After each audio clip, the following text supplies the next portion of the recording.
I did. It's already broadcast. It's already streaming. 13 minutes left.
No, ignore them.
already streaming? I was like, I don't know what to do.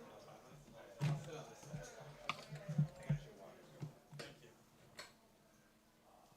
If I want to take a quick smoke break, I can walk out. We can turn this off, the camera off. Yeah, you can take a quick break. We have 4 minutes if you want to. I'm going to pee real quick. Okay. And then I'll be right back in. All right.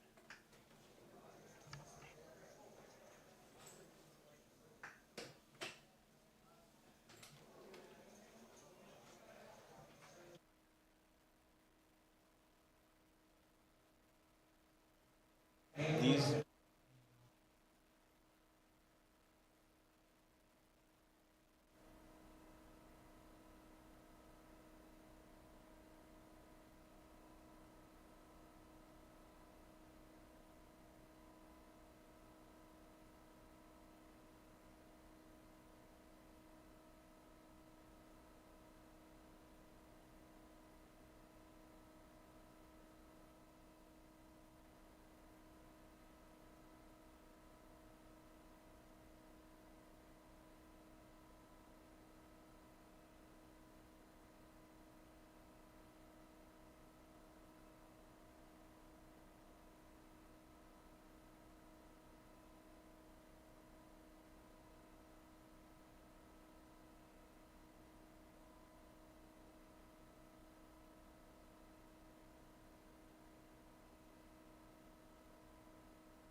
Yeah. All right.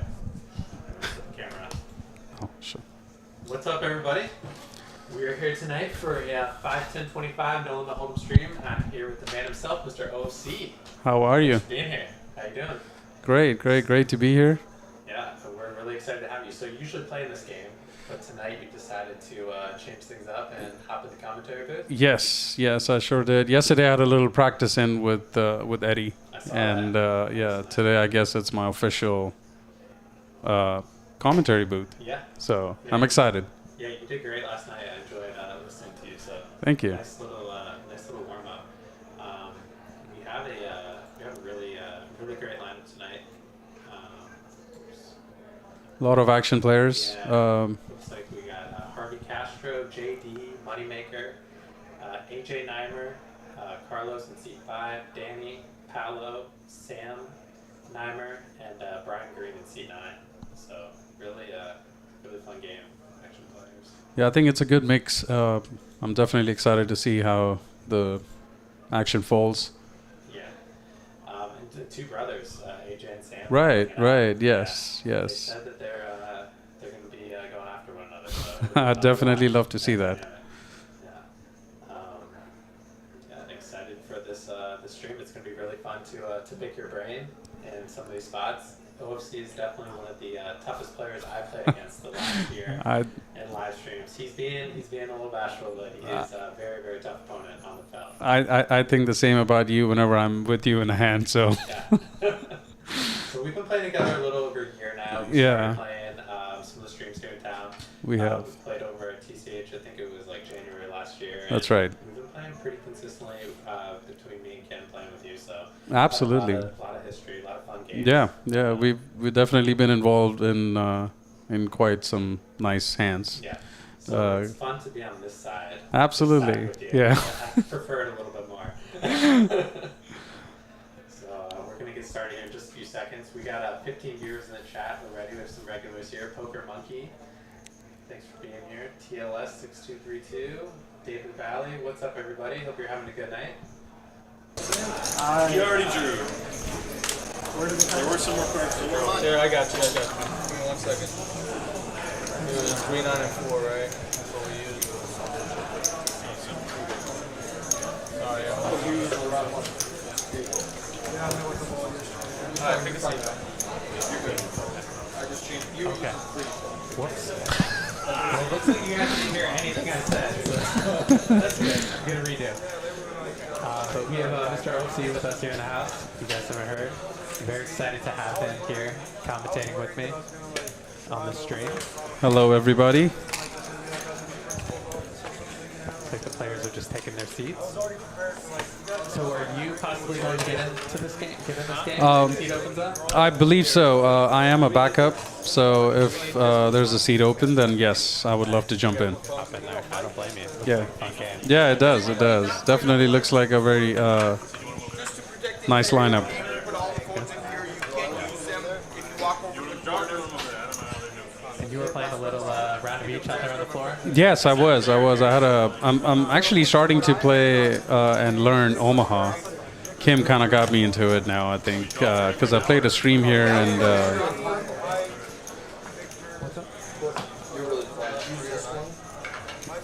Turn that on. Go ahead.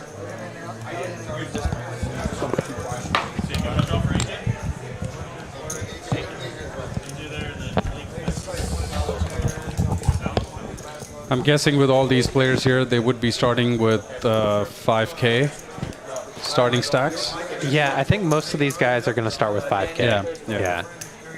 It seems like that group, a lot of these guys like to match the stack. So this is going to be a really deep game.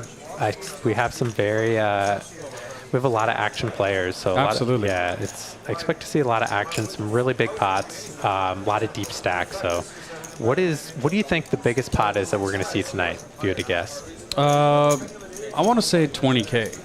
20K. That is where I'm going with this, because I know AJ always likes to top up and match stack. So is JD and a few other players as well. Yeah. And from what I've seen from AJ, he's been here maybe 1 or 2 times on the stream, and I had a chance to play with him the first time he was on the stream, and seems like a good aggressive action player. So yeah, definitely. He likes to get in there and mix it up. Definitely seems like a tough player to play against, and not afraid to play big pots. So I think 20K is a pretty fair number. I think we might get over that tonight. We got You think so? we got a lot of big players. It's possible. I expect the $50 straddle to be on regularly. Some of these guys definitely like to put the 100 on. So definitely have a action-packed lineup in store for you guys tonight. the stacks will definitely get bigger. Absolutely. Within the first 15, 20 minutes. As soon as somebody has a big pot double up or anything close to 2, 3K, everybody would top up. Yeah, it's always funny. Like the second, like it seems like someone doubles up like really early in these games. Yeah. And then like And instantly, everybody- like everybody everyone just adds on. Suddenly, the whole average stack on the table goes from 5K to like 9K or 8K. Yeah. And then it's game on time. Yeah, absolutely. It's funny. Like 5K feels like kind of a short stack, even though it's not really a short stack. Yeah. Make sure you write down the timestamps of your comments.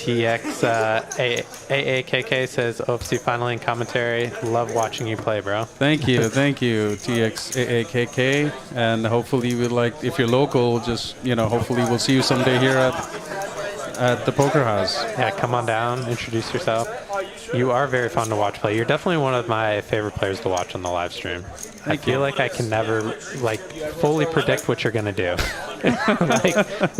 Some players you have a good idea of what they're gonna do when you're watching them, and I'm watching and you definitely surprise me sometimes. I do like to mix it up to where I don't like GTO. Yeah. And that's my style, and sometimes it works, sometimes it don't. But I definitely keep pushing the same style of play and mix it up. Yeah. No, I love it. All right, looks like we're about to get started. Looks like they're going to get started with a $75 flip. They're going to switch every hour, and then Brian will be your host and BJ will be your dealer. So we all have headsets on. If you need anything, just let us know, and we'll ask where to feed chips.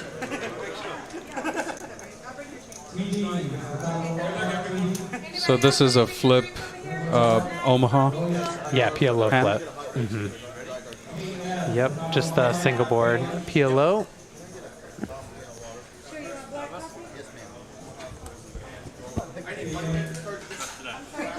So you played with almost everyone at this table. That's correct. Yes. Yeah, you have a fair amount of hours with everybody. Absolutely. Yeah. Sam looks like has a straight. I got straight. Yeah, Harvey flopped the nut flush, ace high Harvey, club. yes. Harvey has. AJ had the second. 3 people flop flushes. Wow. Wow. That's Omaha for you. Bigger clubbies. Harvey. Takes it down. I think they did a $100 flip. Yeah. Or maybe you're right. Maybe they did 75. I don't know. I saw everyone put in 75. That's what it looked like. Yeah. Yeah. Harvey taking down the first hand. Way to start the stream.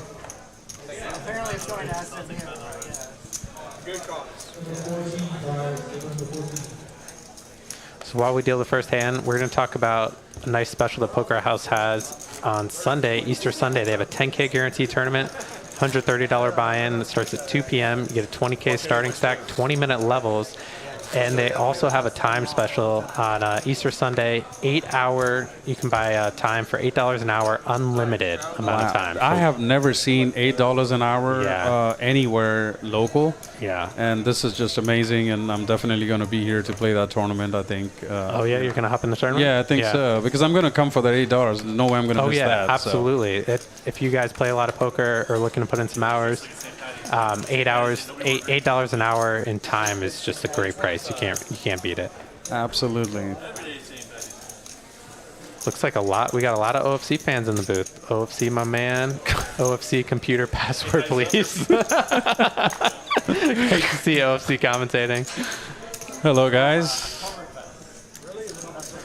First hand here, we got AJ Right off the bat, top pair. right off the bat. And Carlos picking up a gutter. It looks like he defended his straddle.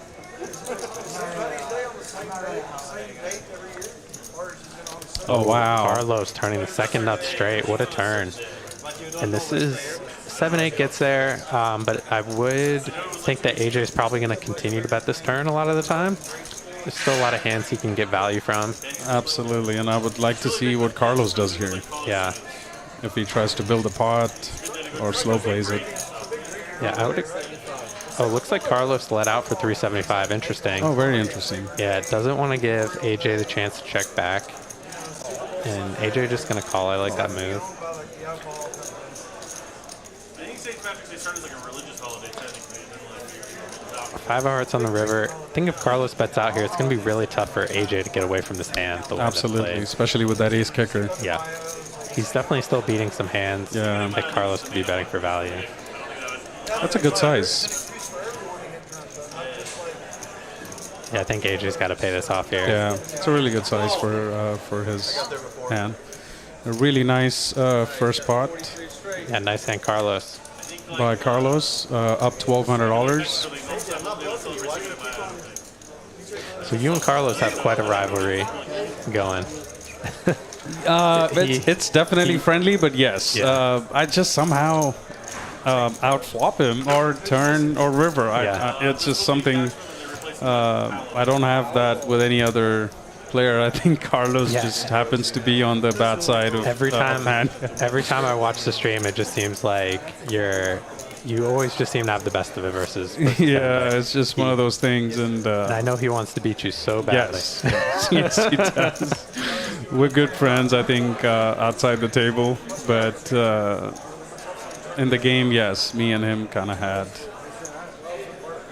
We had our moments. Did you guys know each other before playing poker? Or you No, I met on him the at stream? TCH, and yeah, we just speak, poker and stuff. But yes, great guy, amazing, a very good sense of humor. He's very funny to play. Yes, he he says is, some of the he funniest is. things. He does, absolutely.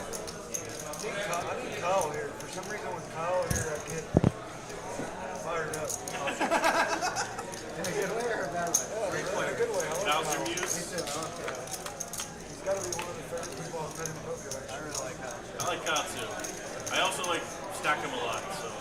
I like Kyle and you. I guess both together, you talk shit about 100.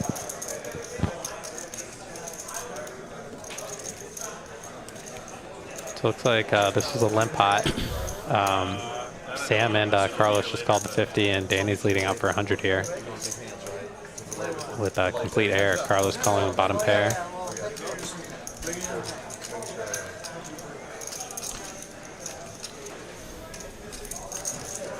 That might slow Danny down.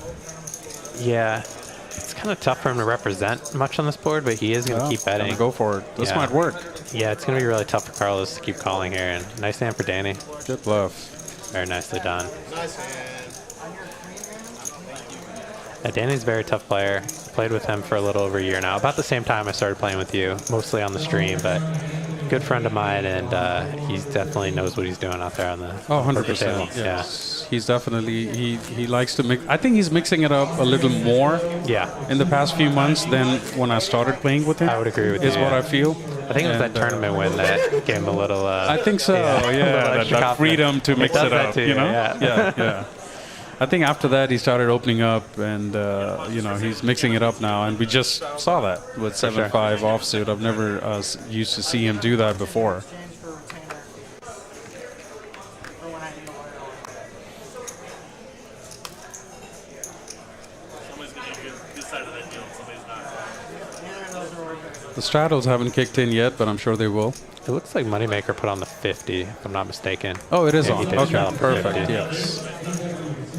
Yeah, OFC was getting upset. He's like, no straddle, what's going on, guys? Yeah, I'm like, come on, guys, you got to put the straddle out there. You guys got to pick up the slack here. Yes, you have to put the straddles out there.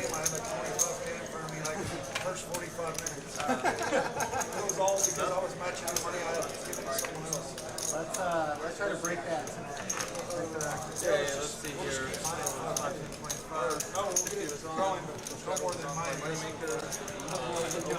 Got a little delay. That's what we're hearing. Yeah. So it looks like AJ raised on the hijack and Harvey calls with 8s. Great flop here for Great AJ. flop, beautiful flop. Me up, and then we can get deep. Let's go. Harvey checking back. Check.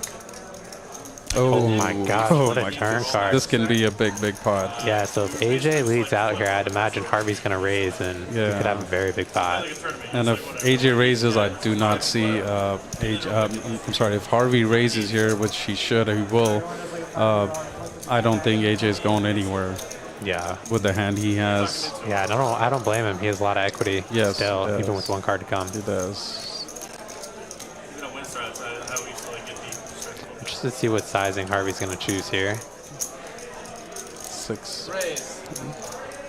650. He called it. This is why OFC is 650. OFC. Calling the bets.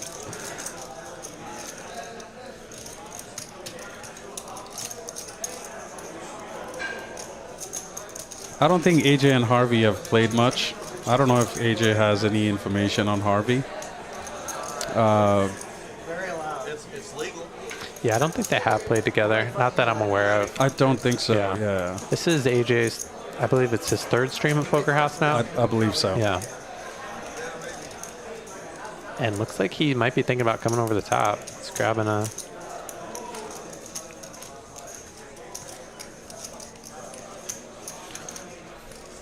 That's exactly why I said that, because Yeah.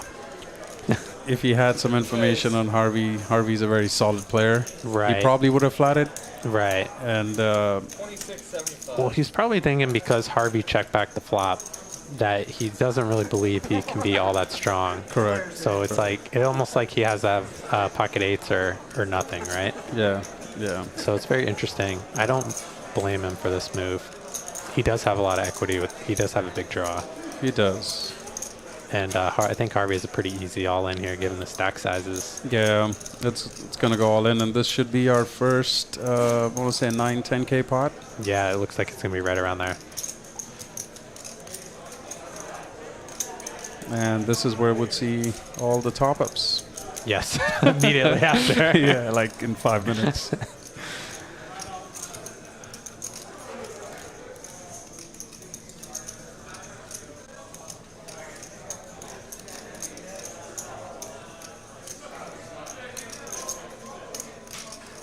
All in. Yeah, Harvey does move all in, and, yeah. AJ's committed now. Whatever you want. You go 2 times.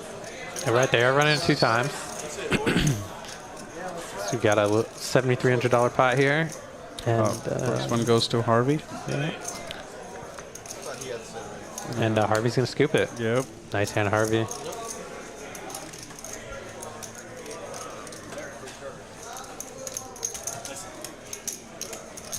All right. Yep, 7,300 in the pot there. Harvey winning that pot is going to put him up to 9,400, and I think we're going to start seeing people add on right now. Absolutely. It's a very lucky turn for Harvey. Yeah. And AJ's going right out with the purple. Like I said earlier. He said, let's go, Harvey. Yeah, I've seen him do that the first time I played with him, and I know he loves the action and likes to have the table covered. Yeah, which is fun. He likes to play deep. Yes. And I'm assuming AJ is gonna buy in for 10. Yeah, it looks like he at the minimum there. Yep, JD's got the yellows on. There we go. Most everybody should top up on this table, which is pretty normal with this lineup that I've noticed in the past year.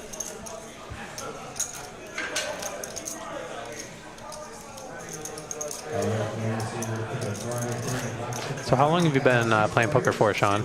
About 15 years, give or 15 take. years? Yeah. Did you start, how did you get started? It's funny. I was there used to be a pool hall. Oh, well, there still is. It's called Speeds in Arlington. Okay. And I'm a good, decent pool player. I've heard you're good. So yeah, I play a little. And then there used to be an older guy named Bear that used to run a free poker tournament type of a thing. And that's how I started to play. I used to play cards, but different games, not poker. And then it took me about 2 months to realize you could use one card. I swear to God, this is a true story. So you're playing Omaha rules. Well, yeah, it was Omaha rules, but we were playing Hold'em, but I didn't realize. And then one day I showed my cards and I folded, and they were like, "Oh, you have a straight," and I then realized. But it was free money. I wasn't losing anything. Right. But that's when I started playing, and then I just, started to play after that. And JD waking up with aces here. Yeah, waking up with aces. 4x to a $200 raise. Yeah, looks like we're going to have AJ limped in with the 3s. Sam's calling with the 6s. Brian Green's got a really nice hand. Queen Jack suited. Really good hand. So he could choose to squeeze this or call. I'm interested to see what he's going to do. I know he definitely likes to mix up his play. Decides to call. Yeah, decides to call. 4 players. So we have 4 players going to the flop.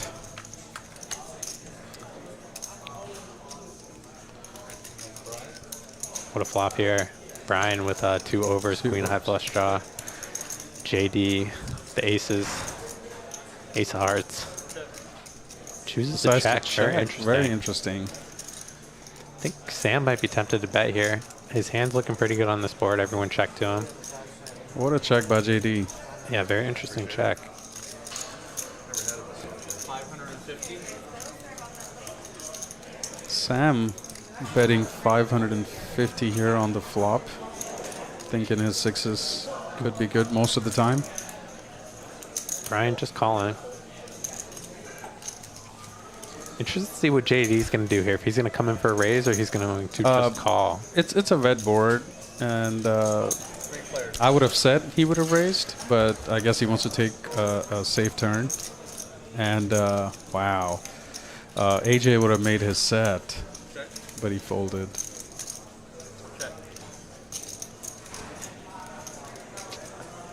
I think Sam, we might see him check here. Yeah. He has to be a little concerned. Oh, he is going to bet. It's 1,300.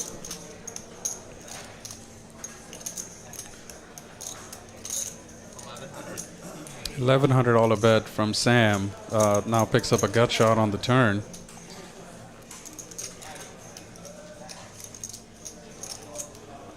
Yeah, interesting. If Brian raises here, it's going to put JD in a really difficult spot.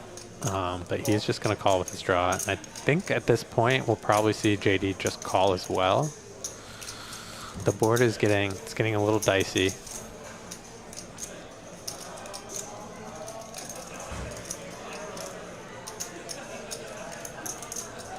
JD's concern is Sam, because Sam never bets weak twice. Yeah, this is a little light for Sam. Yeah. Especially given that 2 players called in this flop. I think he would be a little concerned about his 6s not being good anymore, but maybe he's kind of turning his hand into a bluff. He does have some equity, yeah. And I think JD reads it correctly here. Absolutely. Yeah. That's why he's one of the best. Yeah, he's going to put Sam in a tough spot. I think he's going to have to fold at this point. And then Brian Green, I don't think seemed like he's getting a great price to call. The 1 card to come. Sam Stack is, he's got 3K behind.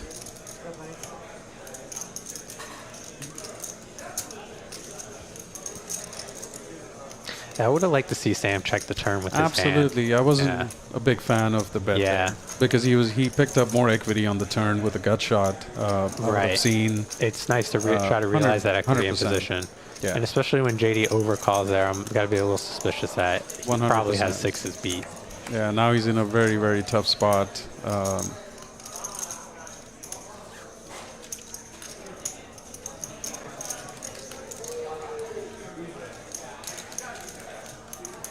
It's a tough spot for him because JD is definitely capable of doing this with some combo draws. But I do think most of the time he's going to have these 6s beat, and he does make a good fold here. It's a very good fold. Yeah.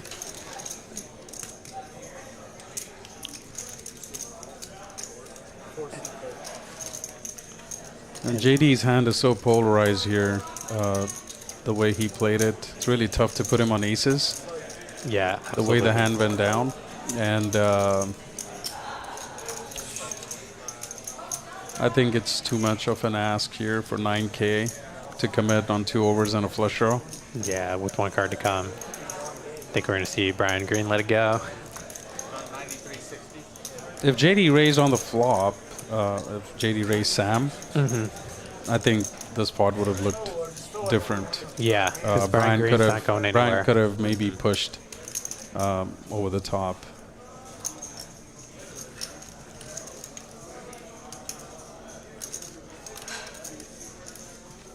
He wants to call. He doesn't want to let it go, but he's even behind some, like, if JD's semi-bluffing, he's behind some hands, Absolutely. like maybe like an ace-3 of hearts, or, you know, he's in bad shape, so. Yeah, Very well played. Yeah, JD's got a funny hand because he shows 1 and it looks like he's got some type of draw, you know? The ace of hearts and ace of spades.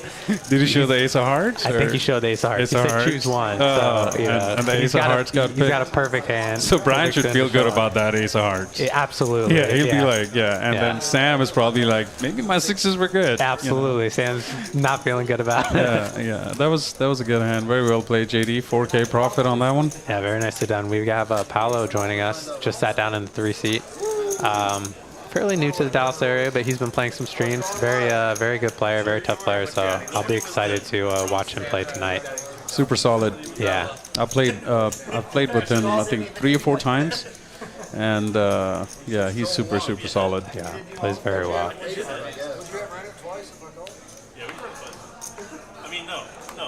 If that's the pins, if that's just gonna, like, So the people want to know. Some people were asking me why you like to, I guess, lie about your hand on the stream, or why you like to say you had something different than what you had. Is there a reason behind it? You kind of just like to mess with people a little bit? So this all started at TCH, and I think the first time I did it, where I might have lied about a hand just for fun, and the commentators at the time seemed to enjoy it. Yeah. And so did the people watching, and it just became a thing, and Yeah. I just started to do it. And I kind of mix it up now. Sometimes I don't lie at all, and sometimes I do. I know. So I've noticed I played a few streams with you where you tell the truth every time. yeah, exactly. And no one believes you, which is so now even with it's just become a thing now. Yeah. This is Really action flop here. absolutely. Brian raised blind versus blind, let out on this flop with an open ender, and AJ's raising with the flush draw. So we got a pot going. Oh, what a turn card here. Wow. Now Brian makes top pair and AJ makes flush. Good check, I think. Yeah, AJ checking back. Interesting. I think given that AJ checked back the turn, we might see him get paid off on this river versus Brian.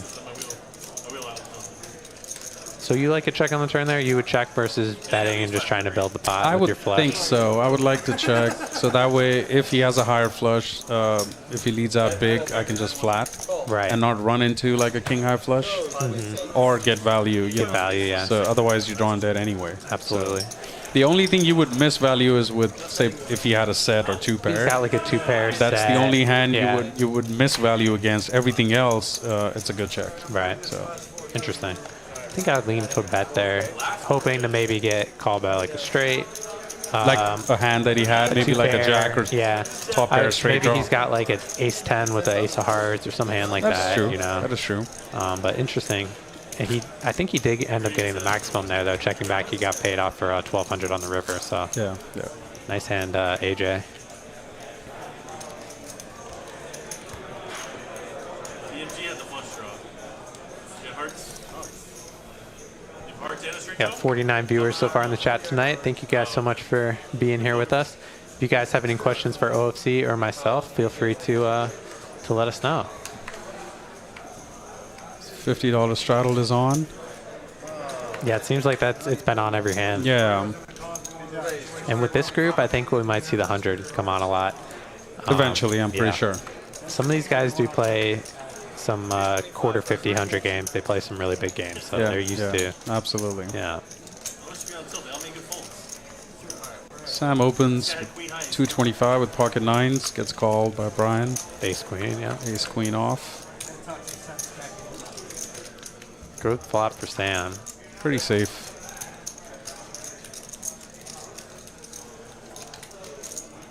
We'll probably see Brian call at least one time here. 300. Trying to go over here, just pulling people off first hand. Don't get it. He does call. Oh, Yeah, great turn Turn for the Brian. ace. Beautiful turn. Surprised to see Sam bet again here. Brian just calling. Now Brian is going to get paid it, but I think it goes. Yeah, good check by Yeah, Sam. good check, good check. Nice hand, Brian.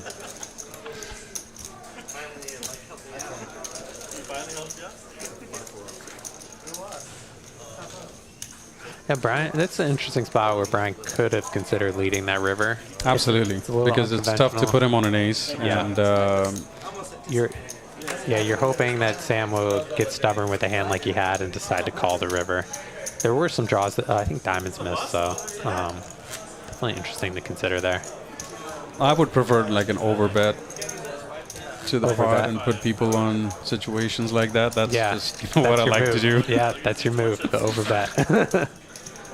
How much you had, Chris? 5? Yeah, especially if you think that Sam's going to check back the river. Favorite hand on your hand? Yeah, if I do put him on a pair, knowing Sam, I think he would check any range from 7s to 10s. On the river, yeah. Jacks too, maybe. So I would have. Right, bet the river, yeah. It's an interesting spot. Paulo opens his first hand with a6 of diamonds for 150. You're going to see JD call here, and these guys have battled with each other a lot. Both very strong players. JD defending with queen 4 hearts. Hello.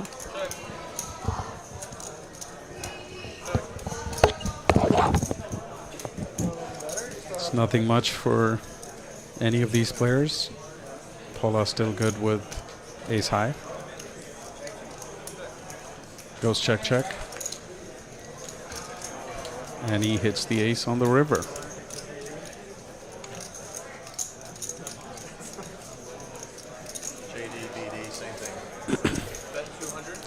JD trying to represent, it's not going to get through.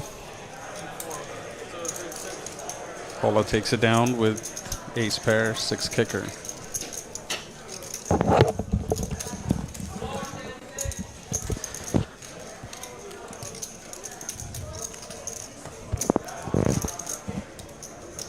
We're in a competitor's house or whatever. I do have to give props to our guys do the right thing. All right, guys. Here at Poker House, we have industry appreciation. So if you are staff from any card room, you can receive half off any hourly rate. here at Poker House Dallas. Great deal for anyone in the industry. Come on down and hop off your time. That is amazing. Yeah, very nice. It's really nice. I see this room tries to give a lot of good deals, and they try to innovate the play, the tournaments, like the heads-up tournament, the $8 an hour. It's really nice and an aggressive approach to the poker room. Yeah. I feel it's amazing for players to come in and check out this beautiful property, and I think it's one of the best I've played in as far as Texas. Yeah, I agree with that. So yeah. Yeah, great room here, great staff, and a wide variety of games, tournaments to choose from. So Absolutely. yeah, Absolutely. a lot of good options. Yeah, There's something for everybody here. Brian takes it down with 2 pair. And nice hand, Brian. So Brian's a very accomplished tournament player. He's had some big tournament results. I believe he has, I want to say, almost $3 million in earnings. Oh wow! Tournament earnings. I don't know that. So he's got a cool story, actually. He's kind of famous for this. I want to say it was 2016. He played a 100K buy-in at the World Series. Supposedly he ran up 10K playing blackjack to 100. Bought into the tournament on like no sleep. He was up all night, bought in for 100, and ends up finishing in like 4th place for like over $1 million. Wow. He ran up his 10K into over $1 million. That is. Yeah. That is a dream for a lot of gamblers, right? I would say. Run my 10K into $1 million. Yeah. I want to see that. Yeah, it's a famous story. It's on Poker News and everything. Yeah, so absolutely. I battled with him in some tournaments. I played one stream with him, but he's very, very aggressive player. Yeah. Yeah. He does not seem to me like a tournament style player when he plays the cash games. Yeah. So I think he mixes it up real well. Yeah, which is absolutely. great. I've never seen him play tournaments, but yeah. Yeah, I think his style, he usually either gets a lot of chips or he, is out. But Okay. I can really I can see that with him. yeah, but that aggressive style can actually work very, very well in tournaments. You can apply a lot of pressure on people, and when people want to like ladder up or make the money, being aggressive can really benefit you a lot in tournaments. Nice. You can see how he has a lot of success there. Talking about tournaments now. Haven't seen Mr. Moneymaker get in the mix yet. Repping his poker bankroll tracker. I'm sure he will. Yeah. I actually use that app. You do? The Yeah. poker bankroll tracker, and it's pretty good. It's keeping me in check with my wins and losses. Yeah. It's good to know sometimes. Absolutely. Yeah. Once you put them in account, it might surprise you. Yeah. As to how much you've been losing Yeah. mostly, and then or how much are you actually winning in poker. It's like the McEnroe of poker. Yeah, I've been using it the last month. I've switched over to it. It's a nice app. A lot Right, of yeah, it cool is. features on it. It is. Looks like AJ's getting in the mix here with his Jack 10 off. So AJ is a really fun player to watch. He definitely absolutely. Yeah, mixes up his ranges. Yes, he does. He does. And you can see right here. I got to meet him the first time today before the stream. Really nice guy. Very excited to play tonight. He is. And Brian, expect him to get in there with the 7-8 of spades.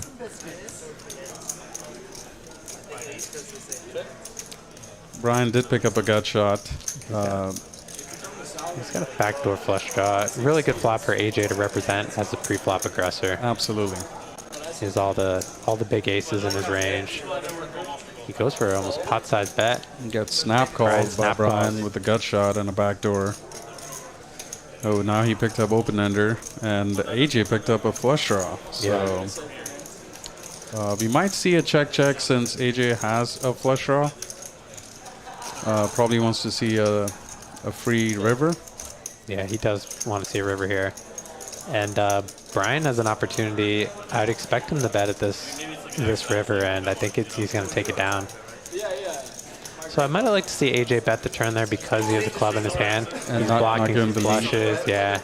but now it's for exactly something Yeah. like this to happen. yeah, absolutely. Because if AJ would have bet the turn, Brian would have probably given up. Even if he called the open ender, he would have probably given up on the river and just checked it down. Right, And absolutely. then Jack High would have been good. Yeah, You know, I'd expect Brian to good point. fold there with the clubs coming in. His straight draw can a lot of his outs aren't clean anymore. Absolutely. But a great bet by Brian on the river. Yeah, nice and, bet, Brian. With 8 high to take it down. Nice hand. Brian is a scary guy to bluff though. If he has top pair, he has an ace, he's probably going to stick around even if the clubs are coming. I remember that because I Yeah. played this last stream on Wednesday. Well, not last week, and I bluffed him with 8 deuce on the I had the button. Yeah. And he had an ace with a low kicker. And he called you down? No, Oh, he all did the way fold? till the river, and then I bet 1800. I bet all 3 streets. Oh, wow. And he folded, and he's like, "How do you bluff me?" Like, how? Yeah. I don't know. I got lucky somehow. I don't He know what I was folded. thinking, Brad. I had a moment of insanity. Yeah, he did. He did fold. I got lucky there. Yeah, he's a tough guy to bluff, that's for sure. Yeah, that's what he was like. There's no way you're bluffing me because I'm Yeah. always calling. Right. And that's exactly why he folded, because he knew I knew that. A leveling game. And, yeah, he knew his yeah. image. Carlos flopping an open ender here. AJ with the best hand with pocket 5s. Yeah, looks like Carlos called out of the blind. And Carlos is going to lead right out here. Should probably work. Take it down. Nice hand, Carlos. Nice bet. Nice bet. I like the aggression. Carlos is definitely more aggressive now with his hands in the last few months again. I've noticed that I've that. seen noticed from the past, which is great, because now it's tough for me to put him on a hand. Is he on a draw? Does he have a hand? And that's the confusion that poker players should create as a player. Absolutely. You know? And that question mark always gets you good pots. Yeah, absolutely. Mix it up, yes, right? absolutely. So I think now he's starting to create that, and I definitely see the progress in his game. I'll still beat him every time, but but he can get other players. Yeah. No, absolutely. I've definitely noticed he's picked up his aggression a lot. Yes. He hasn't been playing poker for that long. He's only been playing a little over a year now, maybe 2 years. Oh, that new? Yeah. Oh, okay. Yeah. Then he's doing amazing. Yeah, I absolutely. think, you know, as a player. His game is getting sharp as he looks every time. Yeah, he dresses very sharp. Yes, he does. He does. Brian raised it up here under the gun with 10-7 of clubs. AJ and Moneymaker coming along. And Moneymaker playing his first hand, flopping trip queens. What a life. Bet 75. AJ lets his ace high go, and Interested to see what Moneymaker's he approach here is flats going to be. for sure. You just call us, all right? Yeah.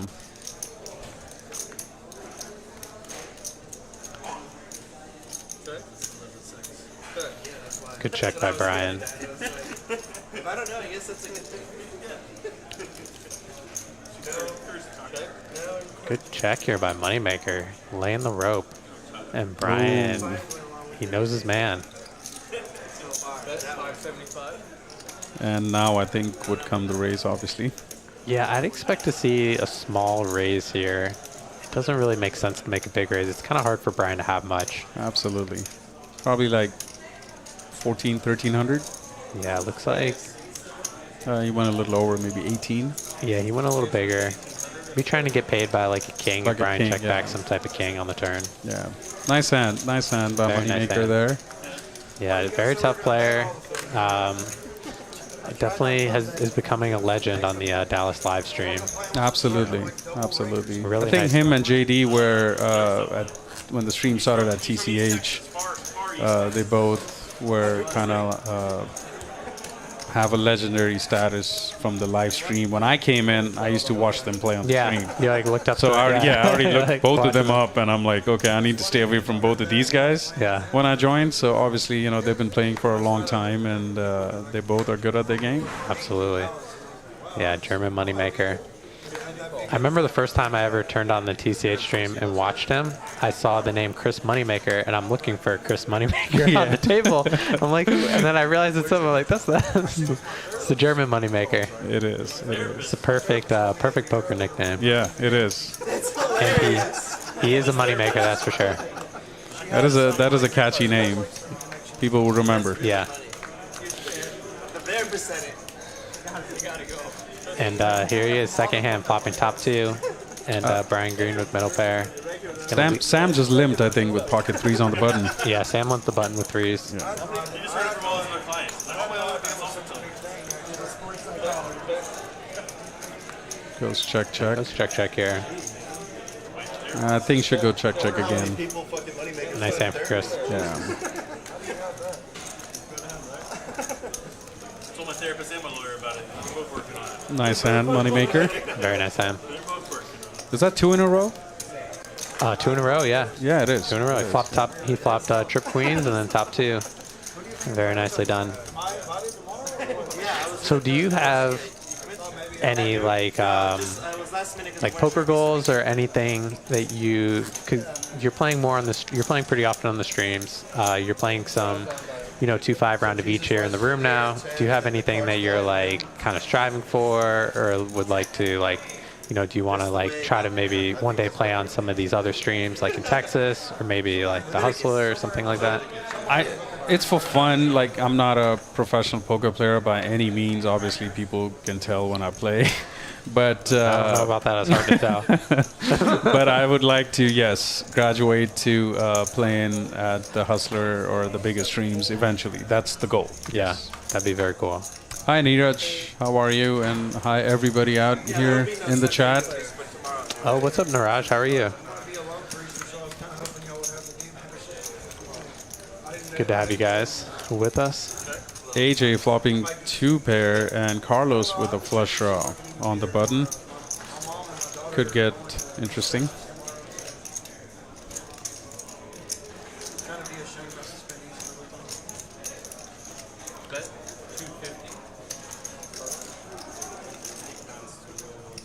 Interested to see if AJ is going to check raise this flop or just check call. I would like a raise here because he's got JD behind him and the board is super wet. Yeah. Flush draws, straight draws going on, and I would definitely would have liked to see a raise out of position. Yeah, and that's a really tough turn card for him. If Carlos can find a bet, AJ is going to be in a really, really tough spot. Tough spot. Yeah. And exactly why I prefer a raise out of position. Kind of define the hand a little bit more. He does take the conservative approach, and Carlos, I like that he's I like it. I like that he's betting here, and AJ is going to be in a really tough spot. He now loses to almost every 2 pair. He obviously is losing to any queen. So I mean, yes, it's a really, really tough spot, and it's kind of hard for him to improve. He's only got 4 outs to a full house. oh He's wow, coming for a check raise. Very interesting. I did not expect to see that. nice. And I think given the Carlos's flush draw, he does have a straight draw. I think for this price, he has to call here for 1,100 more. It's if Carlos misses his flush draw, and now that he calls, it shows a lot of strength to AJ that he might have a queen. Absolutely. And AJ cannot bet the river no more, I think. I think AJ has the check river. Yeah, and then it's interesting to see what Carlos would do here. That's a very, very bad card. Very bad card for AJ. And now let's see what they do. This is really interesting. If AJ bets here, he's kind of turning his hand into a bluff. Yeah, if AJ puts Carlos on a queen, then this is a good bluff card. Yeah. For AJ, if he thinks he's not good with his jack pair. It's a weird spot because I wouldn't expect AJ to raise the turn with 2 pair. Obviously he did, and he's shoving. And he does. Really good play. And that just shows you he does have the best hand, but if Carlos had a queen or just trip kings there, it's really difficult for him to call. Exactly. So. Very, very well played by AJ. Nice hand, AJ.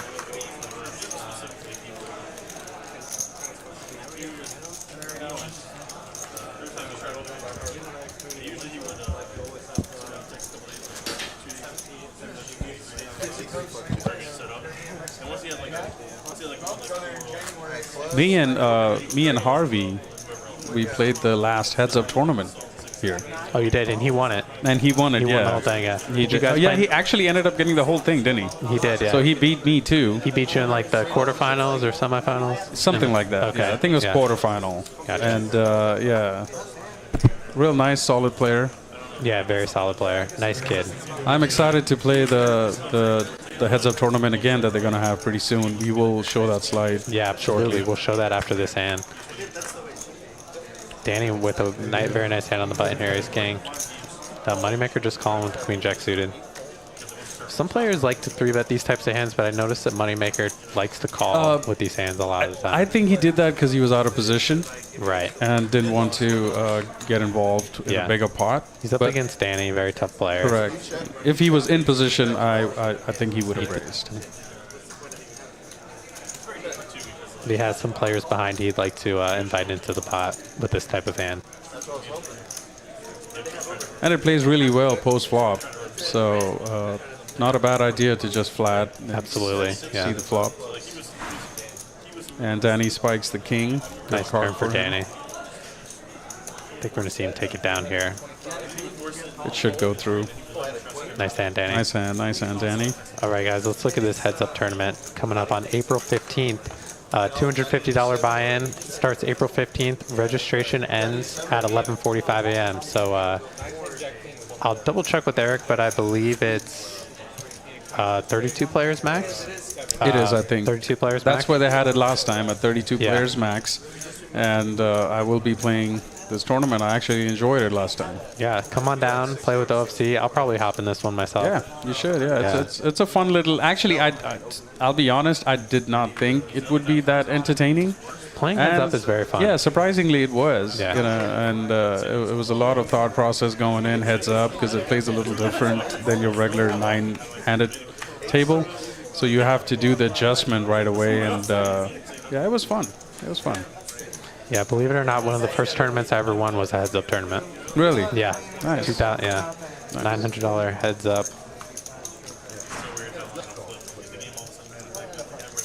Niraj, it's Hayden Fortini and OFC in the booth tonight. Thanks for being with us in the chat. Hopefully you can make it down and play one of these streams. Yeah, one of these times. We'd love also to have a you. fun player to play with. I would definitely love to see him someday here. Yeah, I'd love to meet you. I've heard a lot of great things. Brian bets, I believe, 400, and Sam calls with top pair. Yeah, Brian 3-bet pre-flop, Sam called, and Brian continuation bet. And looks like he's going to fire again. That's 2,000 with air. It's 2 overs. It's really tough for Sam. Sam has a $4,000 stack, so... Yeah, tough spot for Sam here. Brian representing an overpair as a pre-flop 3-better, so Sam kind of has to decide now whether or not he believes him. I do like a shove here, then a call. Yeah, I think I agree with you given the pot size. I think if you're going to call here, you might as well just shove. Absolutely. Yeah, you do want to deny equity to a hand like ace king, ace queen, 2 overcards. 2 overcards or a flush draw. Absolutely. For that matter. It's a double flush draw board, so Brian is the type of player that could definitely be double barreling with a number of draws. And he does. I like the very well played. And it's really tough for Brian to call here now with just 2 overs. Yeah, just king high. He did ask for a count. Which, if Sam has a set, or somehow has 2 pair, which is difficult with that board, given the action pre-flop.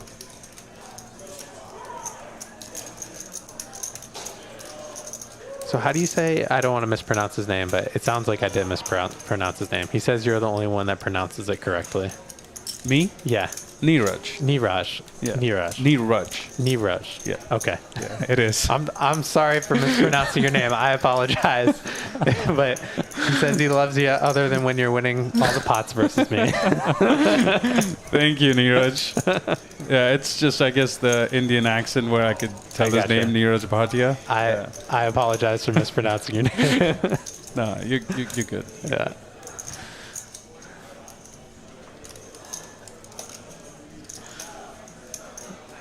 And Brian is contemplating a call. He's getting almost 5-1 here to make this call. Close to it. And Yeah. that's why he's probably debating if he has If his two overs are overs, live, yeah. or if Sam is just on a gut shot, you know, Yeah, I mean, maybe Sam could like be a flush draw. jamming here with a hand like 7-8 of hearts or something like that, 7-8 of diamonds. But he does make a good fold, I think. That's a nice fold. Yeah, and nice hand for Sam. Well played. Nice hand. Nice hand. Yeah, knew where he was at. Took, knows his man. Knows Brian is definitely capable of double barreling there with a lot of different hands. Never know. So, yeah, you're gonna find out in 15 minutes anyway. Yeah, that's it. Oh, I thought this was just 17 minutes ago. I had 9-10. I mean, what do I have? Two KDS. I'm not going anywhere on the river.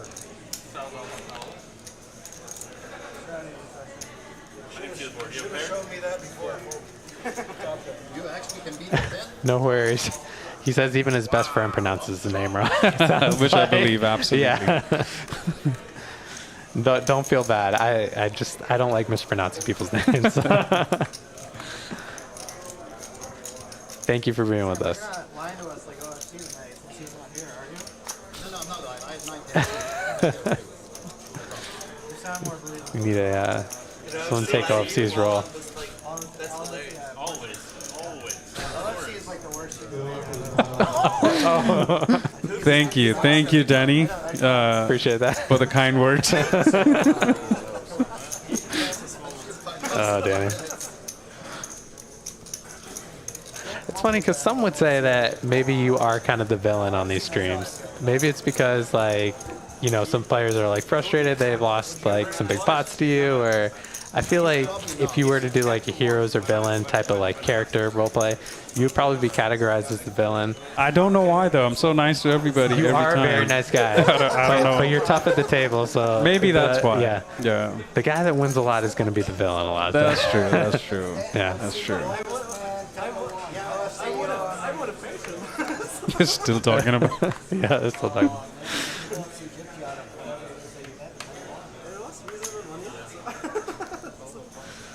I love Moneymaker's laugh. Yeah, it's the funniest.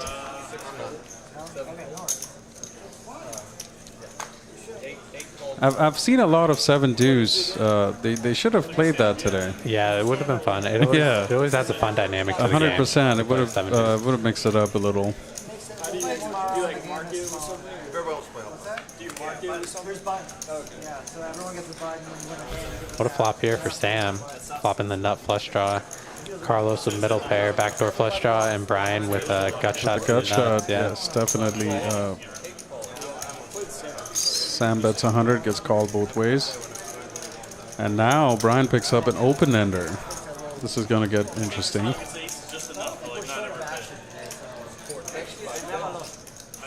I expect Brian to bet here in position. He does. Absolutely. He's not going to miss this opportunity to take the pot down right here. Yeah, and I think we're going to see Sam at least call here. It's a nut flush draw.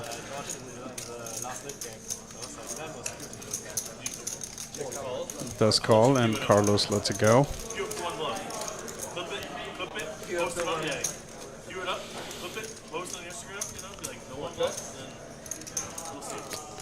And if Brian can find a bet here, I think he's going to He take down the will. spot. From Yeah. what we have seen so far from Yeah, him, he's definitely going to bet Seems this. like he always fires. And very nice hand from Very Brian. nice Well hand. played. Using his position to his advantage. And we have Niraj. I'm sorry, Niraj coming in with a $500 super chat. Thank you, Niraj. Thank you so much. That's amazing, man. We really appreciate it here. Thank you so much. He says, hey, anything is better than what my dad calls me, aka unskilled labor. Also, respect to production staff for bringing us this wonderful stream. Thank you so much. Thank you, Neeraj. We really appreciate it. it. That's very generous of you. Thank you so much. That is. No. I don't believe this hand ever happened. That's good. Even now, you guys first one time we clip their one crazy bluff, put it on the phone. And that's after you got his name wrong. After, yes. I'll probably still get it wrong. It's going to take a lot of practice. Yeah. Oh, wow. I'm going to have to do some training, more training with OFC. Absolutely. This is very interesting. Danny opens 150, I believe, with ace-jack suited, and Moneymaker wakes up with aces. Yeah, what a spot here for Moneymaker. 3 bets to 500. 500. Everybody has to take a pot. Take a shot. Oh shit, that'd get crazy. And I heard the other Moneymaker. think we'll probably see Danny at least defend here. He's got a very nice hand. So he apologized on Twitter. I don't know what he did. They got drunk on through. Have you ever been to that game where like the host? It is a tough spot though versus Moneymaker in particular. He's very solid player. Ace Jack can be in bad shape a lot versus him.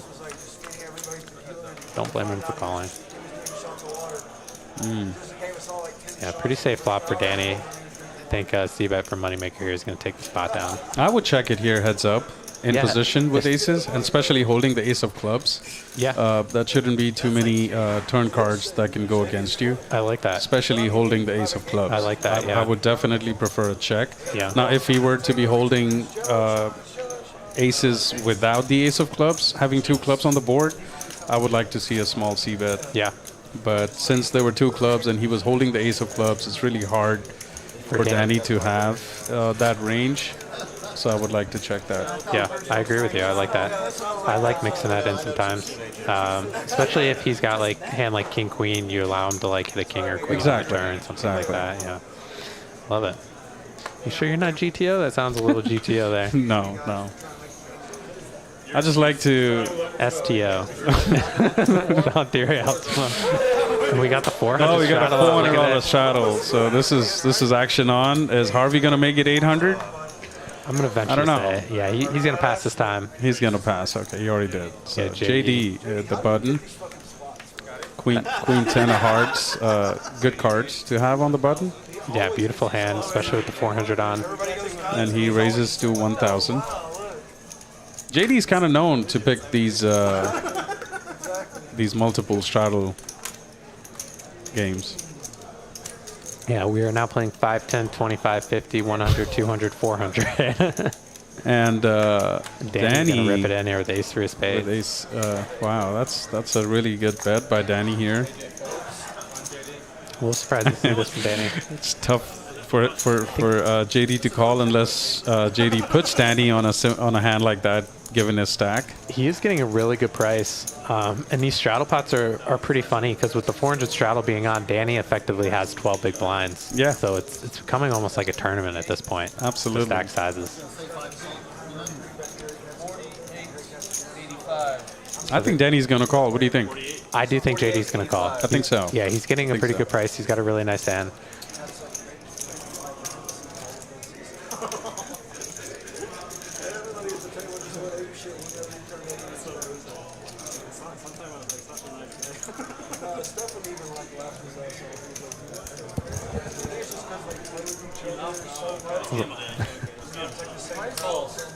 And JD calls like I thought he would. JD makes the call there. And it's a flip pretty much. Danny slightly ahead. A $10,500 pot. I'm not sure if they're running it twice. And JD out-flopping Danny here. just spikes it right away. Yeah, and now he's down to a 3, Danny. And nice hand for JD. Oh, they did run it They are twice. running it twice, Okay. So the first board goes to JD, who's on a free roll for the second one. No hearts on the first one, so... Okay, good flop for Danny here. Yeah. JD gonna need a queen or 10 a queen, yeah. And it's a chop. Chop it up. Chop it up. Nice hand. They chop up some of those the straddle money. They still get close to 400 apiece. Yeah. I don't know. You're the tournament guy. Yeah, that was like a standard tournament situation. Yes, it was. It was. JD asking Danny if you made the right call. I think you made the right call, JD. I mean, given the stack He did. size, you had the equity to call. 45 to 55. Give respect to the tournament guys, knowing that 12 big blind ranges. Yeah, I would second that, Eddie. Niraj, anytime you want a seat, you got one. Oh, absolutely.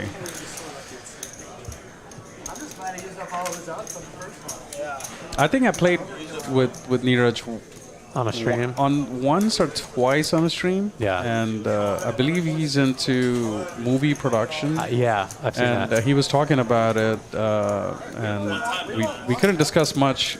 He was sitting a little, maybe a seat or two away, and seemed like a great guy, obviously. Yeah, you know. absolutely. Yeah. Like a very cool guy. So it looks like we have a dealer change here. We are doing a flip. I definitely agree Don't with run Neeraj. twice. Give Yeah. the chat wants to see blood. Chad definitely wants to see some blood, and we were hoping that was it. All right, guys. So this Sunday, we have a Poker House Dallas has a $130 buy-in, 10K guarantee tournament. Starts at 2 p.m. You get a 20K starting stack, 20-minute levels. They also have a very special time deal on Easter Sunday. You can buy time for $8 an hour, unlimited time. So you can buy as much time as you want for $8 an hour. Great deal. That is, I think, an insane deal that I've ever seen in the local, or even in Texas that I've played in Austin. This is just amazing. Yeah. I'm definitely going to be here, play that tournament, and get as much time as I can. Yeah, Save some money. Absolutely. You save a lot of money, especially if you're a regular player. You play, consistent hours. Great deal. 100%. Here, they're in the drawer, the front drawer by the podium.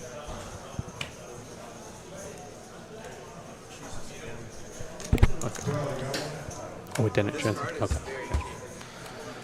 I need everybody's cards still. Harvey, Sam, Carlos. Oh, wait, we got to split wait. Do you like to run it once or run it twice when you play? I prefer twice in any situation. That's just always been my thing.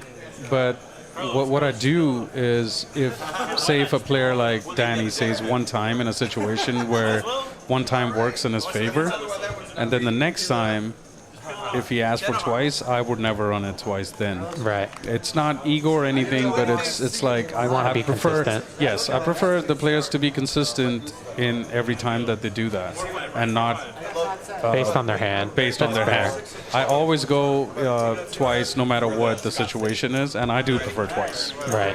Yeah, it lowers your variance a little bit. Correct. I mean, in theory, it's mathematically the same. Absolutely, in the Yeah, long run. in the long run, yeah. There's no harm, and that's what I've seen in my case. It's always been 50-50 to me hitting the first board versus saving my money on the second. So Right. it kind of works out. Yeah. But the chat wants to see blood. Absolutely, like Neeraj said earlier, Yeah. don't run it twice. There's some Go streams. one time. Yeah, there's some streams that don't allow you to run it twice. Like the Hustler has one, the Max Payne Monday. Max Payne Mondays, you gotta where it's run it only one time. Yep. It changes the all-ins on that Yeah, game. absolutely. Because once you go all in, you better be prepared, right? And Yeah. and vice versa. When somebody knows that it can go twice, they tend to push all in to where they know if a player like me, say for instance, when I go twice and you try to make that move. Right. You know And you're you're getting getting 2 shots to hit it, Yeah. and then so it's kind of like You could have players making some more moves at you. exactly because they know that. So I got to keep that in mind too. Right. When I call, Right. because I know that they know that I know that I'm going to run it twice. So I Right. keep that in mind when I make those calls sometimes. Interesting. It's interesting because I don't worry about that too much, but it is interesting that it's a dynamic. And it looks like they're playing the Nick game. The Nick buttons Oh, are that's out. nice. I loved that game last time. I think every time they played this, the first hand I won. Yeah, Gator and I were in the booth that's right. last You week, guys were, yes. and we were Yes. like, "There's no way." It's so hard for OFC to ever lose the Nick game. Oh, there's no way. Yeah, I mean, it's like very, very. One time I unlikely. think I got to the bottom 4 when we played that. Yeah, but that's the closest I've been to it. Yeah. Yeah, I was like, "There's no way he's gonna lose it. he's gonna challenge the last guy." Like Oh, every 100%. 100%. You're gonna have to earn it to win it from him. Exactly. Yeah. 50 bucks. So All right, so it looks like it's $50 per person. Absolutely. So it's a $450 penalty if you, or $400 penalty if you lose the Nick game. So if the viewers are not aware what that game is, if you have to win a pot and you get rid of the nit button, the last player left with that red nit pays $50 to each player. So they lose, I guess, 9 players, so they lose $400, 50 each. That's what they're playing. Yeah. So it's essentially the stand-up game. They're just not standing up. Just not standing up. Yeah. It's just the lazy way to play the game. Yeah, absolutely. And shout out to Mark Wee. He actually had these buttons made custom. He had them custom made for his 1-3 game that he runs here on Wednesdays. And oh my that's God, nice. what a hand we have here. AJ just limping with the kings. His brother. Oh my God, I just picking saw up that. jacks, and Carlos with the aces. Oh my Great. God. Amazing spot here for And, Carlos to be in. They're playing super deep here, about 7-8K stacks. Sam came in with a really big raise here from the small blind, 525, a little over 5x. If Carlos raises here and AJ calls, Sam can get away from jacks. Absolutely. So it might work out, and I see he is raising. AJ, I don't think, can go anywhere, and Sam could get away. So do you think that AJ will just call here, or do you think he's going to come over the top? I think he's going to come over the top because there's 2 players now that have raised and re-raised in front of him, and I don't see him calling. Yeah, I will say Carlos isn't a huge 3-better. He usually that is true. Is a little on the passive side, but That is true. Kings here, I think the fact that he did just limp in with his kings might actually work against him here. I think so. Otherwise, he would have got a lot more information. Absolutely. If Sam 3-bets and Carlos 4-bets, then he has to be a lot more concerned at that point. And I think he's just going to... I'll be surprised if he just calls here, because that's going to bring Sam in. And... yeah, exactly. I don't think he can flat.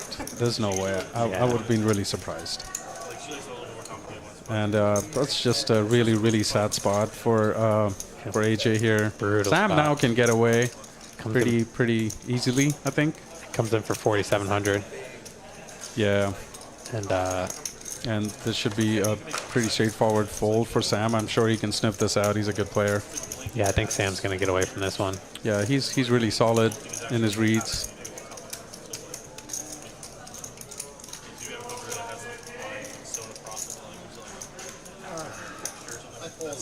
It's painful. It's a good fold, and then Carlos in a beautiful spot here. Carlos in a great spot. And they're going to run it hopefully twice. Carlos, I think, does twice. Carlos does twice, yeah. Yeah, and wow. Got a really big pot here. Looks like we might be over 20,000 in this hand.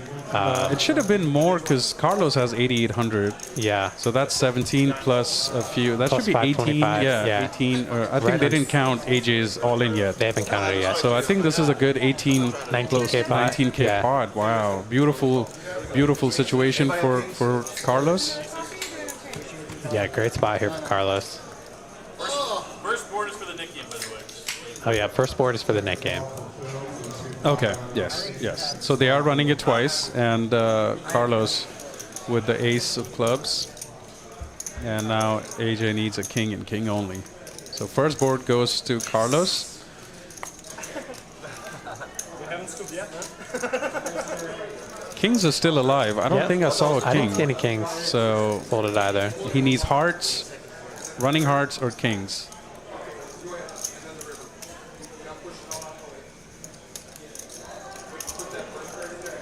Oh, okay. Somebody said I did, so maybe there was a king. Oh wow! So that's a good board. Yeah, good flop for AJ Good flop here. for AJ, and I Needs a jack jack. or king. So Carlos. very nice hand for Carlos. Close to $10,000 in profit. Yeah, Carlos gonna scoop a really nice pot there. A very nice hand. Very nice hand. Very nice hand for Carlos. Just unfortunate for AJ to run into aces. Brutal spot there. That's one thing that the $100 straddle does is it makes it a little more difficult to get away from hands like that. That is the true. pots are already bigger. You know, if like a 25 or 50 was on, there would be more betting action that could maybe signify that you can get away from king. 100%. Yeah. 100%. It really ramps up the variance a lot. It does. It does.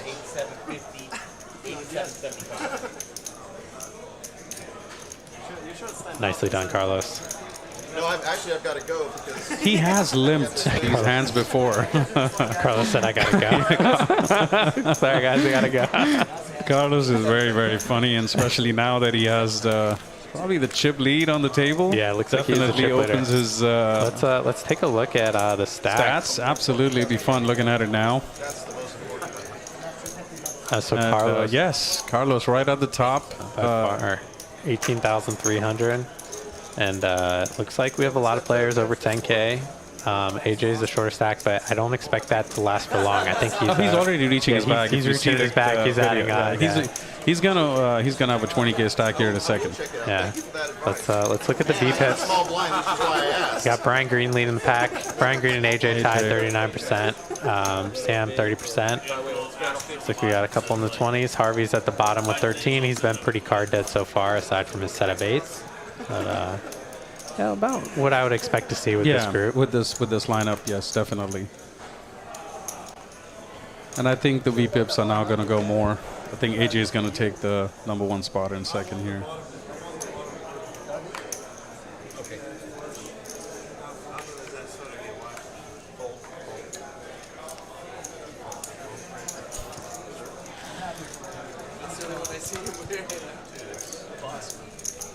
Wow, what a hand. What a hand. Classic cooler, aces versus Classic, kings. yeah. And So do you ever fold a king spree in your poker career, whatever you want to call it? I got super close to it one Yeah. time, but no. I was in a hand against Steven at TCH, and the way the hand went, I knew he had aces, and I just couldn't let it go. Yeah, He did. He's a tough person to fold ace. Yeah. Kings do. Yeah. Kings is kind of like you have a feeling, but you just gotta shove it and go with it, you know? Yeah, I folded it a couple times, but it was like really, really deep in a cash game. In a cash game, wow. Yeah. Pre-flop? Pre-flop, yeah. That is amazing. Yeah. I have maybe one I was time. shown aces one time. The other time I didn't get to see, but I felt obviously like he had. Yeah, But yeah. it's tough though. It's It definitely is. painful. It is really, really hard. Yeah.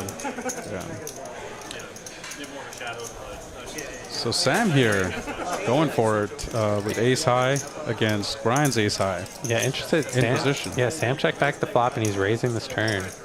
Might work. Very Might work. interesting line. Brian's definitely capable of going over the top. Absolutely.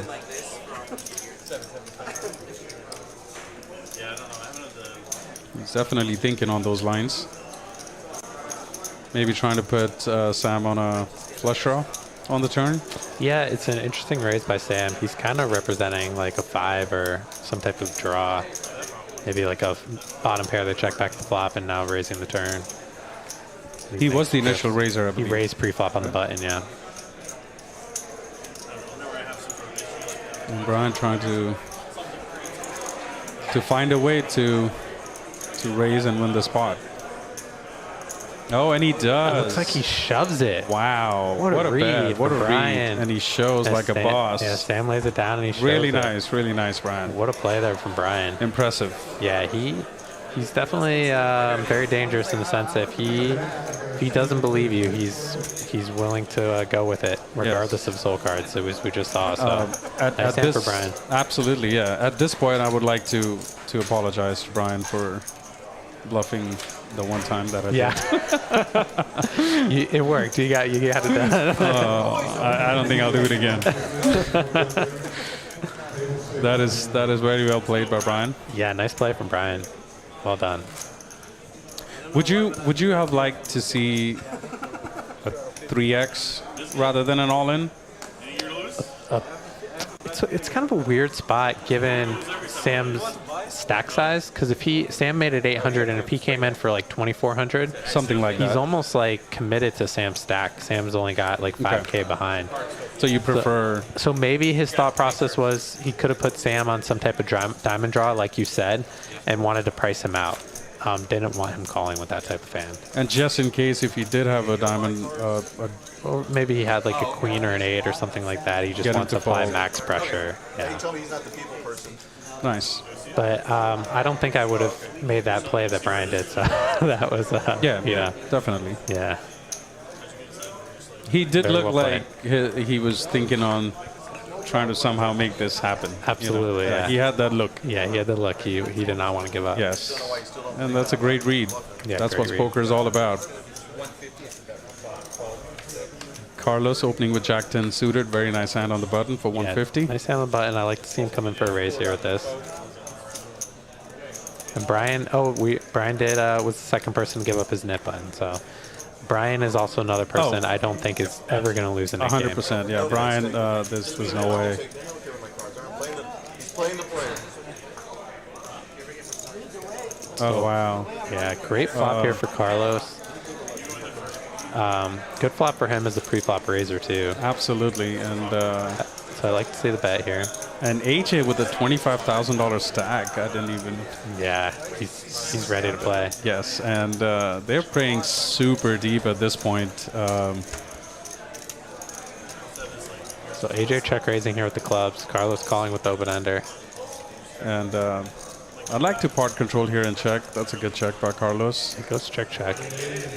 And wow, AJ spikes the deuce. Takes lead. The best hand right now with 7 deuce. He does have showdown, so might check. Yeah, I think I'd be surprised to see him bet. It'd be tough for Carlos to fold. Looks like Carlos didn't even. Oh my God, Looks that like- is Carlos didn't even wait for him to act and yeah, just Carlos said you just got folded it. out of position. And Said he you just got it. folded out of position. I Yeah. don't know if that's a good idea. No, not a huge fan of that play. You Oh my definitely God, want he at still least- had Jack High, which can be good at many Yeah, times there. If No. he didn't river the deuce, his hand definitely could have won. So. And that would have looked Yeah. very bad. Yeah, so I would have liked to see Carlos just wait. Yes, wait definitely wait for wait the for player AJ to to act and see what they would have done. Yeah. Not a big fan, but I guess Carlos knows something we don't. Guess he did. Maybe yeah. he put him on 7 deuce. I of don't know, clubs. yeah. I don't know. I don't know. Wow. Never seen that before, I think, with the Jack High in position. Yeah. Yeah. And nice hand for AJ there. Yes, absolutely. I don't know if AJ showed the hand. I don't. Oh, he did show because you have to show to turn in your nip. Oh, button. that's right. So Yeah. at least, okay. So Carlos got got to a see- little satisfaction. Carlos got to see that he was river. If he had yeah. 7-3 of clubs there, Yeah, Carlos he- would have felt sick Yeah, that to would his have been stomach. painful. Yes. One you like the most? He told me Russian women. I'm not sure what that means. Our place, I love Carlos. Back in the day, maybe. He says some of the funniest things. He does. He does. JD raising with Ace 5 suited. Now, we lowered our Danny just calling on the button with the 10s. And Moneymaker calling with the 9s. Wow, a lot of limping going on here with Yeah. some premiums. I would have definitely liked to see a raise from Danny with pocket 10s on the button. For one, you get information and you take control of the pot. Right. And it's good. It's the 5th best hand, starting hand. So, not sure. Yeah, maybe because it's JD and, you know, he just want to mix up his play a little bit. Yeah. I do see Danny 3-bet these hands a lot, so maybe he's just mixing it up a little bit here. Maybe. But I do agree with you. I think I usually like to 3-bet in this spot. Absolutely on the button, I think. Yeah. Now with the board, with the flop like that, you absolutely have no idea of the floor. Yep, where you're at in the Where hand. you at in the hand, and like AJ right now bets 175, and now you're like 2 hours. Yeah. You know, Yeah, though really. you just completely lose control of the pot, and that's why I like to gain control. And so it gives me a lot more information. Like if I would have raised there, say for 500, 525, even 450, hands like Ace 8, and would those be eliminated? And Right. would have been checked into me a lot more than Right. somebody Right. trying to take benefit of that board. Yeah, it makes a lot of sense. You control the action. Absolutely. You likely get it heads up in position. It makes the hand a lot easier to play. That's the one thing I think I go for is getting control of the pot, and that's why I kind of raise a few hands that I should have just called, maybe, just to gain control. Just so to it gain gives control me of the action. gives me a chance to bluff a lot. Thank you very much. Thank you. Looks like we got some nice food here. Thank you. Appreciate it.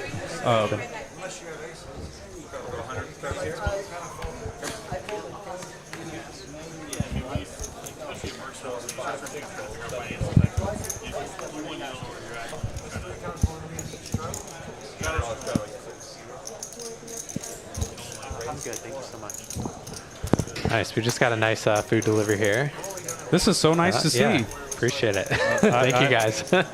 This is my first time doing this, guys. I'm getting the VIP treatment because OFC's Oh, with come me. on. You always get this. I'm just so jealous now usually that I I should just have eat started like some this. peanuts or something. I should have started this a long time ago. I'm loving this whole commentary thing. It's So. a lot of fun. I'm excited. It excited is. to have you in here with me. It's a real treat. It's fun. I don't know. I hope I'm doing okay with this You're thing. doing great. I'm enjoying you being here. That's good. Looks like Paul's gonna take this one down. I think this is his first pot. He loses the He the nip. turns in the nip button. Especially with the nip button game on, I feel like I would even be more aggressive with some of the hands like pocket tens or in those situations. Right? Absolutely. Yeah. Absolutely. 'Cause Keeping that in mind in position, There is value in just taking the hand out. 100%. Because now you're in the line to lose another 400. Absolutely. And then OFC thoughts. if you're down to say 2 or 3 players and you try to get crafty and run into a pot, then that's extra loss.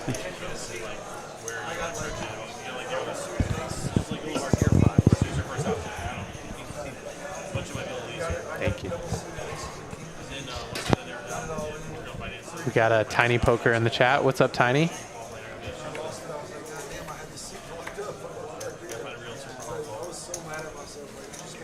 Tiny does commentary on Monday nights for like the 1, 2, and 1, 3 stream here. Oh, that's awesome. Yeah. I think I've met him one time. Yeah, really nice think guy. I have, yes.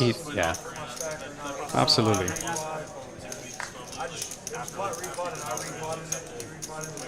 I think Danny is going to lose the net game. I didn't want to say it, but I think Danny and Moneymaker are favorites to lose it. Yes, they are. They are. I would pick Danny. Yeah, they're very patient Just to players. needle him. Yeah.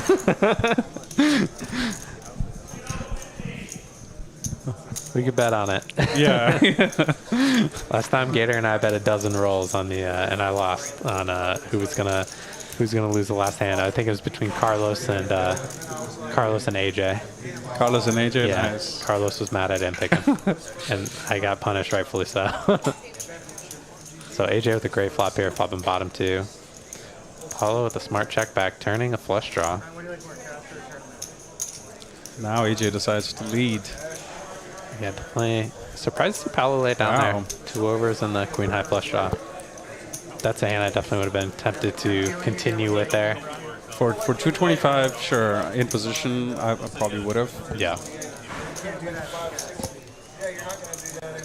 You're not going to put 525 in front of cash.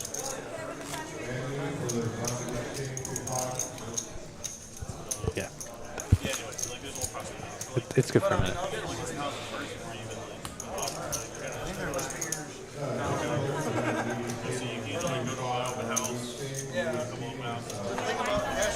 At least you can go home. You can go home and cash. There's no straddle from Sam. I'm going to point out everybody that doesn't straddle. You're calling him out. I'm calling them out. All right, you heard it I'm here. huge on straddles. And he picks up a hand under the gun, 75. Exactly. I just feel like every time I don't straddle, I get punished. Like, you Yeah, big hand under yeah, the gun. exactly. It does happen. Like, I shouldn't just straddle. AJ picking up pocket queens on the button, making it 325 to go. Paula just snap folds pocket 7s. Interesting. So do you like to call those hands versus 3 bets? If they're deep and like him being on the button could have a large variance of hands that he could do that with. Right, And absolutely. that's when I would like to call it. if Sam would have done that, for instance, right now, and AJ would have called, then I would consider folding out of position. But in that situation, I would call. Absolutely. Because more than likely, you would be good at times. And I would like to spike a 7. Spike a 7, try and win a big pot. Yeah. Yeah. And AJ's definitely shown he's has a wide 3-betting range. Exactly. Yeah. And he is aggressive with an aggressive player. Even if you feel you're behind for $300 playing this deep, it's a lot of The implied odds are there. a lot. Yeah. Like so I would definitely see a call in a cash game. Yeah. Some people say that, you know, against an aggressive player, it can be tough to continue because they put you in a lot of tough spots. A lot of time where you're just going to have like a medium pair. So you definitely have to be really comfortable navigating those types of situations in order to call a hand like that, I think. I mean, if he can snap fold for 300 pre-flop, pocket 7s, Yeah. I'm sure he can call 300, and if he doesn't hit a 7, lets it go. Just let it go, yeah. But for those 2 outs, if you're getting paid $10,000-$12,000 for 300, I think it Yeah. adds a lot of value to the game, you know. Absolutely. And you can, again, it's 50-50.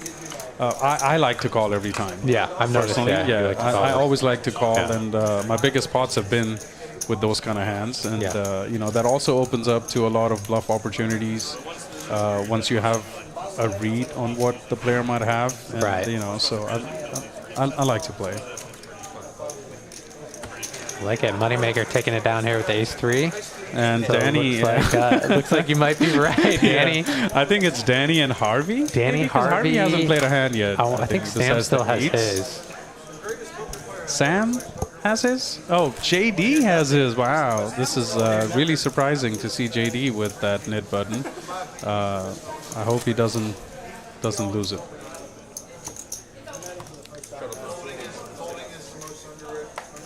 So I guess with the knit game, it's between Danny, Harvey, and JD.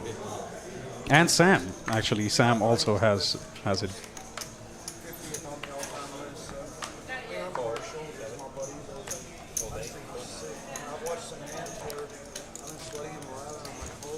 Harvey and Last week you won a big pot with Jack 4, and you guys weren't even playing the Jack 4 game.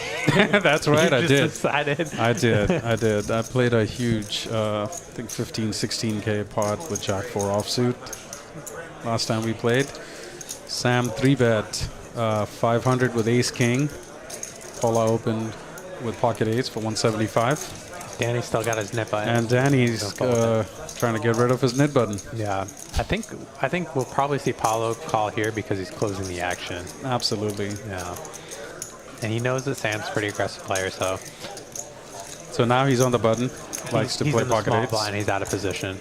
Yeah. Yeah. Oh, is he small? Yeah. So oh, he raised okay. and Sam he raised 175 Got and Sam 3-bet.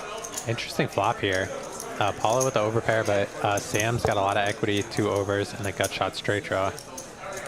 And Sam continuing the aggression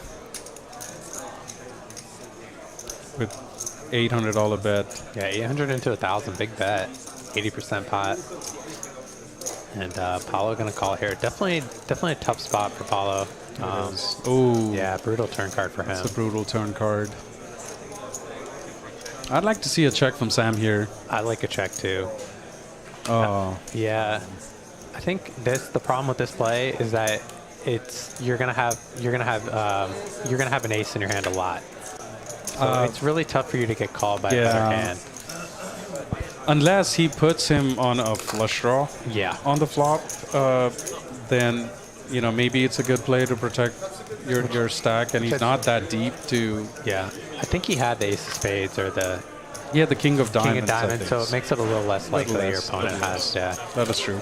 Yeah, I agree with you. I'd like to see a check there. Yeah, And I then think so. maybe Paulo would decide to bluff on that river, and then you have an easy call at that point. Or maybe a small bet, but check would be the best. I think a check's good because, like, if you had a hand like pocket queens or pocket kings, you would probably want to check that turn card. So it's nice to mix that in when you have a straight as well. I feel like it's a nice spot to kind of balance your checking range there. And then it could have Paula decide to bluff and show an ace Yeah, on the absolutely. river if he thinks his eights is not good. Right. And he would try to maybe show the ace and just go all in, and you would have extra money coming in. Yeah. So it works out in your favor a lot of times. A nice hand there for Sam, taking it down. So we got Harvey, JD, and Danny left with the net buttons. Yes. And Harvey is trying to get rid of his net button with a re-raise for 350. Yeah, he's running into Brian Green and AJ here. AJ's limps and big hands. And Brian mixing it up. Now AJ just a call, considering Harvey hasn't played many hands. Yeah, I don't blame him for this. Great flop here for Brian Green. Flops a double gutter, backdoor flush draw. He does. Not as good as it gets with 6 deuce. And looks like it's going to go check through here. I expect Brian to lead a lot of turn cards, as long as they're not like an ace, king, queen.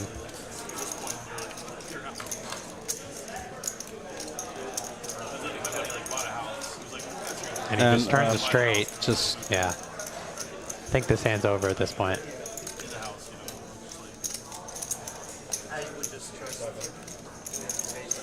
Yeah, I don't think anybody's paying him off here. Unfortunately, nobody has nothing.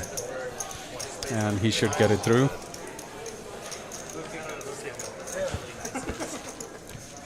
So Harvey's dreams of getting rid of the net button is still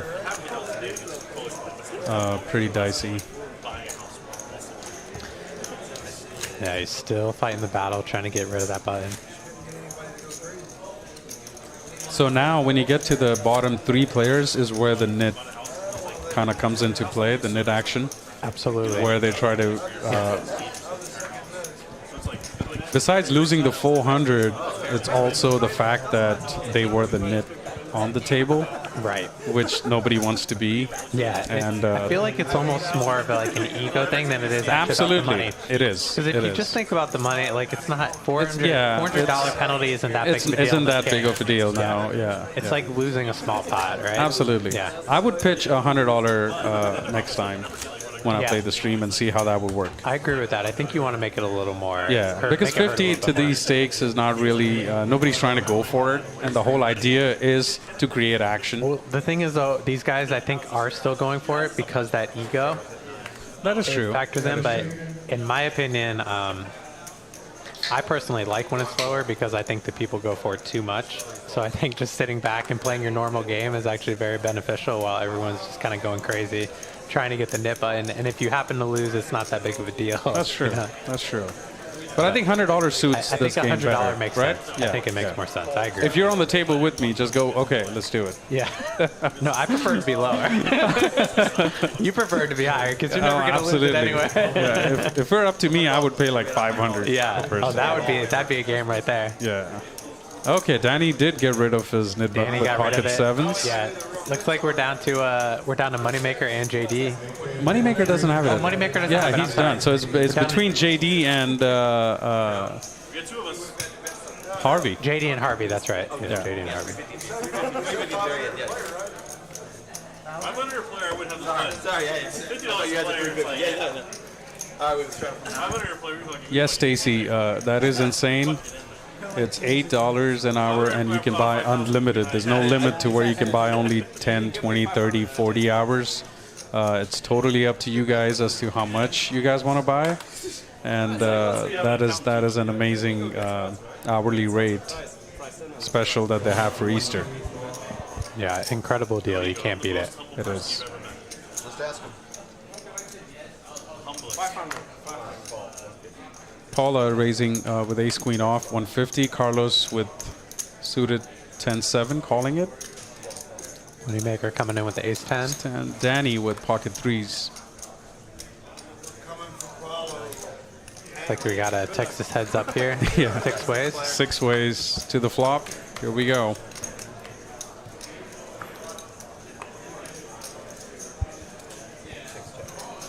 Pocket 3 seems to be the best hand.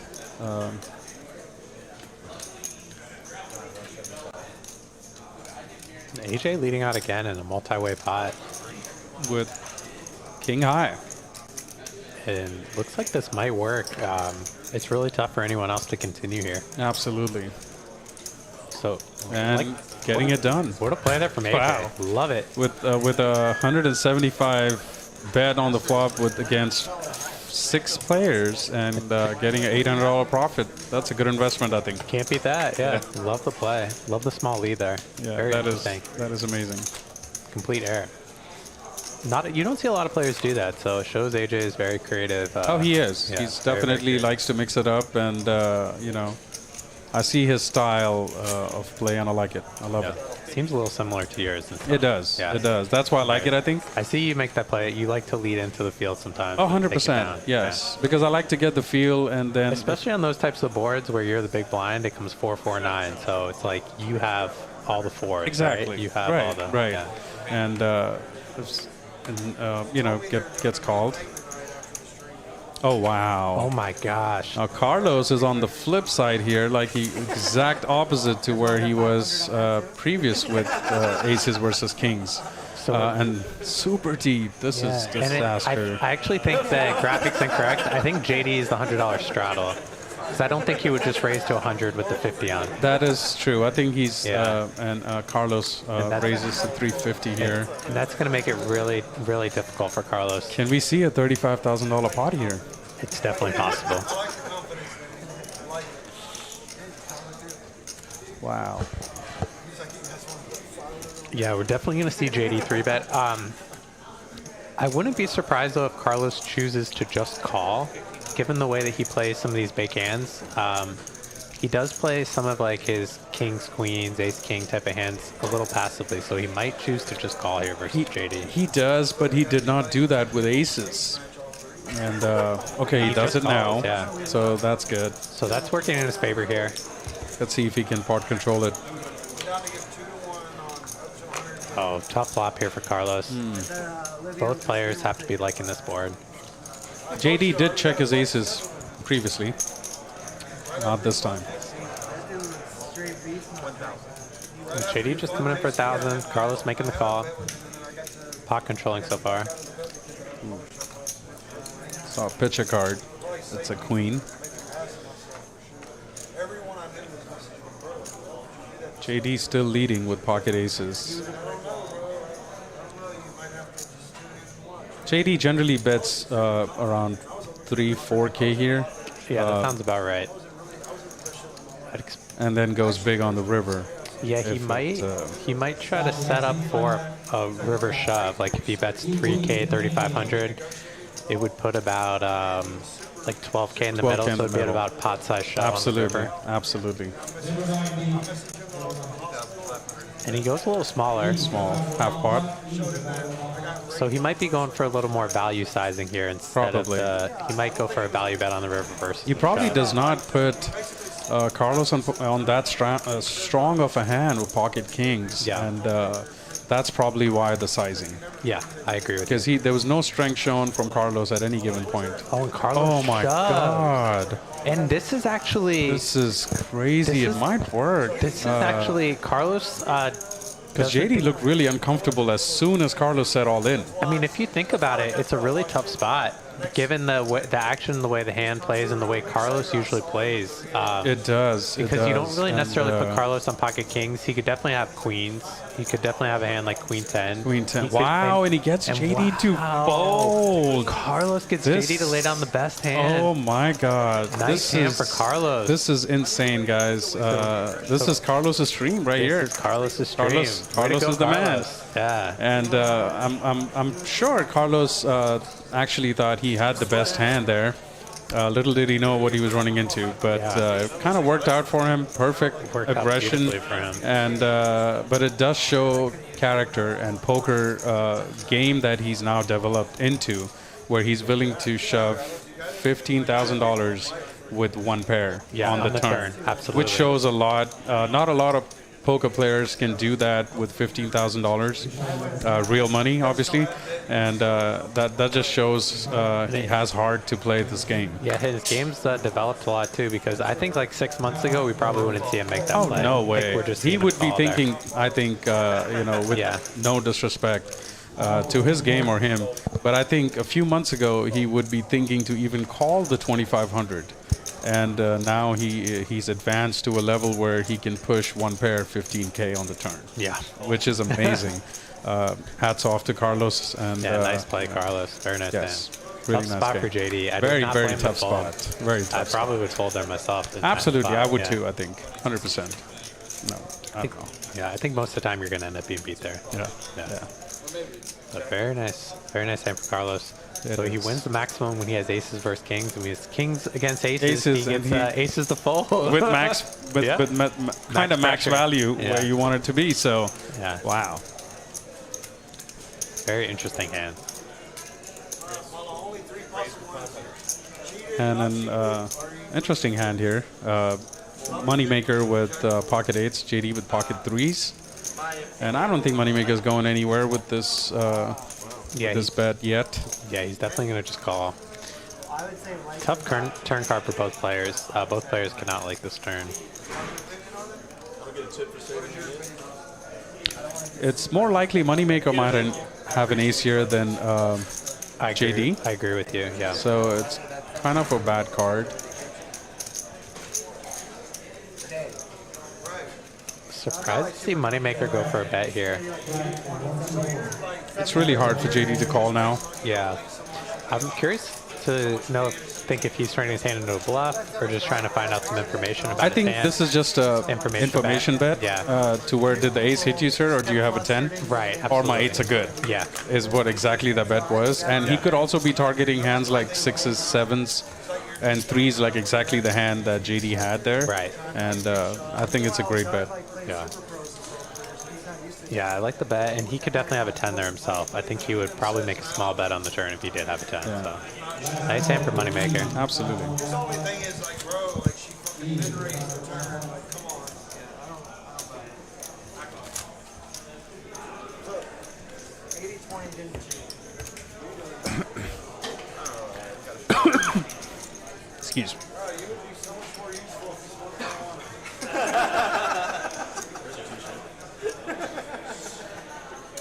There's some great action going on today. I wish I was playing on the table today.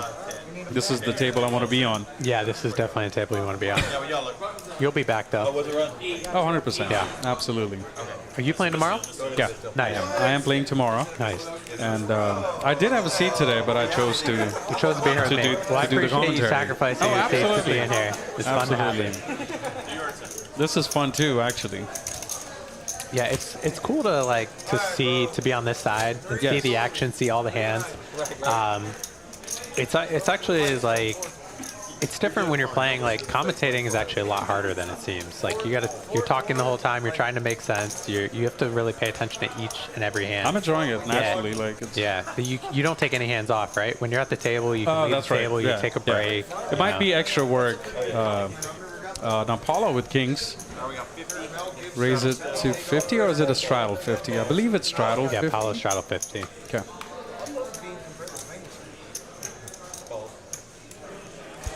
And nobody really has a hand, unfortunately for him.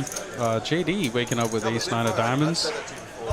And he is trying to get rid of that net button as well. So we might see some action here. This is, I think, the second time they've been in this blind over blind situation. Yeah. And I think we're going to see JD at least call here. Yeah, I played once before at TCH, and I told him he looked like Memphis right then. But I think he was on marijuana.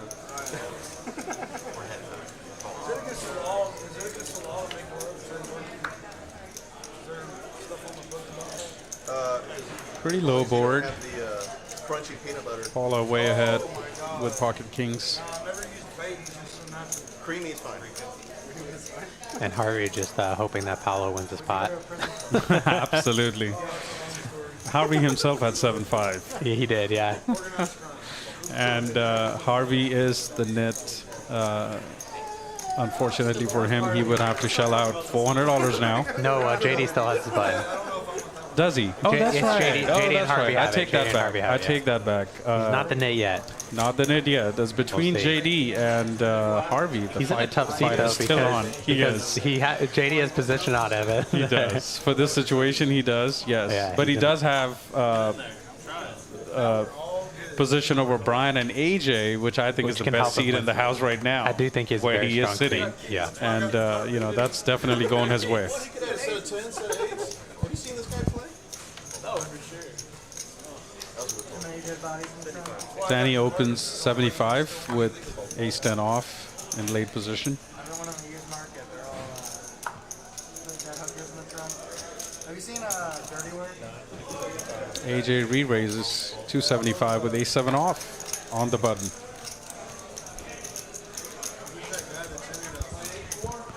Yeah, very aggressive 3-bet. And- He's planning to lay down the ace 10. Make it happen. Nice play there by AJ. Very nice.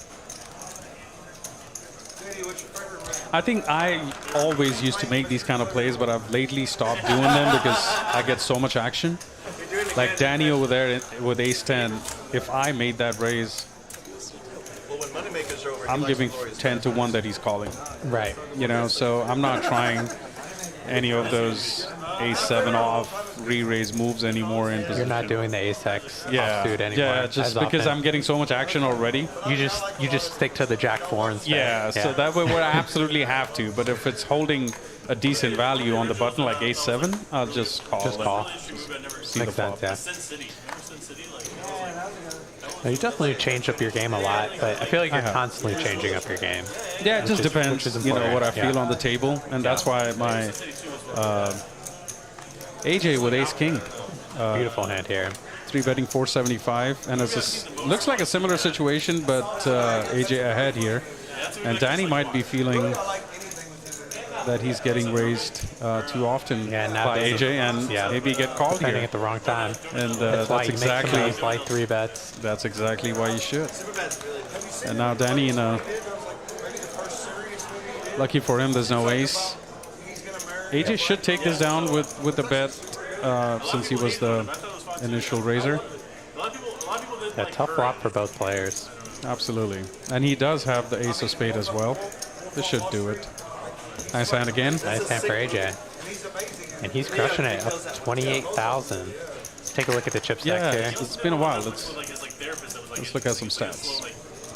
it's got like a documentary type of thing. And AJ all the way at the top with $28,000. Carlos second with 22. Paula with 19, 20K stacks. So we got 3 stacks over 20K. Yeah, we have And, some really big stacks. Danny all the way at the bottom with the lowest stack of 5,185. Surprised to see Danny not top up here in this game. Yeah, I am too. It could have something to do with his. It could have something to do with his seating position.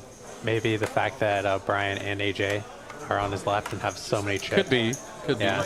But he is in position with Carlos, who That's has true. the Yeah, 22K Carlos has a stack. lot, yeah. So considering he's in position with one of the biggest stacks and a non-pro at the table, Right. I would have liked to see him add on. add on. But Yeah, I'm a little surprised too. He usually tops up to at least 10K. he does. So, he does. Yeah. Maybe just taking his time. He's getting a massage, relaxing a little bit. Absolutely. Yeah.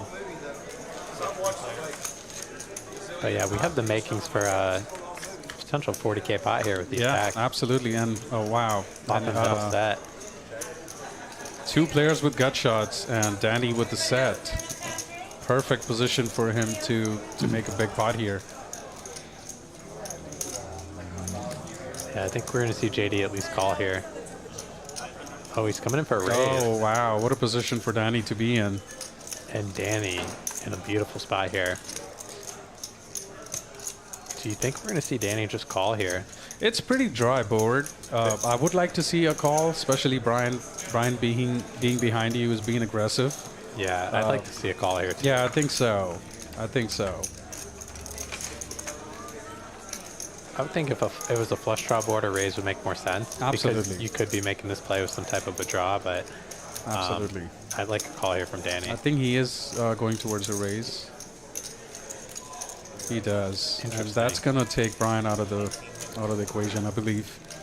Too much action for a gut shot. Brian is pained. He does not want to fold. But yeah, so that takes Brian away, and I think JD's also going to let it go. he's getting a pretty good price, but Danny doesn't have much behind. Exactly. So even if he does hit, that's why I would have preferred, given the stack Danny had, to just flat there and get Brian in.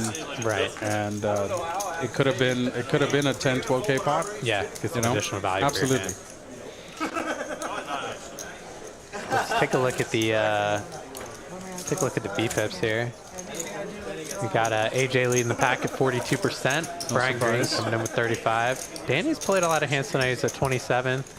JD and Sam both at 25. JD, Sam, and Carlos. Paolo 22. Moneymaker 20, and Harvey down at 12. He's been very, very card dead so far tonight.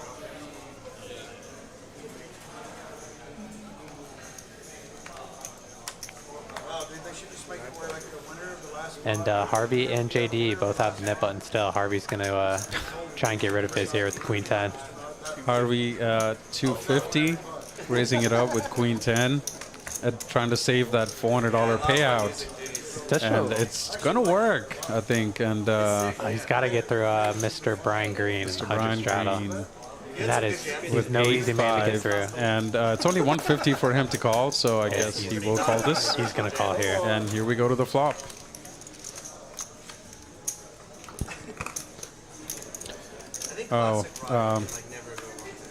He does flop a pair, mid pair. Yeah, so I think we're going to see Brian call at least one time. But Harvey is going to have to barrel. He's going to have to fire the turn if he wants to win this pot. Absolutely. Now it's going to be really difficult to win this pot with a bluff. Considering the pot is not that big. Right. Brian, yeah. Unless he hits a queen or 10 on the river, if it goes check, check on the turn. Lincoln Park. Yeah, that's it, right? Looks like Brian. I think he checked already. Yeah, okay, Harvey so did Harvey that. bet. Brian makes a call. Yeah, I see him calling. The river bet has to be. This is an interesting card. Now, this is where it becomes like Harvey's thinking, did Brian have a flush draw? Or Brian's thinking, did Harvey have a flush draw? Right. And Brian. this is where poker at its best right here. This is interesting. Brian turning his hand into a bluff here. He doesn't think he's good anymore. Absolutely. Thinking if Harvey has like a king. This is, he's trying to get him to fold, and Brian shows it, but he did have the best hand. But nice play from Brian. Yes. I think if Harvey did have like a hand like ace king, king queen, it's a very tough call there when the fourth card comes in. Absolutely. And I think this hand by Harvey was one of those net button situations where he got involved and he lost another 900. Right. Where if he didn't think about the net situation, he would have just paid 400. Exactly. So this is where the whole net situation comes into the last 2 or 3 players. Yeah. And it gets really interesting. Yeah, players make some plays that they wouldn't usually make. Harvey betting that 400 on the turn, thinking, well, if I don't win, I'm going to pay a 400 penalty anyway, so I might as well try. Absolutely. AJ here with pocket 10s. Mixing it up, playing it slow. Yeah, he's limped a few big hands tonight. He's limped ace queen, he's limped king. Calling 10s. And Harvey with king jack just a flat. Yeah, just calling interesting. Maybe aware of the fact that AJ has limped some strong hands.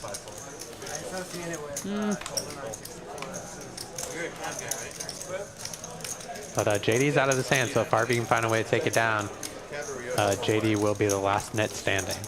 The last net sitting. Yeah, absolutely. And Brian betting his 2 pair, aces and 7s. AJ calling with the best hand, pocket 10s and aces. They have that restaurant also there that you gotta get reservations. French Laundry. Yeah, French Laundry. Did you get the view that gets the... They also serve a $2,500 bottle. It's even probably $3,500 now called Screaming Eagle. I think you can check or bet here. I like either one. This is an interesting card where Brian could, but he does have showdown. I think he's going to go bet call. Yeah, I think AJ's going to call here on the river. give him the turn to go check. Absolutely, yes. It's going to get checked. It's going to be a nice hand for AJ. Yep.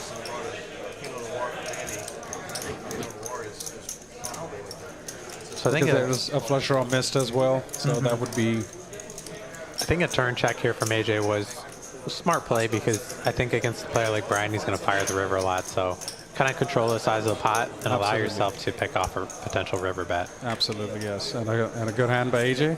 Very nice Profiting hand, 900.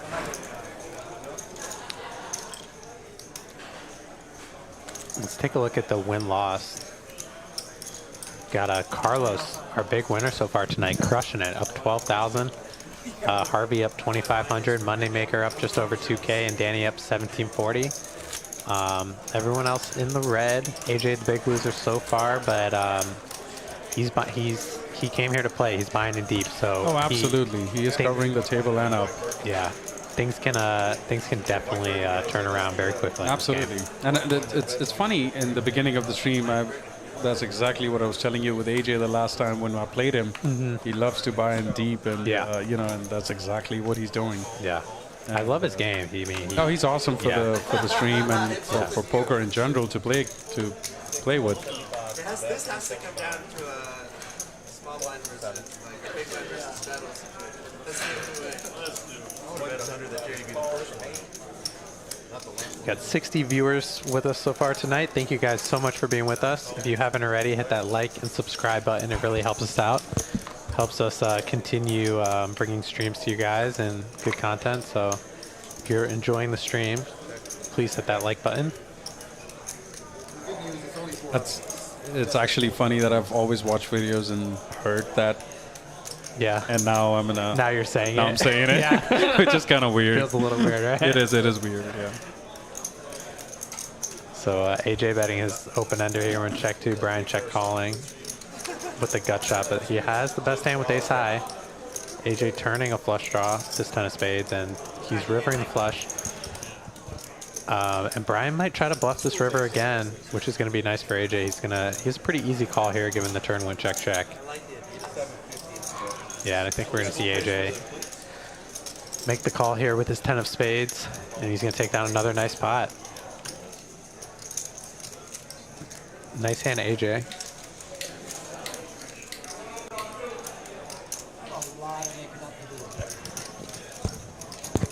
Yeah, and AJ's stack is just over 30,000 with that pot now. So he's very, very deep. And we have some players here that like to match stacks, so we have to make things to have some really big pots tonight.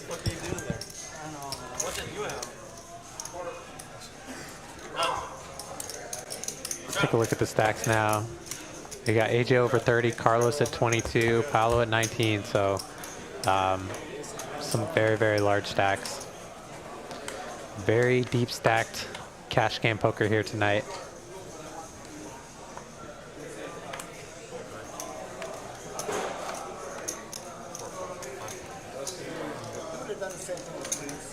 It does seem like an amazing game here that we have. Yeah, very interesting game. Definitely one of the deeper games I've seen on a Friday night. Absolutely, on a Friday night and here. we're just barely halfway through the stream now. Halfway through the stream. This can get wild. Yeah, absolutely. We've got the right mix of players and stacks for the game to get wild. Absolutely, absolutely. Brian, 3-betting with ace king to $400. Harvey calls with ace 8 of clubs. So I think the 100 straddle was on, so Brian raised and Harvey called. Harvey called. Yeah, that is correct. Harvey is in position. He is. And he's trying to get rid of the knit button. And if he doesn't make a move here, he's folding. And, he's going to keep that button. I think he would have been better off just paying the 400 at this point. Just prepaying? Yeah. Asking JD if he wants to chop it. Oh my God, don't do that. That's like super nit game. Yeah, not even a nit game. Yeah, that can't be allowed. Don't do that. Yeah. They wouldn't do that. I hope not. No, they wouldn't do it. No way. I know JD would never accept it. I don't think either of these guys would do it. No, I was just saying, like, if you just asked JD if he wanted to, like, you know, split it or something, split the penalty. But If you got he would have been better off either way. Yeah, that's why it's I think so. If we get rid of 2 buttons, it's anybody. we're still 50 here. That's what I was. That's what. hey, you know what? I want my 50 bucks. Yeah. Give me 50 bucks. How is that fair? It doesn't make any sense. It doesn't make any sense. No, because we get 2 buttons. We have to win 2 hands. You only have to win 1. See, we have to win 2. No, let's just start it. Just spit it. Give me my 50 bucks. No, really. It's just look. Yeah, 400. Nice try, JD.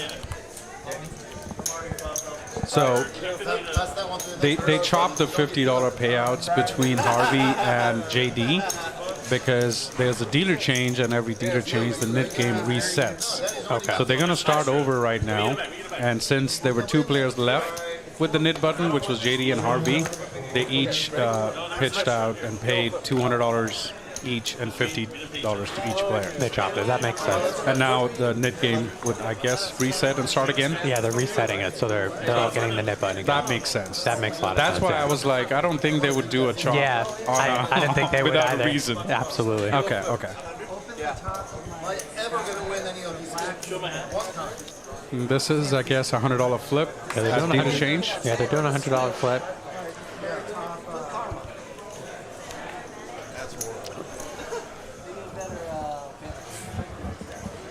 That's good.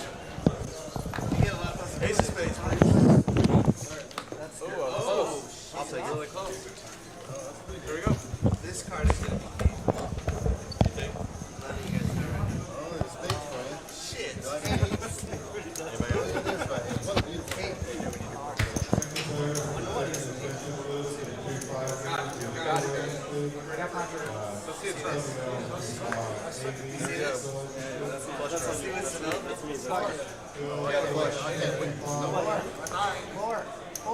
Nine. Oh, yes. I see spades. 10 high spades. 10 high spades. No way, no. I want Moneymaker's money first. Which one win? Carlos can't win. Twice? I didn't win twice. I didn't win the first time, did I? I haven't won. Today? We won the second. I don't know. We won the first I think we're deciding. There you go, my friend. But it's restarting. It's like Carlos takes down that flip there with the 10 high flush. Thank you, Carlos. Do we continue with Alright. Say it again? We continue with the Mid game? Yeah, of course, baby. Start over? Yeah, we're starting mid game order. Who won the flip? Damn. I want you to be inspired by the last dealer, okay? Say it again? I want you to be inspired by the last dealer. I was Don't let him show you up. Harvey, you're 25? Again for 50, right? Kettle is on by JD. We didn't win again in the last 2 hours? That was 2 hours? No, 1 hour. They do it different here. They do it better here. Alright, action. Oh, wait, sorry. I gotta change it back. Oh. Alright, I'm good. JD and Sam. Okay. Sam. And JD. I got everybody. Cool. Raise to 150. Chris, we pass those. All right, so we got Danny raising it up here to 150 in the cutoff with the ace-4 hearts. And JD's defending. He's probably going to defend the big blind here with the king-queen.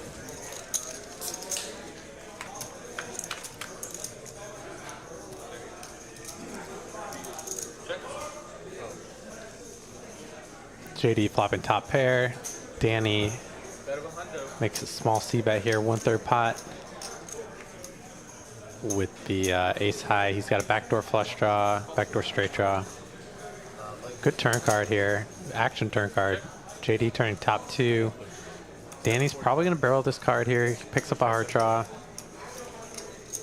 Gonna try to get JD to lay down like a 6 or deuce, middling pair. And we'll probably see JD come in for the check raise here with this king queen.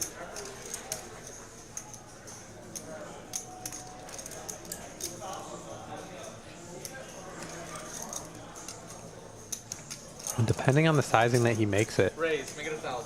kind of a small check raise, raises to 1,000, a little less than 3x. Danny now getting a good price in position with his ace-high flush draw.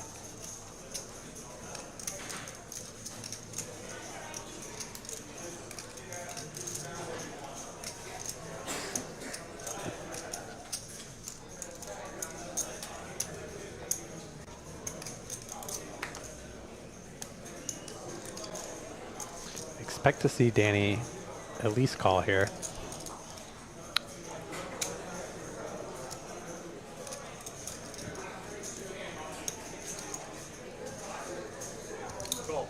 He does make the call. 2,500 in the middle here, heading to the river. And Danny rivering the nut flush, ace-high flush here.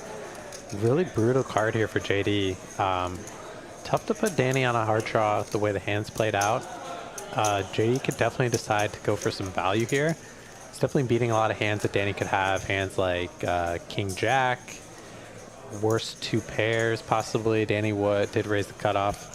Bet 600. And JD comes in with a really small blocker bet here. And, OFC is back in the booth, and OFC, we got quite a hand here.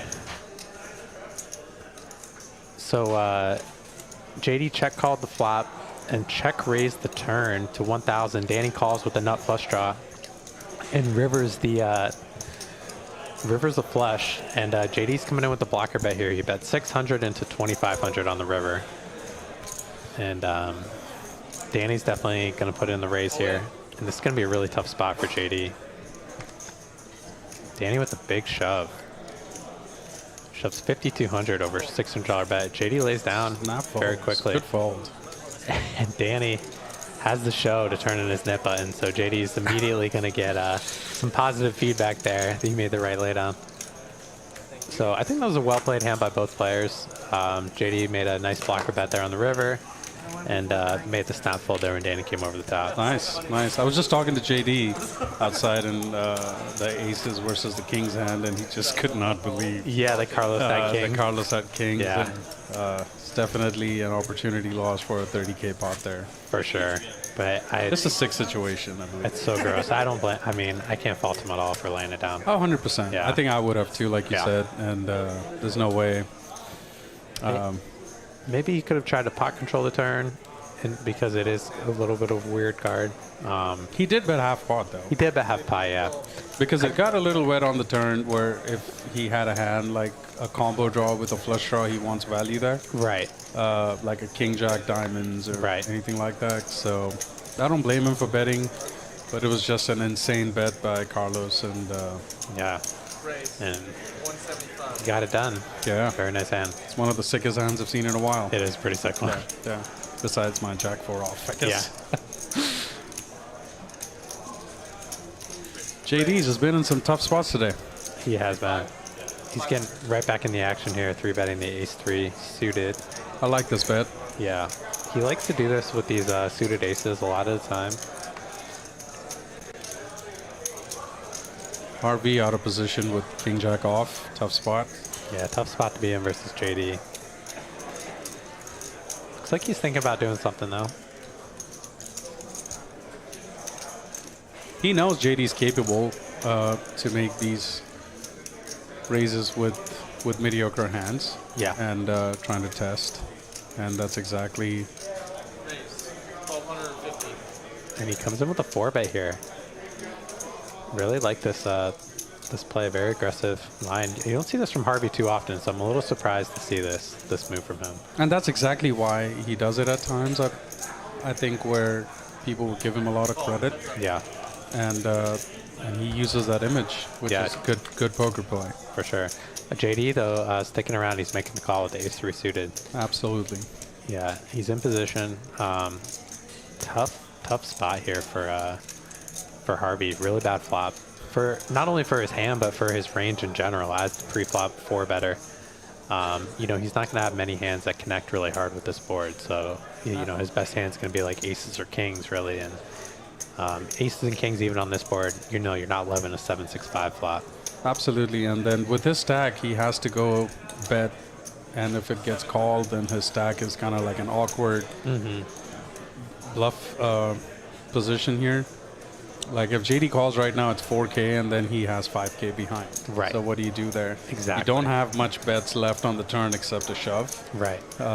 So I expect to see JD call here. He's got it's kind of a good flop for his hand. He's got a gut shot. Absolutely. And he's thinking that if Harvey maybe has like a hand like ace king, ace queen, something in that range, that he can take it away on a lot of turns. Absolutely.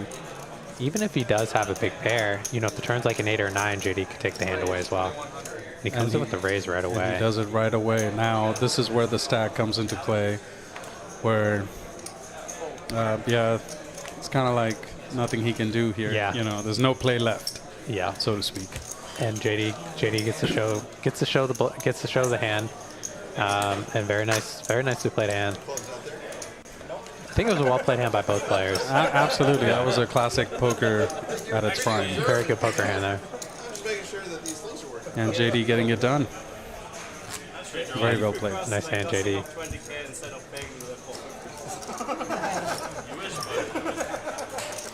Incognito, they are RFID cards. Yes. Yeah. And they are very expensive. I think it's about 150 a deck. I believe it's like 150 to 200 a deck. Yeah. Yeah. Because I was one time pissed off at some player I'm not going to name, and I was kind of messing with the card, with the 2 cards that I had in my hand. And I went home and watched the stream, and Eric was like, "OFC, please don't break the cards." Yes. Yeah, Eric's like, please don't. So I learned that day that those are $200 or close to it. Yeah, they're not cheap. Yeah. Yeah, running a live stream, there's a lot of cost to it. It's very it is actually very, very expensive. People think it's just camera and those cards, but you'll be amazed, as I was. The table's very expensive. The table is expensive. The lighting, the microphones, the readers on the tables, and you know, one of the instructions that you get when you get to a live stream is to be careful with the cards. Yeah. And you know, so yes, it does get expensive. And Paolo coming in with a 3-bet squeeze here with the king queen suited. Like this hand. Absolutely plays very well post flop. He's probably going to take it down. We have seen AJ get creative on the button. Paula hasn't played much hands, so he might give him credit for a good hand and not get involved. Yeah, he does lay it down. Absolutely. It's not a great hand to be playing versus a 3-bet. Absolutely. I'd rather have Apollo's, I'm going to show it. You know, I'd much rather have like small suited connector, small pocket pair, you know, playing versus 3-bet. Like a low offsuit ace just runs into the 3-betting range very often. Yes, it does. It does. I was going to remember it. But I've heard a lot of pros, or seen, not heard, play those wheel cards a lot more now than I've seen them a few years ago. The suited aces? Or even the offsuit for in cash games, I've seen a lot of pros calling in position with even the offsuits. Interesting.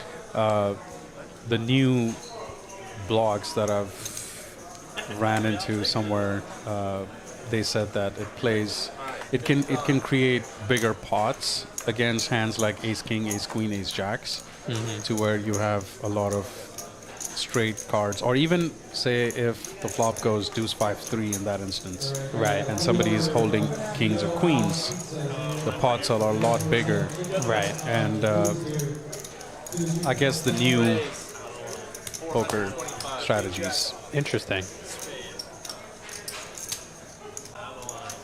Same theory. It goes with small pocket pairs, I guess, against bigger pocket pairs like deuces, threes, fives, fours. You know, same kind of concept. Yeah. Maybe. No, I definitely get the small pairs are very valuable because it's tough for, you know, a big overpair to get away on like a low board. So those hands have a lot of value. 100%. 3-bet pots. They do. Yeah. We have a hand developing here. Sam made a big raise versus Carlos, and he's trying to get rid of his nip button. He's got the 10-6 off, and Carlos in a great spot here. Raise 750. But I think this raise is gonna take down the pot. Unless Sam gets real creative. Yeah. Carlos usually doesn't mess around too much in these spots. Tonight he's not messing around at all. That's true. He's not messing around at all. We have seen that today. He's not playing any games, yes, and he's crushing. Yes, he is. He's crushing it today, and I hope he hope it goes continues. home with the good win. Yes, he me needs too. it.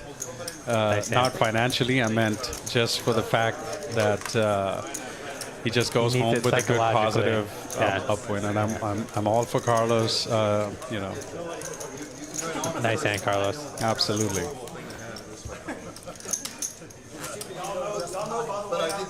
Interesting. I see a lot of people with like the low suited aces. They like those, but I'm personally not a huge fan of the offsuit aces. Offsuit in Yeah. position. Well, versus a 3-bet, I don't like them. Okay. I'd rather have like Okay. a suited connector or a small pair. I do like the suited aces, but I don't know. I find I have trouble with the offsuit because it's tough. You don't really make like two pairs straight very often. So a lot of times, like you have like a one pair hand, you have a marginal hand in a bloated pot, and True. You know, That is you're- absolutely true. yeah. Yeah. Raise it. Moneymaker with one of my favorite cash game hands, Jack 10 This suited. plays so well. It's a premium, yeah. Yes, it is. I like this better than Jack Queen suited for some reason. I really like Jack 10 suited too. Yeah. Yeah. Yeah. It's a very nice hand. In a deep stack cash game, this is the type of hand This you want. absolutely. Yeah. 450. And AJ coming in with a small with the 3-bet here, this pocket fours, small pair. I think Moneymaker raised it. I'm not sure. I believe he shows did raise call, it. because 50 to 450 probably would. He did raise the 150. He did. Okay. Okay. Full, heads up. Yeah, Moneymaker doesn't usually come in for a limp. Right. Right. So gets called 300 more, and flops top pair right away. Yeah, good flop for him. Probably see AJ continuation bet. It's a 10 high board. AJ could put him on ace jack, ace Oh, queen yeah. type of a hand. Absolutely. And definitely think his fours are good. It's a good idea to always kind of test the water, so to speak, on this flop. And Moneymaker's calling. Should see what AJ's going to do on this turn. He might check back. He knows Moneymaker's very Yes. solid. When Moneymaker does call, he usually has something pretty decent. Absolutely. I think AJ would check here. I would like to see a check by him.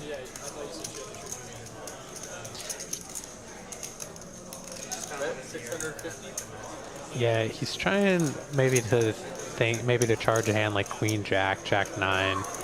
Maybe Moneymaker floated with 2 overs.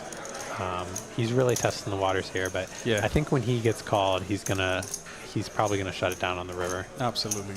It would be interesting if an ace or king came. That could be a good bluffing opportunity for AJ. But I'd expect him to check back this river here.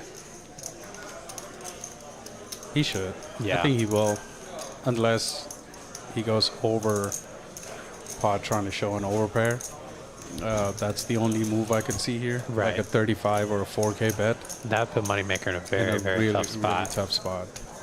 Because he has shown aggression all the way through pre-flop, flop turn. Right. The thing is, he has showdown value, so he's beating some true, hands. true. And Moneymaker's going to take down a nice pot there with his Jack 10. And he would lose the nit button. He lost the nip button. Nice hand there for Moneymaker.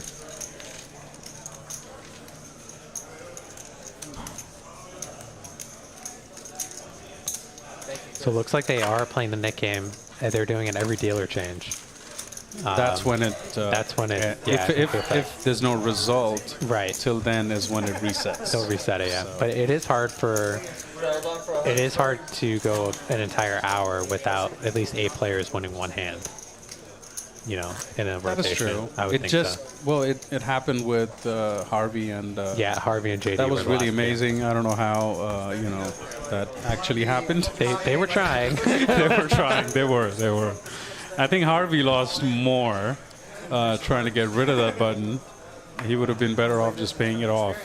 I mean, y'all should really 100 to call it, man. And then you can stack me with some really weird hands. So Garrison, players do draw for the seats, but Carlos has some vision trouble. He has some problem seeing the board, so that's why he sits in the 5 seat every stream. You notice the dealer does push the cards up for him, so that he can see the board. That's exactly why he gets that seat in the middle. Yeah, everyone else does draw for their seat. Yes. And Habib likes the 1 seat.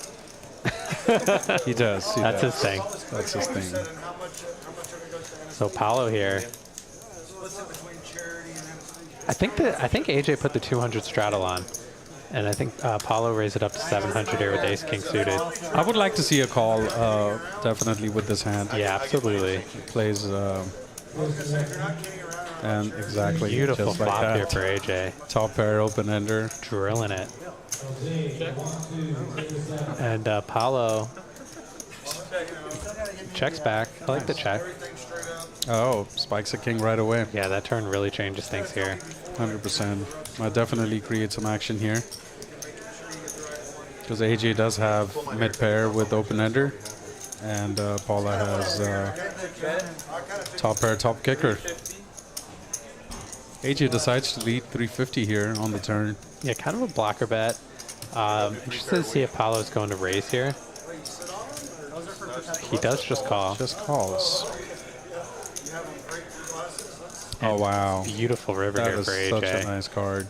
If AJ somehow just can pull a check here, this can get big. Yeah.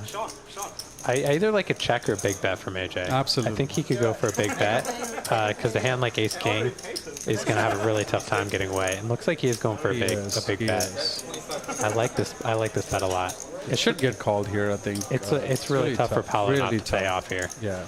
I mean, AJ could potentially be betting like a worse king for value. We've seen he's aggressive, so he definitely has bluffs in his range. So Absolutely. It's almost an impossible He fold. has to get called here. Very nice hand for AJ. Nice hand for AJ. Very, very well done. Picking up close to 4,000 profit there for that hand.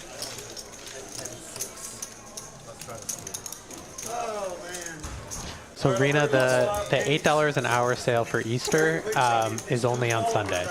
So it's running all day on Sunday, and you can buy as much time for $8 an hour as you'd like. Let me pull up the ad for you. That is a beautiful sale, but it is unlimited, so you can buy as many hours as you would like. Yep, and they have as many hours as you'd like. They also have a $130 buy-in tournament, 10K guarantee starting at 2 p.m. And that tournament usually gets a lot of players. Usually gets over 200 players. So oh wow, it's gonna be a really big field. That would be amazing. Yeah, especially after the special offer. I'm sure many people will come in to play the tournament, considering the offer that they have. Yeah, for sale. absolutely. So, yeah, I think it should be good. A good turnout.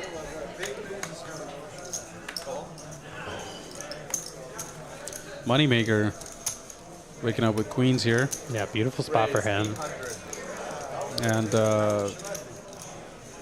3 bets to 800. It's just that Carlos gonna lay it down here. Yeah, showing respect to Mr. Moneymaker. Close to 5x. I believe he was out of position as well, and that's why the extra 1.5x for the position, which I do like. Yeah, I like that too. I used a similar strategy, make Absolutely. a bigger 3-bet out of position. Absolutely. The reason for that is because it's easier for your opponent to call in position, so you want to charge them a little bit more for their positional advantage. Absolutely. If OFC is in position on you, make it very big. Charge him to see the flop. Absolutely, yeah.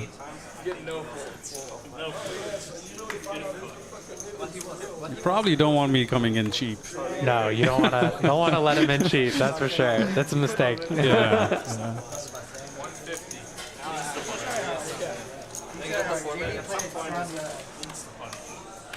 Moneymaker picking up 2 kings. Oh my God, this guy is so good. This guy's card racking. Back to back, queens and kings now. Does the same size, comes up for 800. Keeping it consistent. I think we'll see Paulo lay it down here. I think so, because I'm pretty sure he's played a ton with Moneymaker to understand out of position if it's $800 from him. Yeah, his hand's pretty his strong. king queen, but little do we know, he does call. And Interesting. Carlos, I think, is priced in now with ace jack off on the button. I'm not a big fan of this hand. Nice fold, very nice fold. I'm impressed with Carlos's play today. I'm very impressed with his play too. I think he's picking his spots well, and I do like that laydown. And he's got two. He's up against two very tough players, so he understands his customers here. Laying that hand in position was a very good fold. Yeah, I agree. A lot of discipline from Carlos.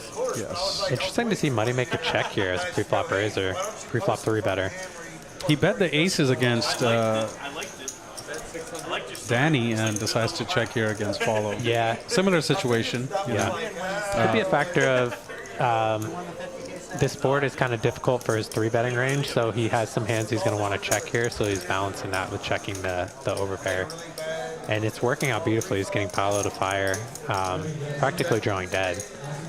Yep, and he does have the king of diamond. Yeah, so this is a dicey turn card for him, but Paolo does check back. I have seen him check here again in these situations, going for that extra value. I'd like to see it. it. And he did it again. Yeah, he did it again. This is where he's good. Yes. You know, I agree. I think Moneymaker does these kind of play. Like right now, he's abusing an extra bet that most of the players would have tried to bet and get value, where he just checks and gets value and then free raises to see where it could get him extra value. Yeah, I think he's really good at this, and I need to learn a thing or two from him. I agree 100%. I really like his approach to this spot, and I like his check on the river. And he, in my opinion, he makes absolute maximum from Paolo on this hand. He does. Yeah. He does. There's no way he would have lost 3,000, considering, say, if I was playing. It would be really hard. I would have probably led the taking a shot at it on the river and not checked, but that's where I think Moneymaker does it the best. Yeah, I agree. A really well played hand from him. Very nice hand. Yeah, I'm sure he would love to put that in his app tonight when he's up and goes home. A little extra $2,000 earned from checking that hand. Absolutely. Yeah. So you don't always have to c-bet your overpairs. It does make sense to check them sometimes. Check 3 times takes a lot of discipline. And that check also minimizes your loss. Potential loss. Say if you were to ran into gets raised, I mean, that's a really great spot. Absolutely. So that's a safe $1,500 that he could have ever made with kings there. Yeah. So exactly. Absolutely well played. Yeah. JD waking up with jiggities here, raising it to 150. Oh wow. Harvey with pocket aces and AJ with queen jack. Yeah. Of spades. AJ's gonna at least call here. He does. He does call, and Harvey in such a beautiful spot. Beautiful spot here. With pocket aces. The hand he's been waiting for all night. Yeah, brutal spot for Mr. JD. Raise 750.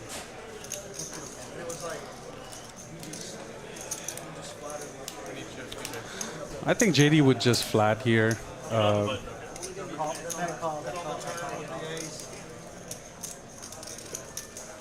But JD's also probably thinking if he does flat, that'll bring AJ in. Yeah, I think given the fact that JD raised under the gun and Harvey's 3-betting from the big blind, he knows that Harvey's range is like very narrow in this situation. So Jax is kind of a bluff catcher at this point. It's not really a hand. If he comes over the top, I think Harvey's only getting it in with a better hand, possibly ace king. So he's not. I think he prefers to just call here and try to see the flop in position, And I'd expect AJ to come along here. He's got 100%. A really nice hand. Absolutely, They're deep, and AJ likes to see flops of these types of hands, as we all do. That is one of the premium pre-flops. It's really a bad flop for AJ. Flops top pair against Harvey's aces. Tough flop for AJ. Beautiful flop for Harvey. He's got the overpair. He's got the ace of diamonds. Probably expect to see him make a small c-bet here. I want to see like maybe 650, 700. I was thinking right around in that range, yeah.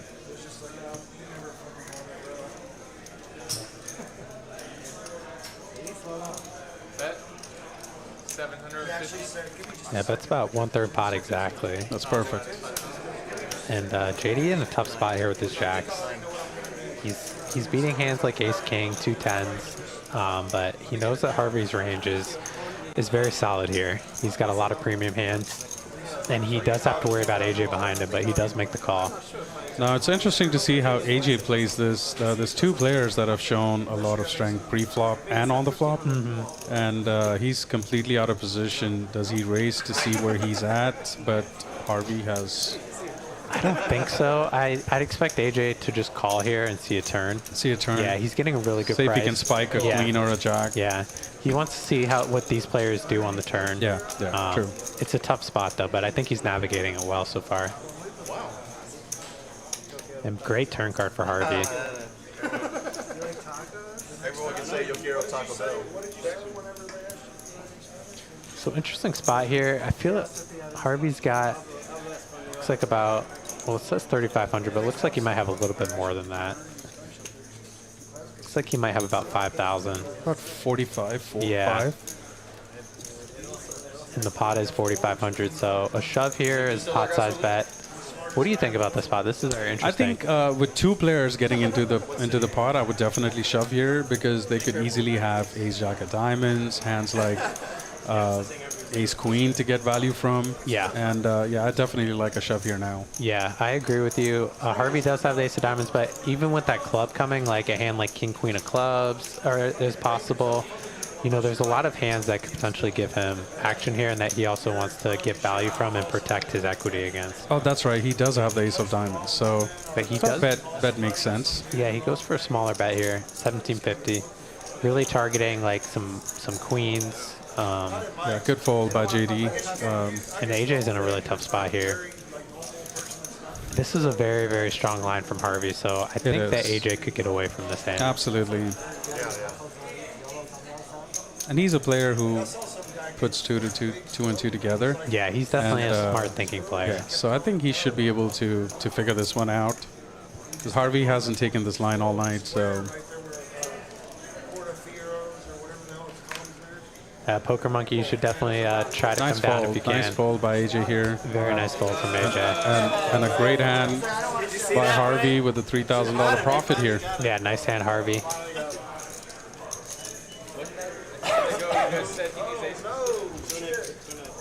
At 68 viewers with us in the chat tonight on this Friday night. We have Mr. OFC joining myself. I'm Hayden Fortini in the booth tonight.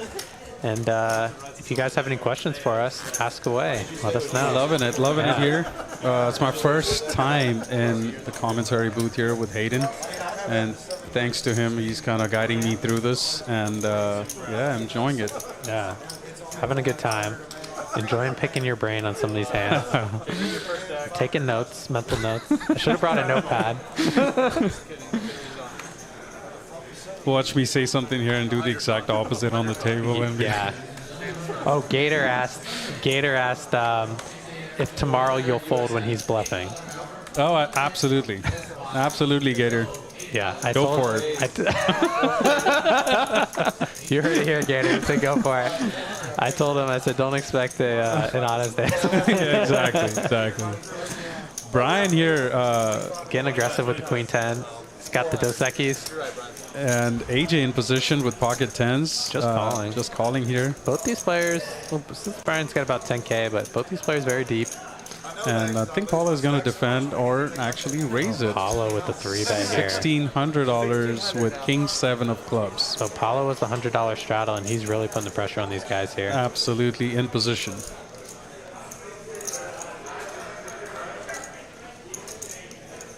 These are two aggressive players. It'll be interesting to see how this plays. Brian already with the call with $1,600 in small blind. AJ now with the real hand, pocket tens here. See what he does. Yeah, I think he's definitely going to at least call. Him and Paulo and Brian are very deep. I think Paulo actually has more than 11. Looks like Paulo must have added on.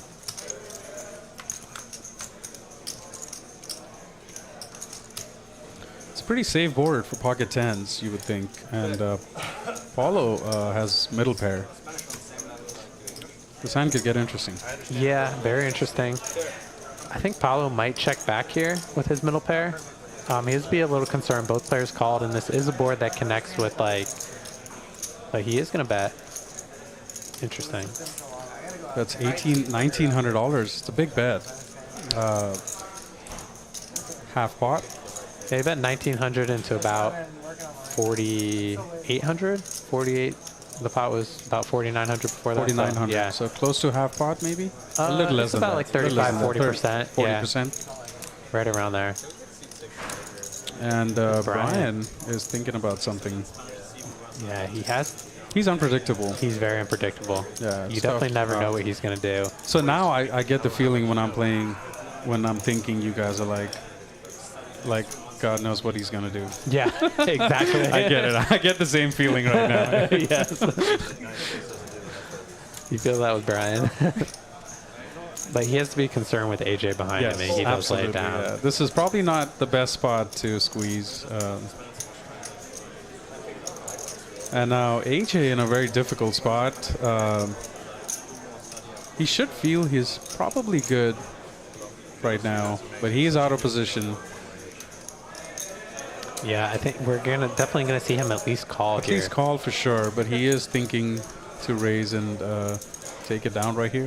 He's thinking about it. It's a tough spot. It is for a tough him, though, spot. considering Paolo's 3-betting and he's betting this board.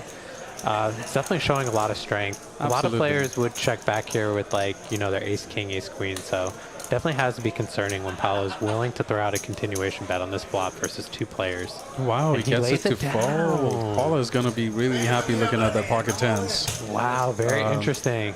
It's very interesting how AJ played this hand. Very interesting. Giving Paolo a lot of credit Lot there. of credit there. Nicely done from Paolo. Yes, absolutely, and that's why he's good. Very good. I wouldn't expect those to be the 2 type of players you want to target with bluffs, but Paolo managed to get it done. Absolutely. Very well done. He's got a lot of history with these guys, so I know he's played with Brian Green a lot. With AJ, I don't think he probably has played a lot. Maybe on the last stream if they played after I think left, they played after the stream. and then yeah. maybe they do have kind of a history developed. We're going to get to see if Paul's never going to lie there. I mean, you're never going to lie there, right? Very well done. Yeah, very nice hand from Paolo. By Paulo. Yeah. Enjoyed it. That was a fun hand to watch. I mean, I lost 6 different hands. You got to call with the queen 10 off and fucking Hey, we're up to 76 viewers. All right, let's keep it going, guys. That is awesome. Keep him coming in to watch this amazing stream that we have here. Yeah, we got an awesome stream. 5, 10, 25, 50, sometimes 100. The 400 was on already tonight. Harvey here 3-betting with ace-8 hearts to 650 against Moneymaker's pocket 3s. Yeah, Moneymaker's going to look it up. Call in position. 3 of hearts is still possible. Calling it just for blood. Yeah. So, tough board here. Harvey does check. And we'll probably see Moneymaker check behind.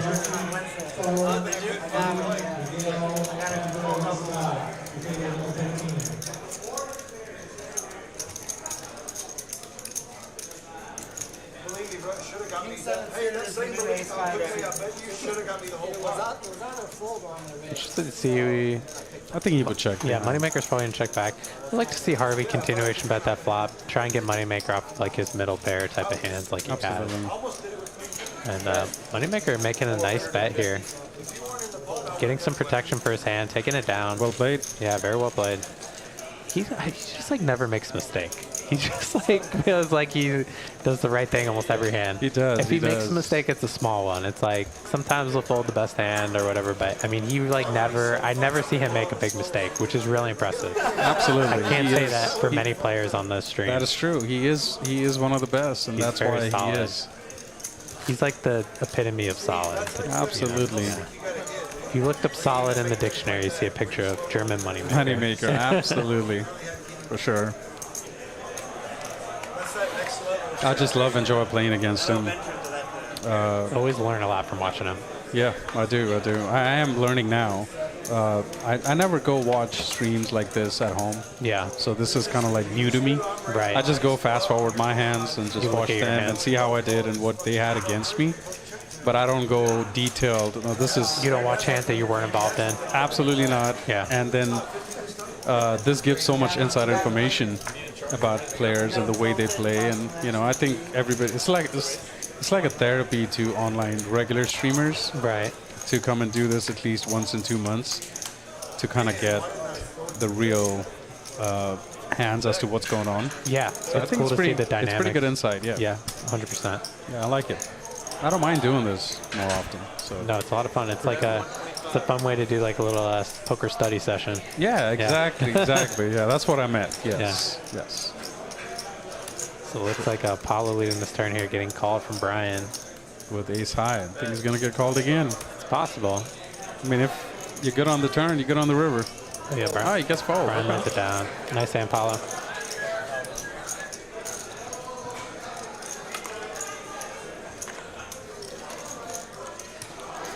It's been funny, like Kim and I watching each other's streams, but she's also, even though I know her game probably better than most people, or pretty much anyone, it's funny because sometimes I don't know what she's going to do. Oh, absolutely. She surprises me. She has that unpredictability. The unpredictability, of course. Like the first time she played the stream and shoved the 7-6 of diamonds against you, I was pocket fives. I was very surprised. It's my first stream. Yeah. Like, please leave me alone. It was her first stream too. I see, and I didn't know that. I was very surprised. So so I had to think about it. I guess never folding. And now you guys know me, but back then nobody knew much about me. But exactly. I'm never folding there, obviously. But yeah, it's a tough spot for sure. Wow, Harvey with aces again on the button, raises it to 125. He's gonna get called in multiple spots here. Carlos with 10-5 off, defending his straddle. And beautiful flop here for Harvey. Flop a top set. Top set. Sam with a gut shot, and Carlos with bottom pair. So Harvey checking back. Oh, wow. Oh my gosh, what a turn card. Sam with absolute nuts here, and Harvey with top set. This can get ugly. And with a small bet. It's a very small bet, trying to... not sure if Carlos raises here, protects one pair open-ender type of a hand and tries to get value from them, or just flats. He just flats. Just calls. Wow. Very interesting. That is very interesting. And it does not help him. Definitely losing the minimum so far. Yeah, it's just amazing how, this is working out. I wonder what he does here. It's just such a small bet, 300. I expect him to raise at this point. There's tons of hands. It would really amaze me if he just flats here. I don't think he's going to do it. I don't think so either. I think at this point there's just so many hands he could get value from. Absolutely. Yeah. I think he's definitely raising. Yeah. And he's going to get the bad news. He's going to get some bad news, yeah.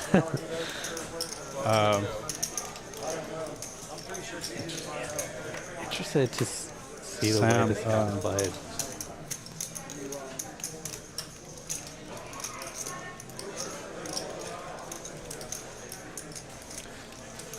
When Sam shoves, I wonder what Harvey would think he has. 2 pair holdings. I feel like if he's shoving, he's representing a straight at this point. Oh wow, and he's just raising small. So much strength here. I love shoving here more than. Yeah, he comes with a small raise, and I think Harvey's gonna have to call for this price. Sam could definitely have like some 2 pairs, like you said, or like he's beating sets as well. He has the 7s, 6s, 5s. I like to keep it a little more polarized here rather than and just shove it. Just shove it. Because Harvey's line is, you're trying to get paid off by a set at this point. The way the hand was played, maybe 2 pair. Yeah, I see a set doing this too. So Harvey, it's kind of has to call. Right. Like pocket 7s, pocket 6s. Obviously, Harvey did not play it like aces at all. Absolutely, so His hand is super polarized here to what he has. Absolutely. So if I had a set there, I would have probably min raised. Yeah, too. For sure. Nice hand for Sam. Very nice hand. Yeah. Yeah, but by shoving the river, you definitely allow yourself to have some bluffs in that spot. Exactly. Yeah. I do like a shove better than min raise-ish bet in that situation. Especially when a player like Harvey is raising you there, you have to put him on a premium. Right, absolutely. Paid. Yeah, with that line. Yeah. Very nice hand there for Sam. Who lost the Nick game? Was it Brian Green? No way. No. Oh no, Brian did lose it. Wow. Unbelievable. No He way. definitely. The guy's running bad, can't win hands. That's a miracle. Just That is happened. unbelievable. That is a rare, very rare thing that just happened. That is amazing. I would have never dreamt that he would Yeah. lose the mid button. But I think he didn't realize he had that button until he just had to pay, and he was like, "Oh shit, I have this button still here with me." Wow. I tried hard. Strange things happen on poker tables. Yeah, for sure. We'll pull up the some stats for you guys after this hand. After this hand, yeah. He has slowed down a bit. He has slowed down a little Yeah, bit. he hasn't played a hand in a while, I think. In fairness, he was very card dead. He was, absolutely. He is opening it up here to 175 with Jack Queen off. Yeah. That means I'm like at a hindrance playing here, not knowing that. Call, heads up. Danny's Danny going to defend. defends with 10-7 off.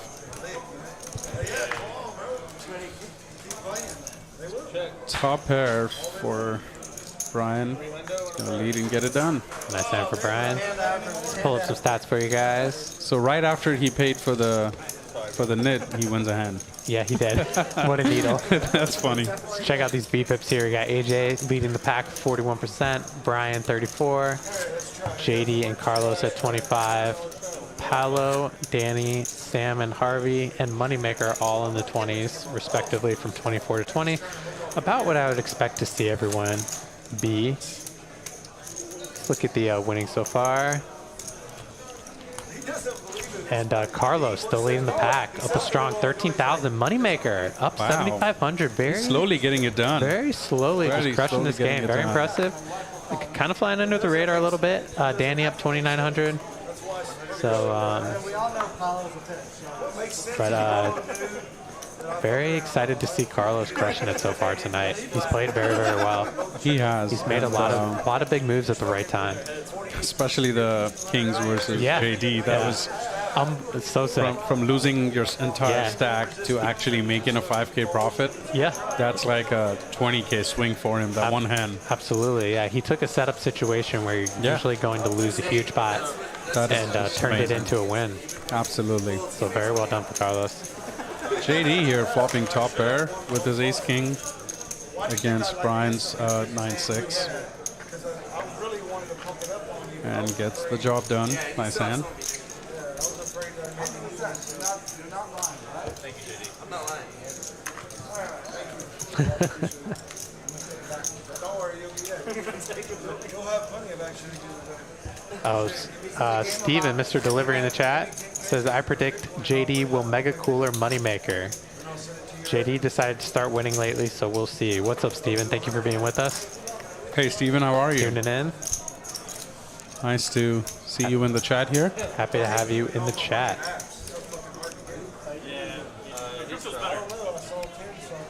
I don't know about that. Moneymaker is a tough player to stack. He did say mega cooler, so, you know, it would have to be, I think, a mega cooler. Like aces, kings go all in. Or like JD spikes a king. Something like that. Something like that, Or like yeah. a set over set. It has to be something Or like just that. like, yeah, set over set type of situation. In a 3-bet pot. Or something like a that. deuce 7-10 rainbow, and yeah, that should be. Thank you, Stephen. This is my first commentary debut here with Hayden, You're crushing it. and I actually love it. Yeah. It's pretty cool. It's fun to have you here. Thank you. Same here. Same here. Enjoying it. Love being here. And we'll see OFC battling it out on the felt tomorrow. Tomorrow, yes, I will be playing. I am excited to play here tomorrow. 7 would be a disaster here. Gut shot for AJ, open ender for Moneymaker, and 7 would be a very bad card for AJ. Moneymaker now has a pair of jacks with an open ender. Interesting turn. Moneymaker checking again. Really trying to induce a bluff. Looks like it might work. You need to just let me know what you want. Somehow does every time. Yeah, it is working out again. Just works for him every time. He's- People just. He's got a great hand to check call the turn with here. How much you got me pretty good. This guy knows what he's doing. Like 30 to 40 to Brian or something. At least 30. I literally, I'm not even bullshitting. I would have jammed on you if I knew I could get 3 by money. I just didn't want to be out of the game. Did I say that money? And AJ checks Alright, back. AJ checks back. Nice hand, Mr. Moneymaker. Cost him like Gets it done again. $6,500 poker. You would call? I don't really hit one. I was on the table. Yeah. I can't. I saw you guys play. Carlos has actually been pretty quiet since that. He has Aces been. versus. I think the one good hand that he fairly had was card the Ace Jack. He folded where he ace folded, jack. which was a really good fold again. Yeah. And besides that, he hasn't had much. Yeah, he's been fairly card dead aside from a few big hands. He has. You both me?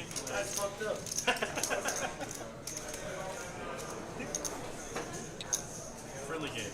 He knows what he's doing. He's an amazing player. I'm just bro. Gets aces to fold. So Yeah. He's a wizard, he's a wizard. as they Yeah. say. 2 clubs is your blunt card. 50 to call. Only been playing poker for about 2 years, so very impressive to see Carlos out here battling out at the high stakes versus some of Dallas's toughest players and Absolutely. really crushing the game tonight. And he's been holding his own on a lot of these streams. Absolutely. This is no easy table He's by been playing, any means. He's been playing the quarter 50-50 game. It's ran a few times on Thursdays against like The really Omaha? That's right. Hold'em. He's been The playing Hold'em Hold'em. game? Okay. Really tough lineups, and he's held his own. He's Nice. Yeah, he's done Nice. really well. Carlos picking up jacks here on the button. Yeah, just calling JD's Just raise. calling JD's pairs and the best hand right now. I think if Carlos, he does check back here. Mixing it up. Expect Brian to fire this turn a lot, and I think Carlos is going to have a pretty easy call at this point. He definitely has a very nice hand to bluff catch with. Absolutely. Versus a player like Brian. Yeah, now it should be a pretty cruise Yeah. mode for him. If JD decided to raise Brian there, then Carlos would be in a tough spot, yeah. So now the pot being close to 1100, you know, pretty much any bet would get called with jacks there. So Yeah, Carlos checking back after Brian checks. absolutely, very well played again. He is a wizard. He is a wizard. He is. Winning the max for a lot of his hands tonight. Very well done, Carlos. Now every time I play with him now on after the stream, I'm gonna be super cautious Oh yeah, going against Carlos. for sure. Yeah, Yeah. Carlos came to play tonight. Yeah, he came to learned play. something yesterday. I don't know about. Yeah. No, he's a very smart guy. I feel like Yes, he's of course. always learning and He's an adjusting. attorney. Yeah. He is smart. But yeah, poker was being brutal to him the past few months. So It's brutal to all of us sometimes. Yeah, Doesn't true. matter how well you play sometimes. Sometimes it just doesn't go your way. It does. It does. So this is a good, nice breather for him For sure. as far as poker winnings.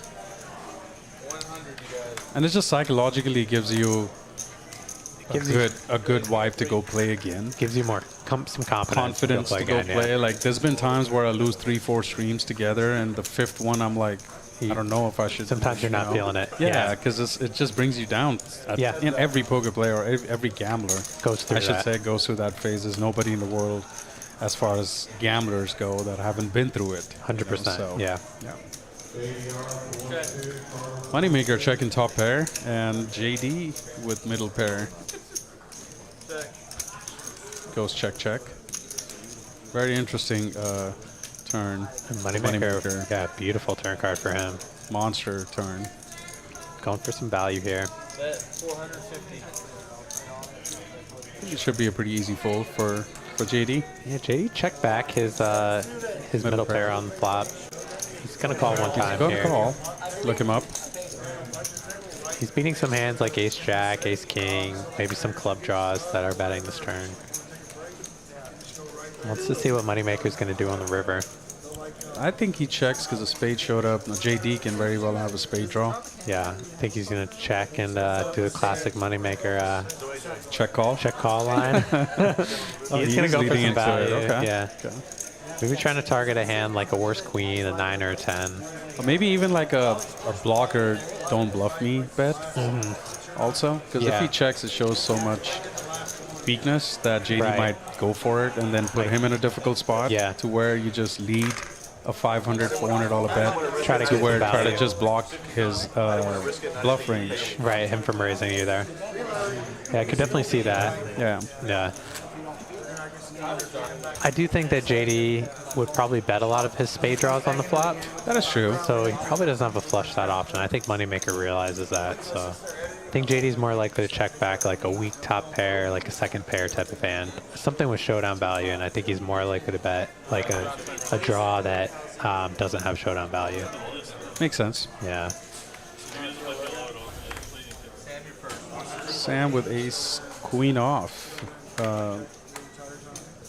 What is that? Straddle and straddle? It's a $100 straddle Raise it up. from Paula. He's gonna raise it to 425. Big raise there from Sam. Moneymaker's got a very nice hand on the button. King Jack suited. Premium. Yeah, gonna make the call. Love this type Oh, of hand on the wow. button. Wow. Harvey is just running good, except the ace is being cracked. He's Yeah, getting some premiums in the right spots. He's woken up with some really big hands. Yes, he has. And there's another example right here, leading the pack with ace king. And I do think his stack size is incorrect. It looks like he's got maybe close to 6,000. 4, 5. Yeah, close to about 55, looks like. Yeah, so he is. He's got kind of an awkward stack size as far as like his sizing goes here. He's gonna go for 24. 1625. Okay, interesting. 1625. Okay. Tough spot for Sam here. He did raise under the gun. He knows Harvey is a very solid player. He's usually going to have a very strong hand in this spot. Would you have liked Sam to just flat in that position? From under the gun, I like a raise. I like coming in with a raise with the ace queen, but I probably would have come in for a little bit smaller raise, maybe 250, 300. I think the 425 is a little excessive on the sizing. I think he went 4x. It was 100. He went 4x, yeah. So you prefer like a 2.5? Like either 2.5 or 3x, yeah. I just think on the 100 straddle, the effective stack size is so much shorter, so it makes sense to go for a smaller raise size at that, at that stack depth.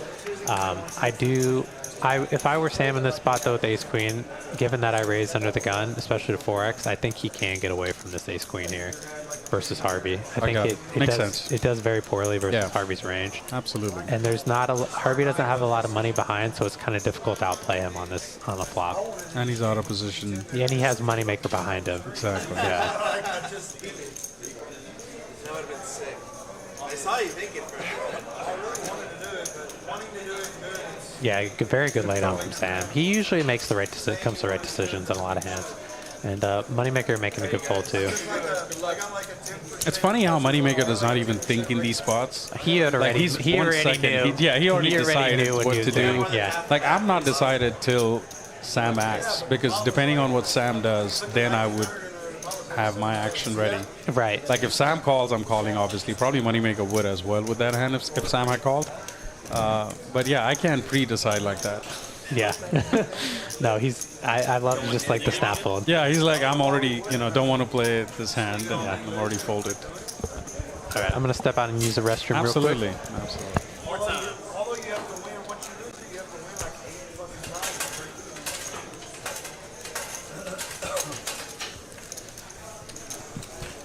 We gotta figure out some way I can get my money back here. You guys are never gonna be able to poker. We gotta do This is a wonderful game here. Lots and lots of action. Some big stacks. I think AJ is close to 30. Carlos close to 20, 25. Some amazing action here at Poker House of Dallas.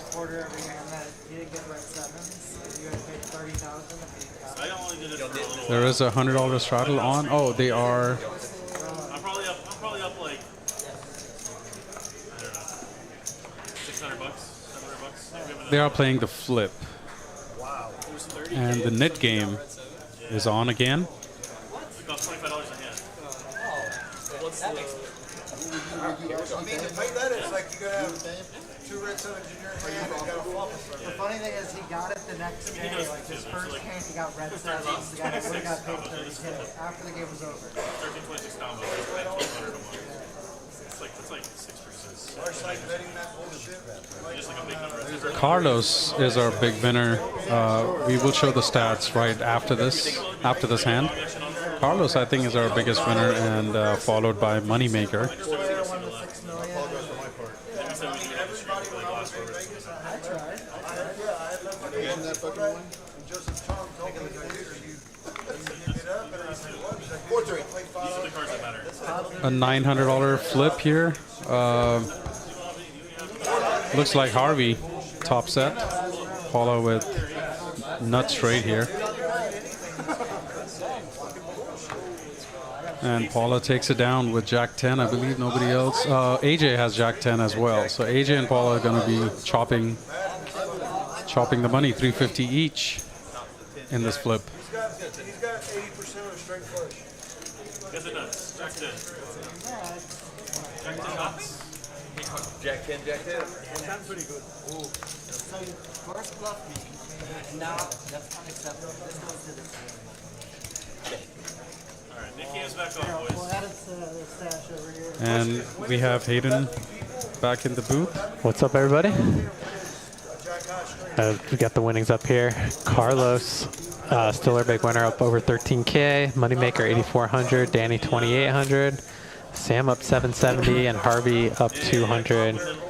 Paolo, JD, Brian, and AJ are down, but we still got about an hour left in the stream. A lot of deep stacks, a lot of big pots, so a lot of things can change in this next hour. Absolutely. And I expect for usually the last hour, the straddles seem to ramp up. Like the 100 goes on more often. I see the 200 on. I feel like when it gets towards the end, people do want to gamble more. The ones that are stuck, yes, want to make it bigger. So yes, that definitely. And in my opinion, the right players are stuck for the pots to get big. I think so. Yes. I think so. But the losses are not huge compared to what most of the players are used to. Like JD, 6-7K is the average, loss. So I don't know if that would make. Yeah, and I expect these players, they're probably going to play after the stream. Absolutely, I think so. Yeah, I think so. Do you like to play after the stream? I don't usually, because the 4 hours is stretching it for me. Yeah. And most of the times I come in a little early, play on the floor, so that's like 5-6 hours. Right. And then my kiddo, whom I love a lot. Sure. Obviously. I understand. And, so I just want to go back to see him. So yeah. So weekends I don't, but weekdays sometimes, like after Wednesday at TCH. Since my son's sleeping, I don't mind playing a little bit more because he's sleeping already. Right. But weekends, my son is usually awake playing his Fortnite. Okay. So I'd like to rush home. Go home and join him. Yeah. Do you play a little Fortnite yourself? No, I don't actually. No, he's trying to get me into it. Trying to teach you. He told me $10 an hour and teach me. So we're kind of debating on how much it's gonna cost. how much it's gonna be. So he should take a piece of your poker action instead. He gets exactly. He gets a percentage. So he thinks in his head. I tell him it's a tournament, so whatever numbers you see doesn't matter. Oh, okay. So whoever has the highest winning gets $500. Okay, cool. And they get a free seat next time. Oh, is what I told him. Okay. He's 12, 13. Trying to understand things, and he knows quite a bit. So I don't want him to know that I'm playing these stakes. Right. So that makes sense. Okay. That's fine. So I assume he's not listening now. No, he does not know about the Poker House stream. He knows TCH on my Wednesday streams. Oh, okay. So he looks at that a lot. I see. He's not even. Yeah. He doesn't watch the Poker House one. Okay. That's cool though. Yeah. Yeah, Emmy's gotten to a point where she can now recognize us on TV.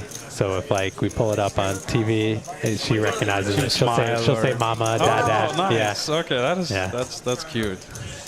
One time I was watching, Kim got it all in with King's pre-flop against Ace Queen. And I was like, Mom's going to win a big pot. She's going to get spot. And then I was like, no ace on the river, no ace. And then the ace came, and I'm like, no. And she started crying. She thought I was mad at her. So I said, I'm sorry. I'm not mad at you. I just That is funny. Yeah. That age is so adorable. Like, what, 2? She's 21 months. 21 months, close Yeah. to 2. It's So, such a sweet age. Yes, that's wonderful. Yeah. Because I have a daughter. She's 22.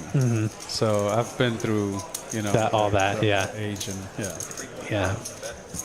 And girls are they're so sweet at that age. They're angels. Until they become teenagers, I hear about it. That's Let's not talk about it. I'm enjoying this. I'm enjoying this age now. Yeah. Enjoy it till you can. Yeah. Interesting hand here developing here. So that's Brian's got pocket 9s, 4 bets, Paula's Jack 10 of diamonds. He lets it go. Lays it down. Wow. Interesting. Yeah. Interesting to see him lay down there. Nice aggressive 4 bet there from Brian. Brian gets it done. Yeah, gets Paulo off a lot of equity there. Got Mark Wee in the chat. What's up, Mark? Hey, Mark, how are you? Mark's a fantastic guy. Have you met Mark yet?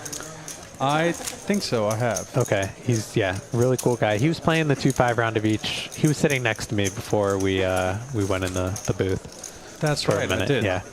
I did. Yeah, really great guy. He does. He helped Kim and I find our place here, and he's a really great guy. He's a real estate agent, so if you guys have any real estate needs in the area, I should meet him right after this. I'd highly recommend. I remember getting in him touch from with yesterday's chat. Yeah. When I was chatting with Eddie, he said hi to me, and I didn't know he was on the table with you. Otherwise, I would have introduced myself. Yeah. But after the stream, I definitely would love to meet him. Yeah, I definitely recommend getting in touch with him. Absolutely. Yeah, great guy. And loves poker, so.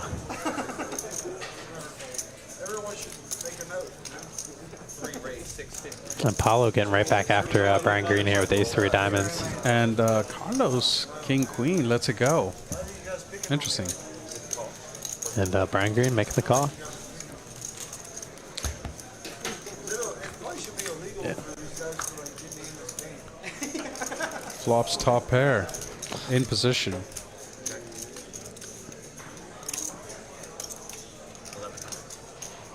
It's a big bet. 70% pot. Nice hand for Brian. Gets it done. It's interesting. Carlos insta folded king queen. Yeah, he did. He's made a lot of really good folds like that. All right, guys. So we were just talking about Mark Wee. He's got his it's a semi-private game here on Wednesdays. It starts at 10 a.m. It's a 1K max buy-in, 1-3 blinds, unlimited straddles. They play the stand-up game, which is the Nick game, which is they're doing right now. They don't actually stand up, and the 7 deuce game. So a lot of fun, side action, good games there. They do usually have 9 players that start the game, but you can come in and get on the list if you're interested in playing in the game. So that's excellent. Yeah, I like unlimited straddles. Dude, definitely sounds like an action game there. The straddles, I played in the game a few times and it's gotten up to 192 multiple times. Nice. So it's basically a gambling game. It's very gambling. At that point, it almost becomes like a tournament because especially when there's 1K stacks, it's like everyone's got exactly. Short stack. That's what it feels like. Yeah, but it is a very fun game. The stacks do get deep. I would definitely come try it. Yeah. Yeah, it'd be fun. I'm sure Mark would love to have you. Absolutely. I hope he does. I'm going to meet him after this. Make sure he does.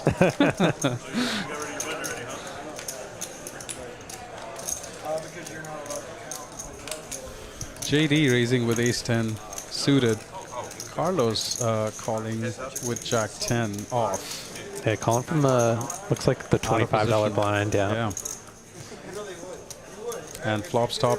Oh, yeah, tough flop here for Carlos. Top pair, and this could get. Carlos gonna lead out here, 250, and both are super deep. Yes, JD's got an interesting decision here between raising or calling. What do you like here as a in position call? Yeah. And what a turn card. JD's hand got even better with the nut flush draw on the turn. We got Paul Tassone in the chat, a.k.a. Gator, saying hi, OFC. Hi, Hayden. What's up, Paul? What's up, Paul? How are you? Here. We'll see you. Welcome in the chat. Yeah, we'll see you tomorrow on the felt. It's a good turn card for Carlos in the sense that it's going to slow him down. I'll probably see him check call a bet here. I think he folds. He's going to call. Yeah, he does call at least one time. Cool. Beautiful turn card for JD. Wow. Carlos. This is Carlos's night, continuing guys. his run good. 2 pair and wow. Fortunately for JD, it's a pretty ugly river, so I expect him to just check back. Oh, He does, yeah. Does not bet on the JD's gonna be sick. Yeah, Carlos has got his number tonight in every way. Beautiful hand. Well done, Carlos. Nice hand. Nice, well played. It's Carlos's world today, and all these players are just living in it. We're just living in it, yeah. Love seeing Carlos crush. JD just can't believe what's happening with him and Carlos today. Yeah, JD has had a rough go of yeah, it he versus definitely Mr. does. Carlos. Yes.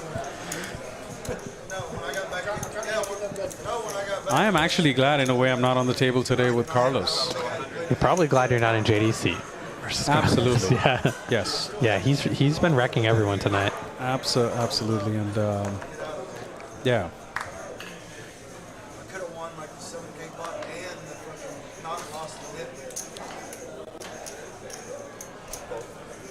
I gotta tell you, I'm debating this right there, boys.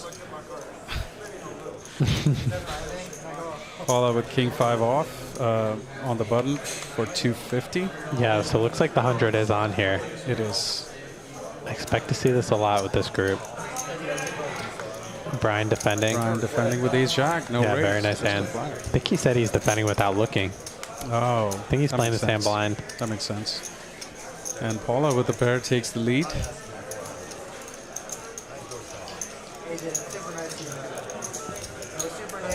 Gets snap called by Brian. Probably see Paulo check back here with his middle pair. He's betting. I think Brian still doesn't look, so maybe that's the reason why he's continuing to bet. He still hasn't looked? I believe so.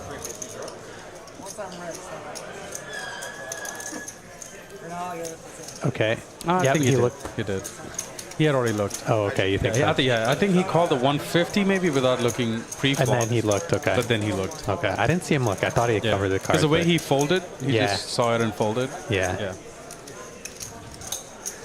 Yeah, if he hadn't looked, he's probably then he would have looked and thought about it and then right. So I think that's the right read there. Paula getting it done with a pair of fives. Nice hand, Paula. It's interesting to see some of the pros, some of their like different approaches. Like Paolo seems to take a very aggressive approach versus like Moneymaker seems to take a little bit of a more cautious approach, more trappy approach. So it seems like both must work out pretty well for them. But it is cool to see the varying styles versus these types of players. It's a very unique and different style to see. Like Paolo is definitely very pedal to the metal, and Moneymaker is, seems very cautious and trappy. Absolutely. A lot of spots, so. But see, when you get caught on to that, I shouldn't speak much, but yes, they have unique styles, and I like Paula's style better because he can mix it up and can have anything at any time. Like if I had to tone down my game, I would tone it down and be how he plays, right? And that would be, I guess, my semi-pro level, and.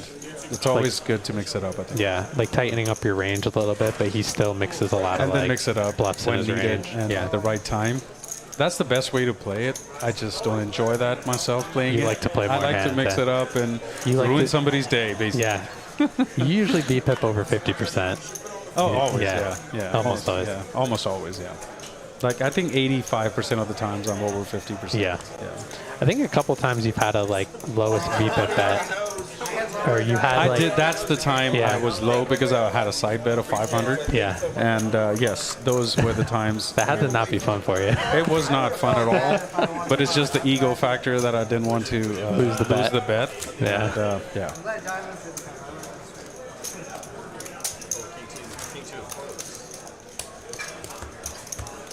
I have actually lost to Danny in a VPIP bet here at Poker House. Oh, you guys bet who would have the highest VPIP, highest and he had a VPIP. higher one? And Danny had a higher one, Interesting. believe it or not, yeah. I feel like Danny would be a good person for you to make that bet again. Exactly. And I thought that was easy money, right? Yeah. But no, Danny came through that stream. Wow. And yeah, he had a higher VPIP. Now Carlos with ace-9 of hearts on the button. Yeah, nice hand. I like that he's ISO raising Sam's limp here.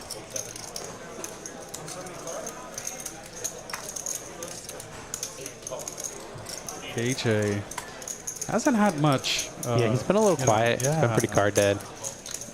But he's definitely going to get an action here with this 4s. Interested to see if Sam's going to come in for a limp raise here or if he's going to just call with his 8s. Both options are very viable. I say he raises. No, he's just calling? Maybe not. Yeah, I was thinking he was going to raise too, but he Yeah. just called.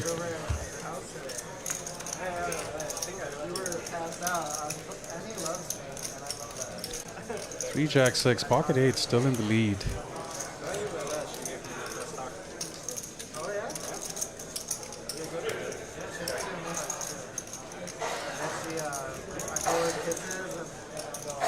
See what he does here.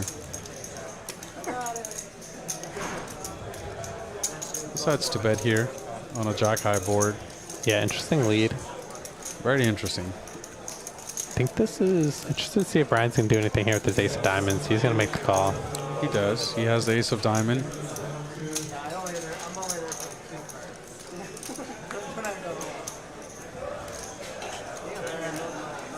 Nine, no help to him. Sam still in the lead. He bets 500.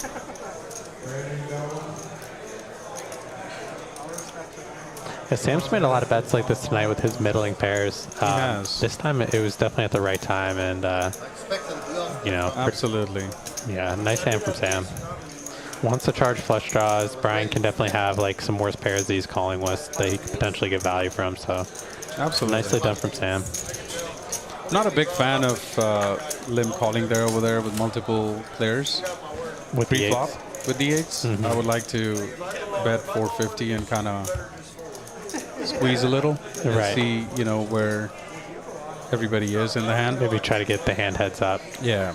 And then, you know, I wouldn't mind betting the Jack high board there rather Yeah. than leading into 4 players Right. with a Jack high board. Yeah. So I would have preferred a pre-flop raise rather than a post-flop bet. Interesting. But he did get it done. I think. Get it done. Yeah. I think sometimes we would see Sam do a limp raise there. So Yeah. let's see. He's Moneymaker. definitely a moneymaker with a big hand here. Ace King. Makes it 150. Gets AJ to call with ace 7 offsuit. Pretty easy call for Harvey with 6s. Yeah. Goes to the flop. Oh, wow.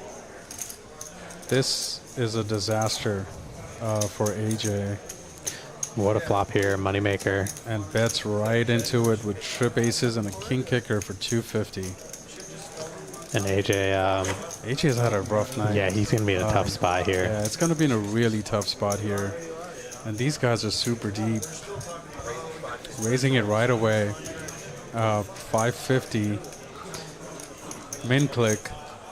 Very interested to see what Moneymaker's going to do here. I think he flats. I think he just flats Yeah. versus coming over the top now. Absolutely. And Let's just call. on a brick turn, he would check again, I believe, and then raise, is what my read is.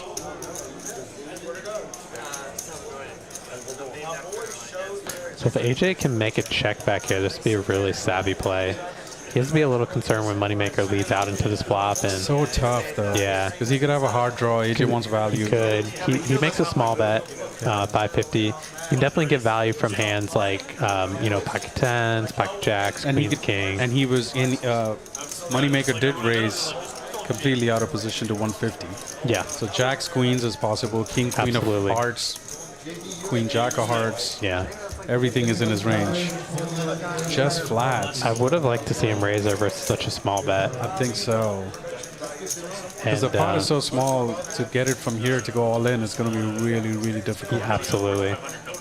And now AJ's in a really tough spot. Moneymaker severely under-repped his hand, so AJ might think he's good and decide to go for value here with his trip aces. Absolutely. And it looks like he is going for it. This is really a very tough situation. Wow, he just calls. Did I just see that? Yeah, I'm really surprised. Really surprised. Wow, I'm actually amazed here. Moneymaker just called. Nice hand for Moneymaker. Very interesting. AJ loses absolutely minimum there. Yeah, I think he does lose close to the minimum there. After seeing this, his cards, AJ must be happy he still has a ton of chips in front of him. Has a lot of chips in front of him, yeah, absolutely. This is, yeah. It actually amazed me that it went bet call. But Moneymaker knows more than we do. He's one of the best we have in Dallas. And I'm sure he had a thought process. Oh, what's up? We got Habib in the chat. He's saying OFC. What's up, Habib? Habib, what's going on, my buddy? He says, I do for OFC all in. What's up, OFC? I hope what's you're up, playing Habib? tomorrow, Habib. Thanks for being with us. I think he said he's taking a couple of weeks off. Oh, with his restaurant, getting it done. Yes, yes. Beautiful, beautiful place. I can't wait for that restaurant. I can't wait to go back. The food is amazing. I know. Zelda, everybody in the chat, if you guys are not aware. He's got a beautiful, beautiful restaurant, amazing food, good ambiance. Zelda, it should be open hopefully in a week or two. We will keep you posted here on the future streams. Yeah, absolutely. We will be going. I'll definitely be going when they reopen. The food, some of the best food I've had, period. Me and Eddie are actually planning a party. Oh, awesome. For a pre-open for the restaurant, like a soft open. Oh, awesome. And we'll all kind of go there and maybe have food, chill. That'd be fantastic. Yeah. I'll definitely be there. I'll plan it out with Habib and keep everybody posted. That sounds so good. I can't. Yeah, I told Habib when I went, I was like, I'm not lying to you. This is some of the best food I've had. Period. Like it's like really, really fantastic food. It is. Yeah, it is. everything is so good. 2 weeks more. There's Habib right there with the comment. So 2 weeks more, guys. Very nice. For some amazing food here. And we will keep you posted and let everybody know when the restaurant is open and ready to go. Yeah, Zelda Mediterranean. It's off Beltline Road in Addison. That is correct. Yeah. Zelda is S-E-L-D-A. Yeah, check it out, guys.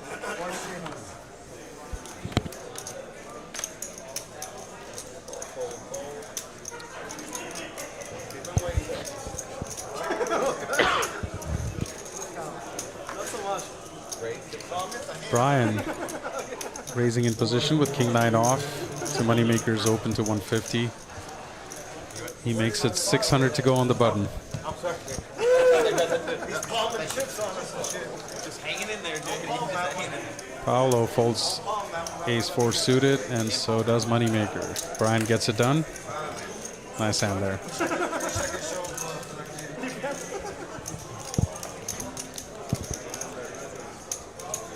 Notorious one in the chat saying this is an awesome lineup. He said I was supposed to deal this stream, but I had to take Thursday because I had to take my daughter to the zoo. All right, so Notorious is one of the dealers here. What's up, Notorious? Nice. Well, we'll be happy to have you back in the box. Hopefully next week or tomorrow for one of the streams. Hope you guys enjoyed the zoo.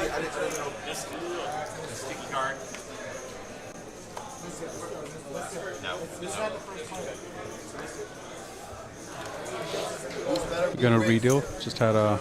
Yeah, looks like I had a misdeal. Let's check some stats. Yeah, let's check it out. Some VPIPs. See what's going on. Brian at the top. AJ. JD. Paulo. Carlos. Danny. Moneymaker. Sam and Harvey at the bottom. Yeah, everyone pretty close there in the middle between JD and Harvey. Looks like a pretty standard poker game. Yeah, pretty standard for this crew. Yeah.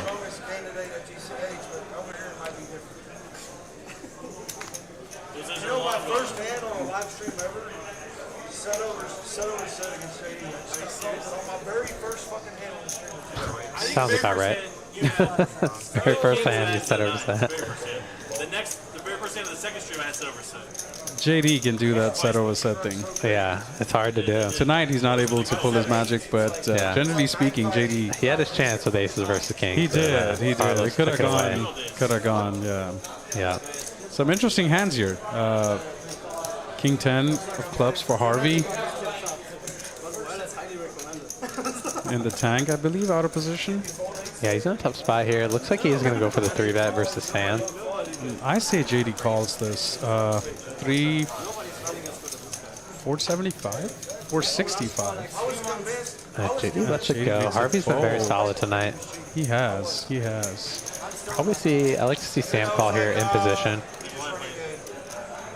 He's got a hand that plays well versus the range of hands that Harvey's usually 3-betting here. Absolutely. He is dominated in this particular instance. Absolutely is. And Harvey flops very nice flop here with flush draw. Yeah, two overcards. Sam's got a gut shot to the nut straight.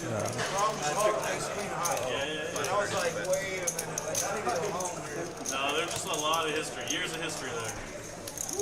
I remember I was like looking all how long you played it with? Interesting. Yeah, interesting raise here from Sam. Sam raises. And wow. Yeah, and trying to get with 1500. I believe Harvey's got a push. Yeah, I think Harvey has a perfect stack size to come over the top for a jam here. Yeah, he's got a lot of equity. You know, pretty much against any hand that Sam has, and he has fold equity as well. So taking the pot down at this point has a lot of value, but he does just call. Yeah, interesting. It also puts Sam in a tough spot. Like if Sam raised for information with like a middling pair, getting him to fold at that point is really valuable. But Harvey just drills the second nut flush on the turn, so he's in a beautiful spot here. And Sam seems like he's going to lose a lot more. Yeah, Sam's deciding to try and represent this flush. I've seen Sam go at it and don't stop at spots like this. This is probably a prime example. He does like to continue. Yeah, he likes to follow through once he's been the aggressor. Once he starts. I mean, he raised the flop. He's representing a pretty strong hand. He could definitely be doing this with some flush draws. Absolutely. So he's thinking now if Harvey has like a single pair hand, he's putting him in a really tough spot. Harvey shoving. I would have liked to see Harvey just call there. Just call here. It's so strong. You know, the only card that would probably disturb him would be the ace of clubs. That he would, you know, lose a little value to on betting there all in. Right. But other than that, he definitely lets Sam off the hook a little bit here. Absolutely. But maybe I guess he's giving Sam credit for a stronger hand than he actually had. So Sam does this too often. That's true. Given that, I guess the way he played was okay. Yeah. Nice hand for Harvey. Takes down a nice pot there. Absolutely. I like the aggression and the thought from Sam. Him and his brother both have a lot of moves in their arsenal.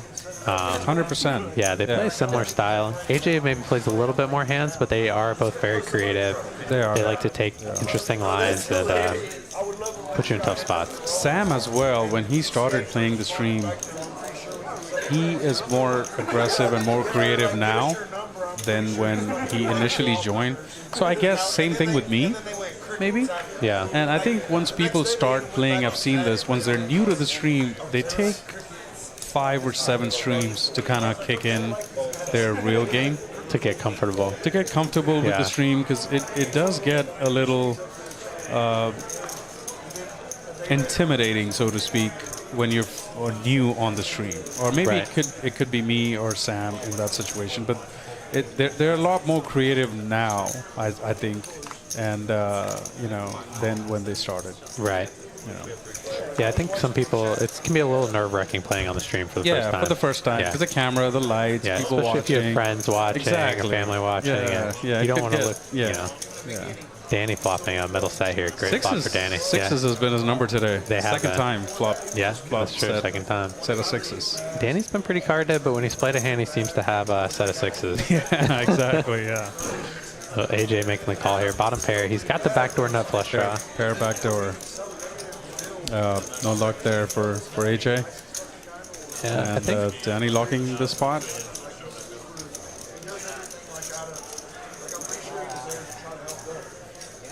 And yeah, that's a go right away. Nice hand for Danny. nice hand, Danny. So would you say your game's improved a lot from playing on stream?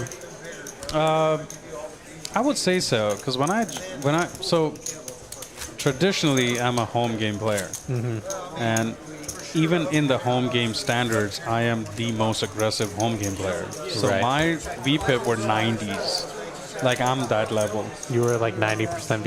90% VPIP in my home game. Right. So you coming played from almost that, 60, 65 is like adjustment play for me. Is low for you? Not low, but it's pretty adjustable. So going lower than that is like, I don't enjoy it.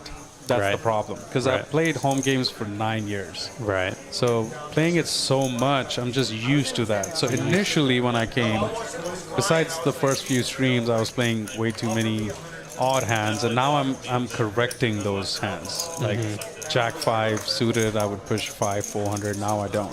You know, Right. I either re-raise or fold. So that change happened after stream. Right. So Makes sense.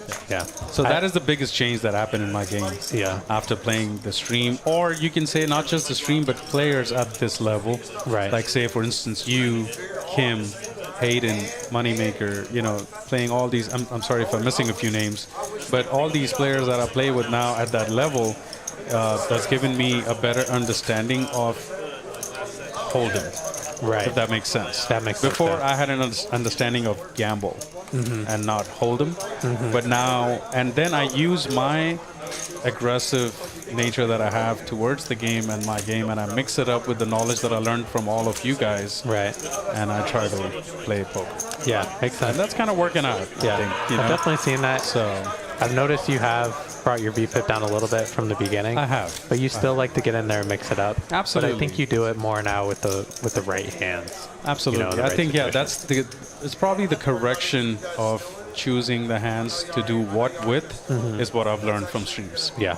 to put it in proper words. Yeah.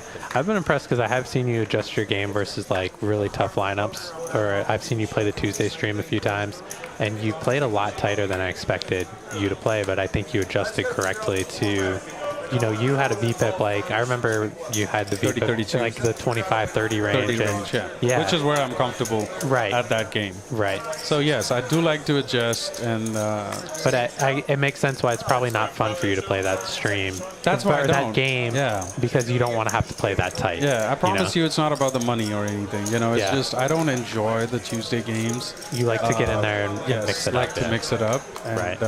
that is the peak game that I would like to play.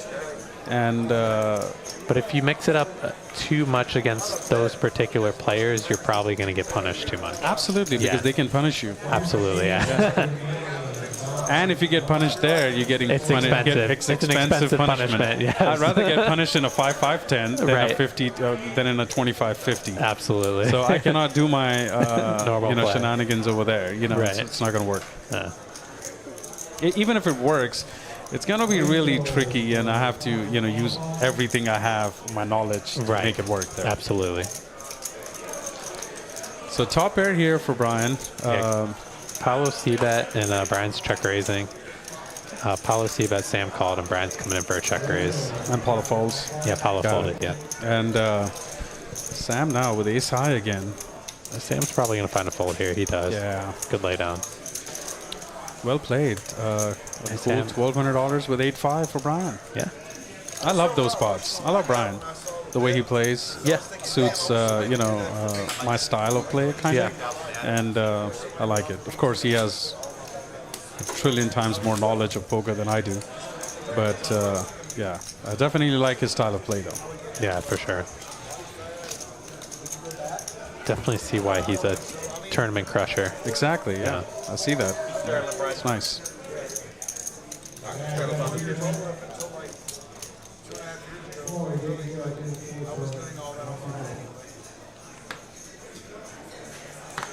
So we probably have about 25, 30 minutes left in the stream, I'd say. Nice. We got 71 viewers here with us so far. Thank you guys so much for being with us. If you guys haven't already, hit that like and subscribe button. Helps us out here on the stream. I would maybe in a stream or two, whenever I do it in the future, would know who the regulars are. I'm guessing Mark is one. Mark is a regular. Mark's in a lot of the chats. Poker Monkey, I've heard a lot. Yeah, Captain Under Pairs. Captain Under Pairs isn't here tonight. We see Rena a lot in the chat. Recognize a lot of these names. So. Nice. Yeah, it's nice to have the regulars show up and support. Absolutely, regularly. yes. Yeah. Yes. That's how the channel's going to grow and make it happen. Absolutely. So looks like Brian coming in with the check raise here on this board and takes it down. Gets it done. Really nice. Brian just all of a sudden decided to go back to back. But this is also like, it's interesting he's winning a lot of these pots where he's defending the big blind or the straddle versus like the button, because these are very common scenarios that show up in a tournament. A lot of times in a tournament, especially like deeper stages, like later position raises and the big blind defends. So he's taking down a lot of these pots. He's check raising with air on a paired board, and if you can like win a lot of these sorts of pots in a tournament, you're going to do very, very well. Interesting. So maybe that's he's already used to that. Yeah, that's his thing. He's in his comfort zone. You know, he's defending his big blind versus button, and he's taking down the pot. So.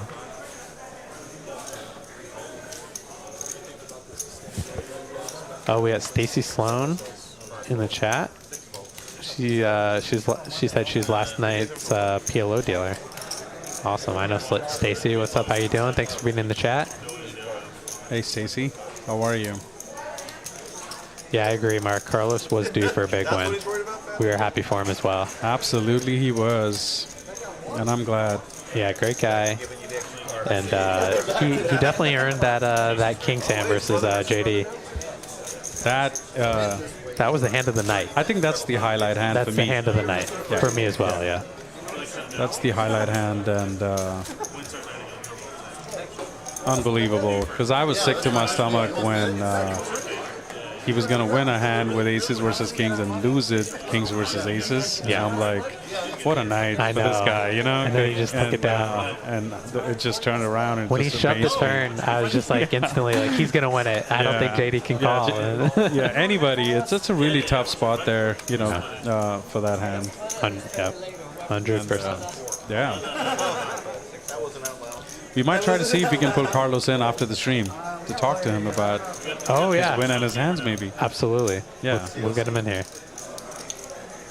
Ace Queen for AJ, and I think he raises. Yeah, he does raise it to 375. And Sam, his brother, I think this is the first hand they kind of have hands against each other. If Sam calls, it would be heads up. This would be an interesting one to see. Sam dominated by the ace. AJ has ace queen, and Sam does call. Yeah, he is coming after him here, making the call. They do like to play against each other a lot, from what I've heard.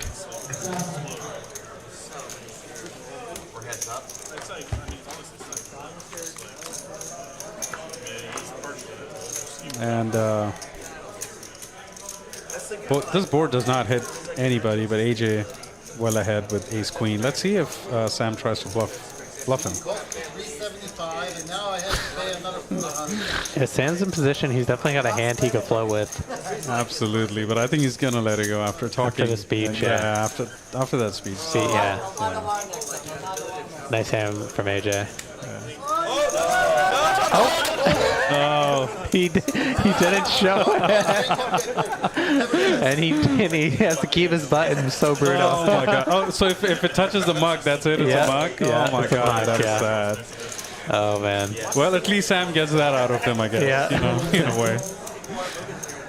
That is funny.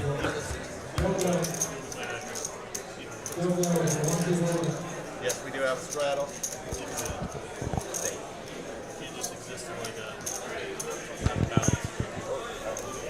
So we almost at the end of the stream here. I guess we have probably roughly 20 minutes. 20 minutes left for the stream. Danny raises to 250, I believe, with pocket eights and Moneymaker with ace jack on the button. And Moneymaker re-raise with ace jack off. Yeah, comes in for a 3-bet here. 3x to 750. This would be an interesting hand to see. We'll probably see Danny call.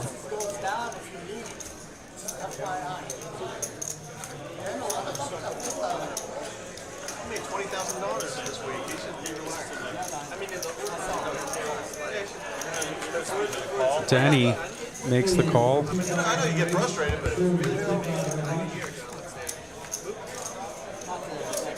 Let's see a big one between these two. Ace jack A flop. Absolutely. There is an ace, however.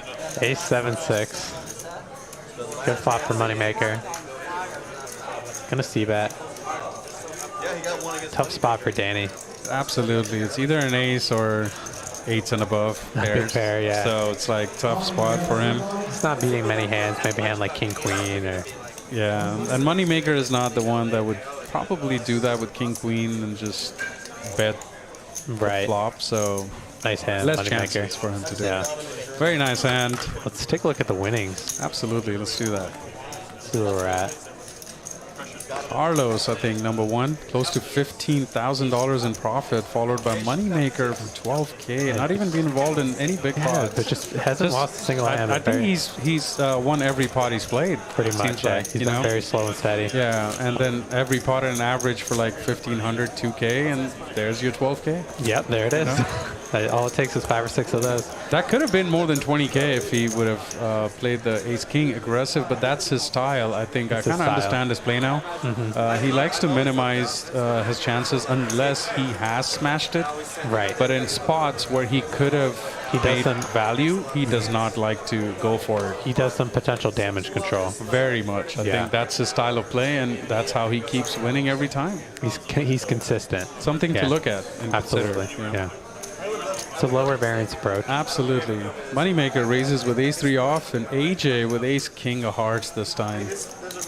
Out of position makes it, I think, close to 475, I believe. Yeah, 475 here. Takes it down. Snap fold.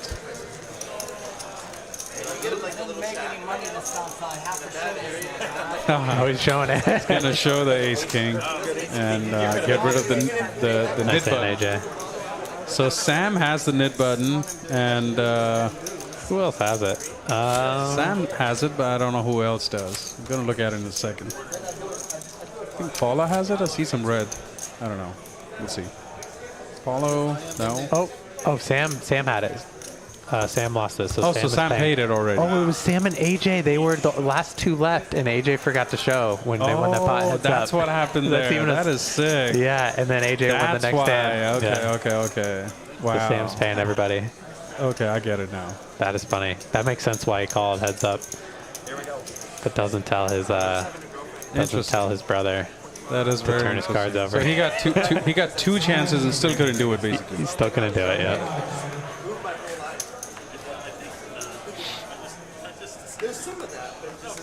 All right, guys. I did find out if we can get. I did ask if we can get Carlos in, so hopefully. Let's see. We can get him in the booth. Big hand here. Ace king for Carlos. Pocket tens for Sam.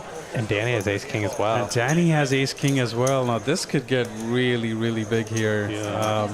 Danny hasn't played much hands today, so ace king. I think we're gonna see Danny 3-bet here. In position. I'm pretty sure would like to raise it pretty big here. 800-900 maybe. Yeah, 9 1/4. 9 1/4. And Sam, I don't know how this is going to play out. Tough spot for Sam. Really tough spot. He's got, he raised under the gun. He is going to make the call. And I think Carlos has to call here. Yeah, Carlos has to at least never call. folding here, I think. Carlos could consider coming over the top here versus these two players. The way he's played today, I don't think he would. Yeah, he usually doesn't like to play his king too aggressively pre-flop, but the stack sizes are set up pretty well. I don't think so. Is he considering folding here? I don't think he's going to let it go. If Sam had gone over the top, I think he might have. Carlos, he did. Wow, he lays it down. Surprise. I see why. It's the end of the stream. kind of don't want to get involved out of position in big, huge pots. Right. And Danny has been super tight all night. Danny has been probably very one of the solid all lowest night. VPIPs, and he does not want to go against Danny out of position. Yeah. And I guess it would be okay fold. It's not that bad of a fold, I think. It's definitely understandable. Yeah. Danny's range is very strong there. Absolutely. Ace King would probably be in the bottom of Danny's range there. Yeah, Ace King, maybe Ace Queen, late but he's screen. got a very Yeah. strong hand there. Yeah. In general. And Danny in a tough spot here. Sam leading right into him for 1,500 on this board. I can tell you one thing, Sam is not folding here. He's going to go for it. You think so? I think so. He's just had too many difficult spots. And, yeah. All right. We are getting Carlos, guys, very shortly. He will be joining us.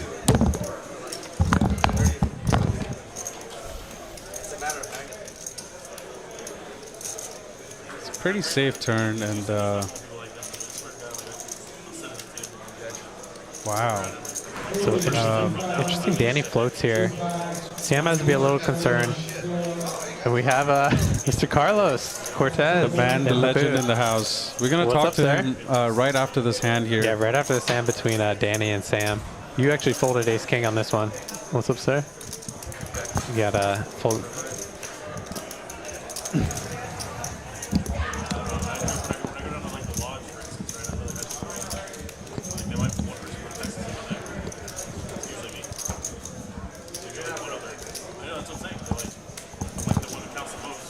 What's up, guys? We got Carlos joining us in the booth. The magician, Danny's in the tank. the magician for today's game. Yeah, today's magician. We will talk to him shortly right after this hand. Looks like turn went check, and Sam's checking this river. And he's going to win a nice pot. Yeah, and pocket tens is going to take it down. A very nice little pot here. So we have Mr. Carlos joining us. How you doing, sir? Looks like you had a pretty You had great an night amazing out there. night. Congratulations. Thank you. Very well done. So the key to this game is called Trinity. As long as you don't have Hayden, OFC, or RVVille playing, you can actually fucking win. So are we banned from any future streams with Carlos? The kings versus aces. Now you had two hands with kings versus aces. Yeah. Now explain me, or give me a view on the hand against JD in particular. So I put him on aces. You did put him on aces. Yeah. Wow. Because That makes it really, really Very interesting. interesting. All in. well, he bet 200. Right, he did. Pre-flop. So I knew he had a strong hand. I had kings. Okay. I forget if anybody else got in. You guys I were was heads up. praying- it was heads You up. guys were heads up to the flop. I was praying for either kings or queens, or even jacks to come out. Sir? You left it there. Oh, I did? Oh, I won? Oh, you won the play. So, Mr. Carlos is getting more money now. You're Just running sitting, so good. You sitting just- in the booth with us. That's getting money. a first, but okay. Go ahead. Well, I told you I give all my money to charity, right? Yeah. You heard that? Yes. Yeah. Yes. She's on the main stage 5 nights a week. Nice. So that's wrong. But I put him on an ace, king, or aces, and I was just hoping either kings, queens, or jacks come out. And I was committed that he was talking before about things and not running well. So when that queen came out, I knew I had one move. It's either shove all the way in, which you know, everybody knows I don't do that. Right. Exactly I've what got we a- were talking about. That's exactly what we were saying. So he's going to think that I have queens, tens, or eights. I thought he was going to put me on a set. He did, and he folded aces. That is What a play. That is what a play. Because we Very thought impressive. you were thinking you were ahead. No. Because even when you think you were ahead, you would never make that move. So now it makes sense. Now that I think about everything, it actually makes sense that you were actually bluffing. Or you're turning your hand into a bluff. Right. If he had aces by any chance, you know. So wow, what a hand, what a play. Very well done. Well, I wouldn't have done that with you because I know you've told me that if you go all in on a thing, you're going to call it. No, but that doesn't mean I will. Oh, okay. It doesn't mean that. All right. So you're lying to me again. No, Somebody I lies in could this not. poker game of yours, Hayden. Jesus. Wow, AJ here, Rivers a set against Carlos Yeah. is two Oh pair. my gosh. I had two pair. And oh wow. And it's not like he got there cheap either. We have Interesting. We have Habib in the chat. He's asking OFC for any lawyer recommendations. We got the best What's lawyer. up, Habib? We got the best lawyer right here. We got him right here. In the booth, Carlos. We miss you, Habib. I can't wait for his restaurant to open. I know, up we again, can't. 'cause Can't wait either. Yeah, he's getting it done. We had a video call with him the other day, and he changed the floors, the restroom tiles, and ceilings, and he's doing it real nice. Okay, so good. he's changing it out, remodeling the whole thing. Hopefully this will be a positive. So Yeah, I hope so. I'm sure he's talking to you about it. Absolutely and, going to support him. When Yeah, he gets yeah, back. yeah. 100%. Yeah, Yeah, no, I mean, you know, I've got.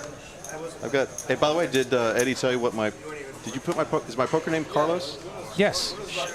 I think told it him is. to put, because y'all are Seems talking like about out I here. need a poker nickname, so I was going to put capital F space OFC. No way. Yeah, I was. Ask him. That was. Wow. Yeah. But He didn't change that. No, he didn't. If you had changed that and won today like you did, then you would have always kept that because that would be your lucky That would be charm. my thing, yeah. Yeah. No, but with you, Hayden, and RV Phil out of the game, I liked my chances. It was a tough. It was, Mr. OFC here. It was Yeah. a tough table. It's a tough game, but you definitely. I got lucky. I got lucky. If you killed it in this table, then I kill don't it in think any any of table. the players you named should be any obstruction to your winnings. You have. I mean, you're my kryptonite. So. I could just get lucky in small pots against you, but if you can make moves like that on a regular basis, there's nobody that can beat you. Well, I played. You know, I've been playing against JD for maybe 6 months on the regular. Although I've been playing just for about a year now, and he knows my. You know, just like the other guys. So, True. you know, if I'm going to go all in with, I mean, what did I have? 8,000 at that time. No, you I had think more you than had that. more than that. You had 12. You had 14,000 is what the I stock was want to. showing. It was showing 14,000. Okay. On top of he bet 2,500, you went all in for 14,000. Because we were like, we were shocked. yeah, I we couldn't were- believe it. I was like, Yeah, I was. Carlos I is going to call goosebumps. here. That was Here's the such a problem. good. If I Yeah. had gone maybe, if I tripled it, maybe 7,500 or something, he snap calls that, I think, or maybe he shoves. Shoving was the right play if think you had to shoving- do it. Yeah. After a $2,500 bet. You're 100% right. He 100% put you on a set there. So sometimes playing with y'all, and you know, we know each other's customs and whatever. Right. If you do that once in a while, Absolutely. Hey, you We did it at both- the right time. We're both saying we 100% would have folded in JD's spot. you would have. Oh yeah. I'm not for sure. calling that. I'm yeah. not calling there What I either. want I to know put is you on a set before and I that- could see your cards. Yeah. What I want to know is before that, how many times was the word cooler used? You thought I was going to lose my money to. We did say, yeah, we were saying Carlos is in a rough spot here. You just had the aces versus the kings. Yeah, against and now you have the AJ. king. Yeah, now you have the kings versus, versus the aces. And we were saying this is going to be a tough spot for Carlos. It's going to be a rough hand. Yeah, it's gonna be tough. Yeah, and then you just won the pot. Well, You brought I think JD will be happy to hear that both y'all would have folded in the same position. 100%. Oh, absolutely. Yeah. And JD knows that. It's really a hard. very tough It's really hard position. spot. There's a chance in me that maybe 10% I'm calling. Depends on my read at the time. If I have a read, I could call ace high there for, not for that stack, but I'm saying for like $1,000, $1,500 bet. But having aces with that bet, depends on my read. I could be wrong. You could have a set and I could run right into it. But there's a chance I might have, but only 10%. I was trying to show that maybe I had a set of 10s or 8s. Absolutely. 100%. Absolutely. But I said to myself, if the face card comes out there, I'm shoving all in. The queen was good, very good card for you because you could Excellent. definitely have a set of queens. If you put him on aces, because we were thinking you thought you had the best hand and you went all in. But now that you clarified, and it actually makes sense. Why would you shove if you thought you were good? Absolutely. No, I had to, or I was going to lose whatever. No, but you thought he had aces, though. Yeah. Right. No, This hand right here, quick interruption. There was a strap and a double strap. There's a full drum of all in dark. Ace jack hits 8-3. All right. All in dark wait. for 2,000. Well, looks like Make sure they know what happened. 2,000 or Make sure they know what happened. 20,000 all in? No. So the deal was that Brian and AJ agreed that if it checked around to them, that neither one looked at their cards. they were going to go all in blind. They were going to go all in, both of them. Wow. And the pot is $20,000 in the dark? This is insane. Yeah, wow. very insane. And looks like Brian's going to And Brian's gonna take this one down. Brian's gonna take us The ace down jack. with. Are they running it twice? Okay. Two boards. Wow. This is. This is Sorry, sick. we were just talking to we're our chatting guest with Carlos Carlos. here, and Oh, wow. So now he needs a 9 or an ace. So they're going to chop And it luckily up. they chop it, but wow. Sick gamble there. 20K in the dark right here. In the, oh, 20K wow. flip. and Sam, his brother, and I were just talking, like, what the hell are you doing? Yeah, this is sickness to another level. 10K in the dark. I mean, maybe you do a side bet for a couple of hundred. Yeah, you this know. is $10,000 each, real money. Just going in the dark, run it roll the twice. dice. That was the deal they made. They said if the checks are round, we're not going to look at our cards. And We'll just, go all yeah, in. go all in. To their credit, they did. Wow. That's pretty sick. Well, Yeah. to their credit and a bottle of Camus, I think it's. That is really sick. Very sick. Sick hand. And I'm glad that kind of hand just went chopped. So, yeah. Kind of works out. So yeah, you've been actually had the ace king spot was pretty good. You folded, got out of the way, much Folded two behind. ace Yeah, kings, both to one's to Moneymaker. yeah, and then the ace jack where you got raised and let it go. So Ace jack offsuit, you can't do it. really nice. Yeah. Well played hands, and he picked ran your real spots good. very well. And excellent poker game overall. We were having fun watching you play today. Well, you know,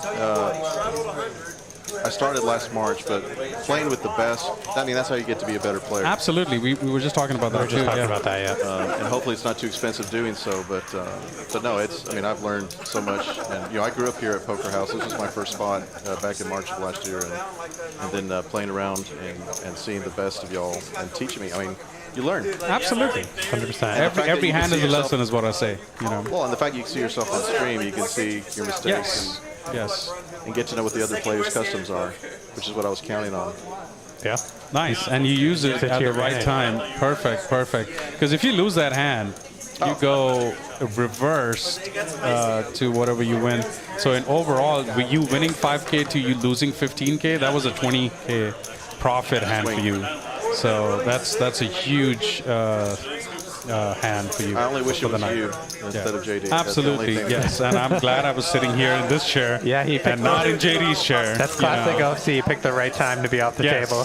I already knew. See, I already knew that. Said, You I'm know, glad I'm Carlos- not on the table tonight. Yeah, I'll tell Carlos you, is- if OFC was on that chair instead of JD, I would not have done that move. I would have folded. If you bet 2,500, I'm not going to shove all in. I'm glad to know that. So if I have aces and I bet 2,500 against you, you're not I going don't to think it shove. works against you because we've talked off stream and Yeah. you've taught me a little bit as far as. But poker is so much it's fluid. per hand basis, and there's no set rule to it. Every hand is different. Every situation is different. Every stack, every day, every table is different. So there's no way you could pinpoint to, okay, well, if he does this, I'll do this. Every hand, every bet is situational. Well, one of the So- things that Hayden and Kim have also taught me is, it's not so much the hand that you have, but you have to represent. Absolutely. To understand what you're representing. Right. When you're trying to get the call. And who you're doing it against, too, also matters a lot. And I forget what the pre-flop raise was. It was 200 from JD, but I think you made it. I want to I say don't you made remember. it. We you made will it. try to see. We will try to play the hand again. I believe if we can. I believe he straddled for 100. I think you made it like 350, and he made it like 1,500. Okay. So that was a right. big. And you flatted. so when I think when you do that, he thinks I'm on a pocket pair. Absolutely. And when it comes out 10-8, he could very easily put me on 10s. And then but if not 10s, then the queen came out. I think he put you on queens. He did. You're right, because I talked to him after. He goes, Yeah, yeah, I He put put you on queens. Yeah. It Makes would a be lot of my sense. read. Yeah. Makes a lot of sense. Well, I was singing ABBA in the background while he was deliberating as to whether or not he should call. He folded pretty quickly, which was nice. Yeah. Yeah. Well, no, it was too long for. No, it was quick, it was super pretty quick. quick. As soon as you pushed, It feels a lot longer when you're Yeah, sitting at when the you're table. sitting in but the hand, yes. I want to say it was like 10, 15 seconds max. not even. It was about 10, 15 seconds. Yeah, but, But he wasn't even close He to wasn't be even called in the close to tank. calling. He was just like, oh man, and Yeah, and he just let followed it go. As That's soon funny. as you went all in, if you go back, I'm sure you're gonna watch the stream. he looked like he wasn't calling. As soon as you said all in, he went like, no. I Like, saw that out of the corner of my yeah. cataract So he eye. had the reaction right away because he did not want you to go all in. Obviously, with that hand, with one pair holding, he's not beating much there. If you have two pair sets, whatever. So Yeah, but it goes back to what Hayden and Kim say. It's what you're representing. You're representing the set. Absolutely. You nailed it down, and hope you don't use it against me. Me either. Well, 'Cause I that am is- going to listen to the stream because I'm sure that y'all or have taught a lot of people the last 3 hours and 50 minutes on here. We've been talking about hands, breaking it down. Yeah, we've been breaking it giving down. insights. I think it was a pretty informational good stream. And what a stream, table! yeah. I mean, you've got Brian freaking Green here. Yeah, Brian, he's a beast. And you've got Paulo, who's, he's not afraid of anything or anyone. You've got JD, It's a great tough player. table. Very tough table, Danny's yeah. a Choctaw champion. I mean, one of these things is not like the other. Mr. Moneymaker. Yeah. Yeah, you got Moneymaker. This is a really tough table is a very tough table. to play, let alone win. And you did both, and that's really amazing. So did I have the most as far as cumulative winnings at the end? Yeah, let's pull that up. We will check some stats right here. So the hurry, so just stream one- has Well, and I now won has the- ended. Apparently I won the flip at the end, which I didn't know. This is the flip you probably won that they're playing right now, and that's when you walked into the booth. The winnings there. And So we Carlos got- with 13,000, Moneymaker with 12,500, Okay. Yeah, I and thought Harvey Chris up maybe- 2,900. 2,900. Harvey still, after losing that aces being cracked, still Yeah, he made a getting nice- the plus, nice which is recovery. good. Huh? Didn't he flop? Didn't he have top set on those aces? He did. Yeah. He did. Yeah, Yeah. versus Sam, river and straight. Versus Sam. AJ, unfortunate, our big loser here with 10,000. I'm sure he will be back. He seems a good action player and would come back and play with us. And this must have been the flip that you won. Here. Yeah, this was the flip that he won. We'll look at the VPIPs here. Brian with 40% VPIP, AJ 36, Carlos, Danny with 25, Moneymaker, Sam 23, 22, JD and Paolo low 20s, and Harvey 17. So Brian leading the pack there. AJ went a little card dead towards the middle to He bring did. his, It was VPIP kind of down a back and little bit. forth between Brian and AJ, I think, all night. And Carlos coming in at third with the VPIPs. Yeah, right about where I'd expect to see everybody. Looks like we're gonna do the flip here, and it's gonna be. I think you said you won this last. Let's last watch flip. Carlos win. Yeah, let's win watch you another one win here. this flip from the booth. So let's add whatever he's listen winning to this. here. Yeah, this added to your winnings. to your I winnings. expect they're going to lose their minds. Like, are you freaking kidding me? You had a pretty Jack 10 10 Jack 8. 10 10 Pretty Jack. strong Yeah. feel of hand. Tens like full you for made tens Carlos, full. and Tens so full the for man's Carlos. making money, not even being on the table. He was literally sitting with us chatting and got paid. So, Carlos, any last words for us? So, any tips? Any tips? Any tips for us? No, I'm not giving any advice. But one of the good things about this Poker House, Dallas, is, poker is such a communal game, and the fact that we're able to take money from each other and not make it personal, and off stream we're good.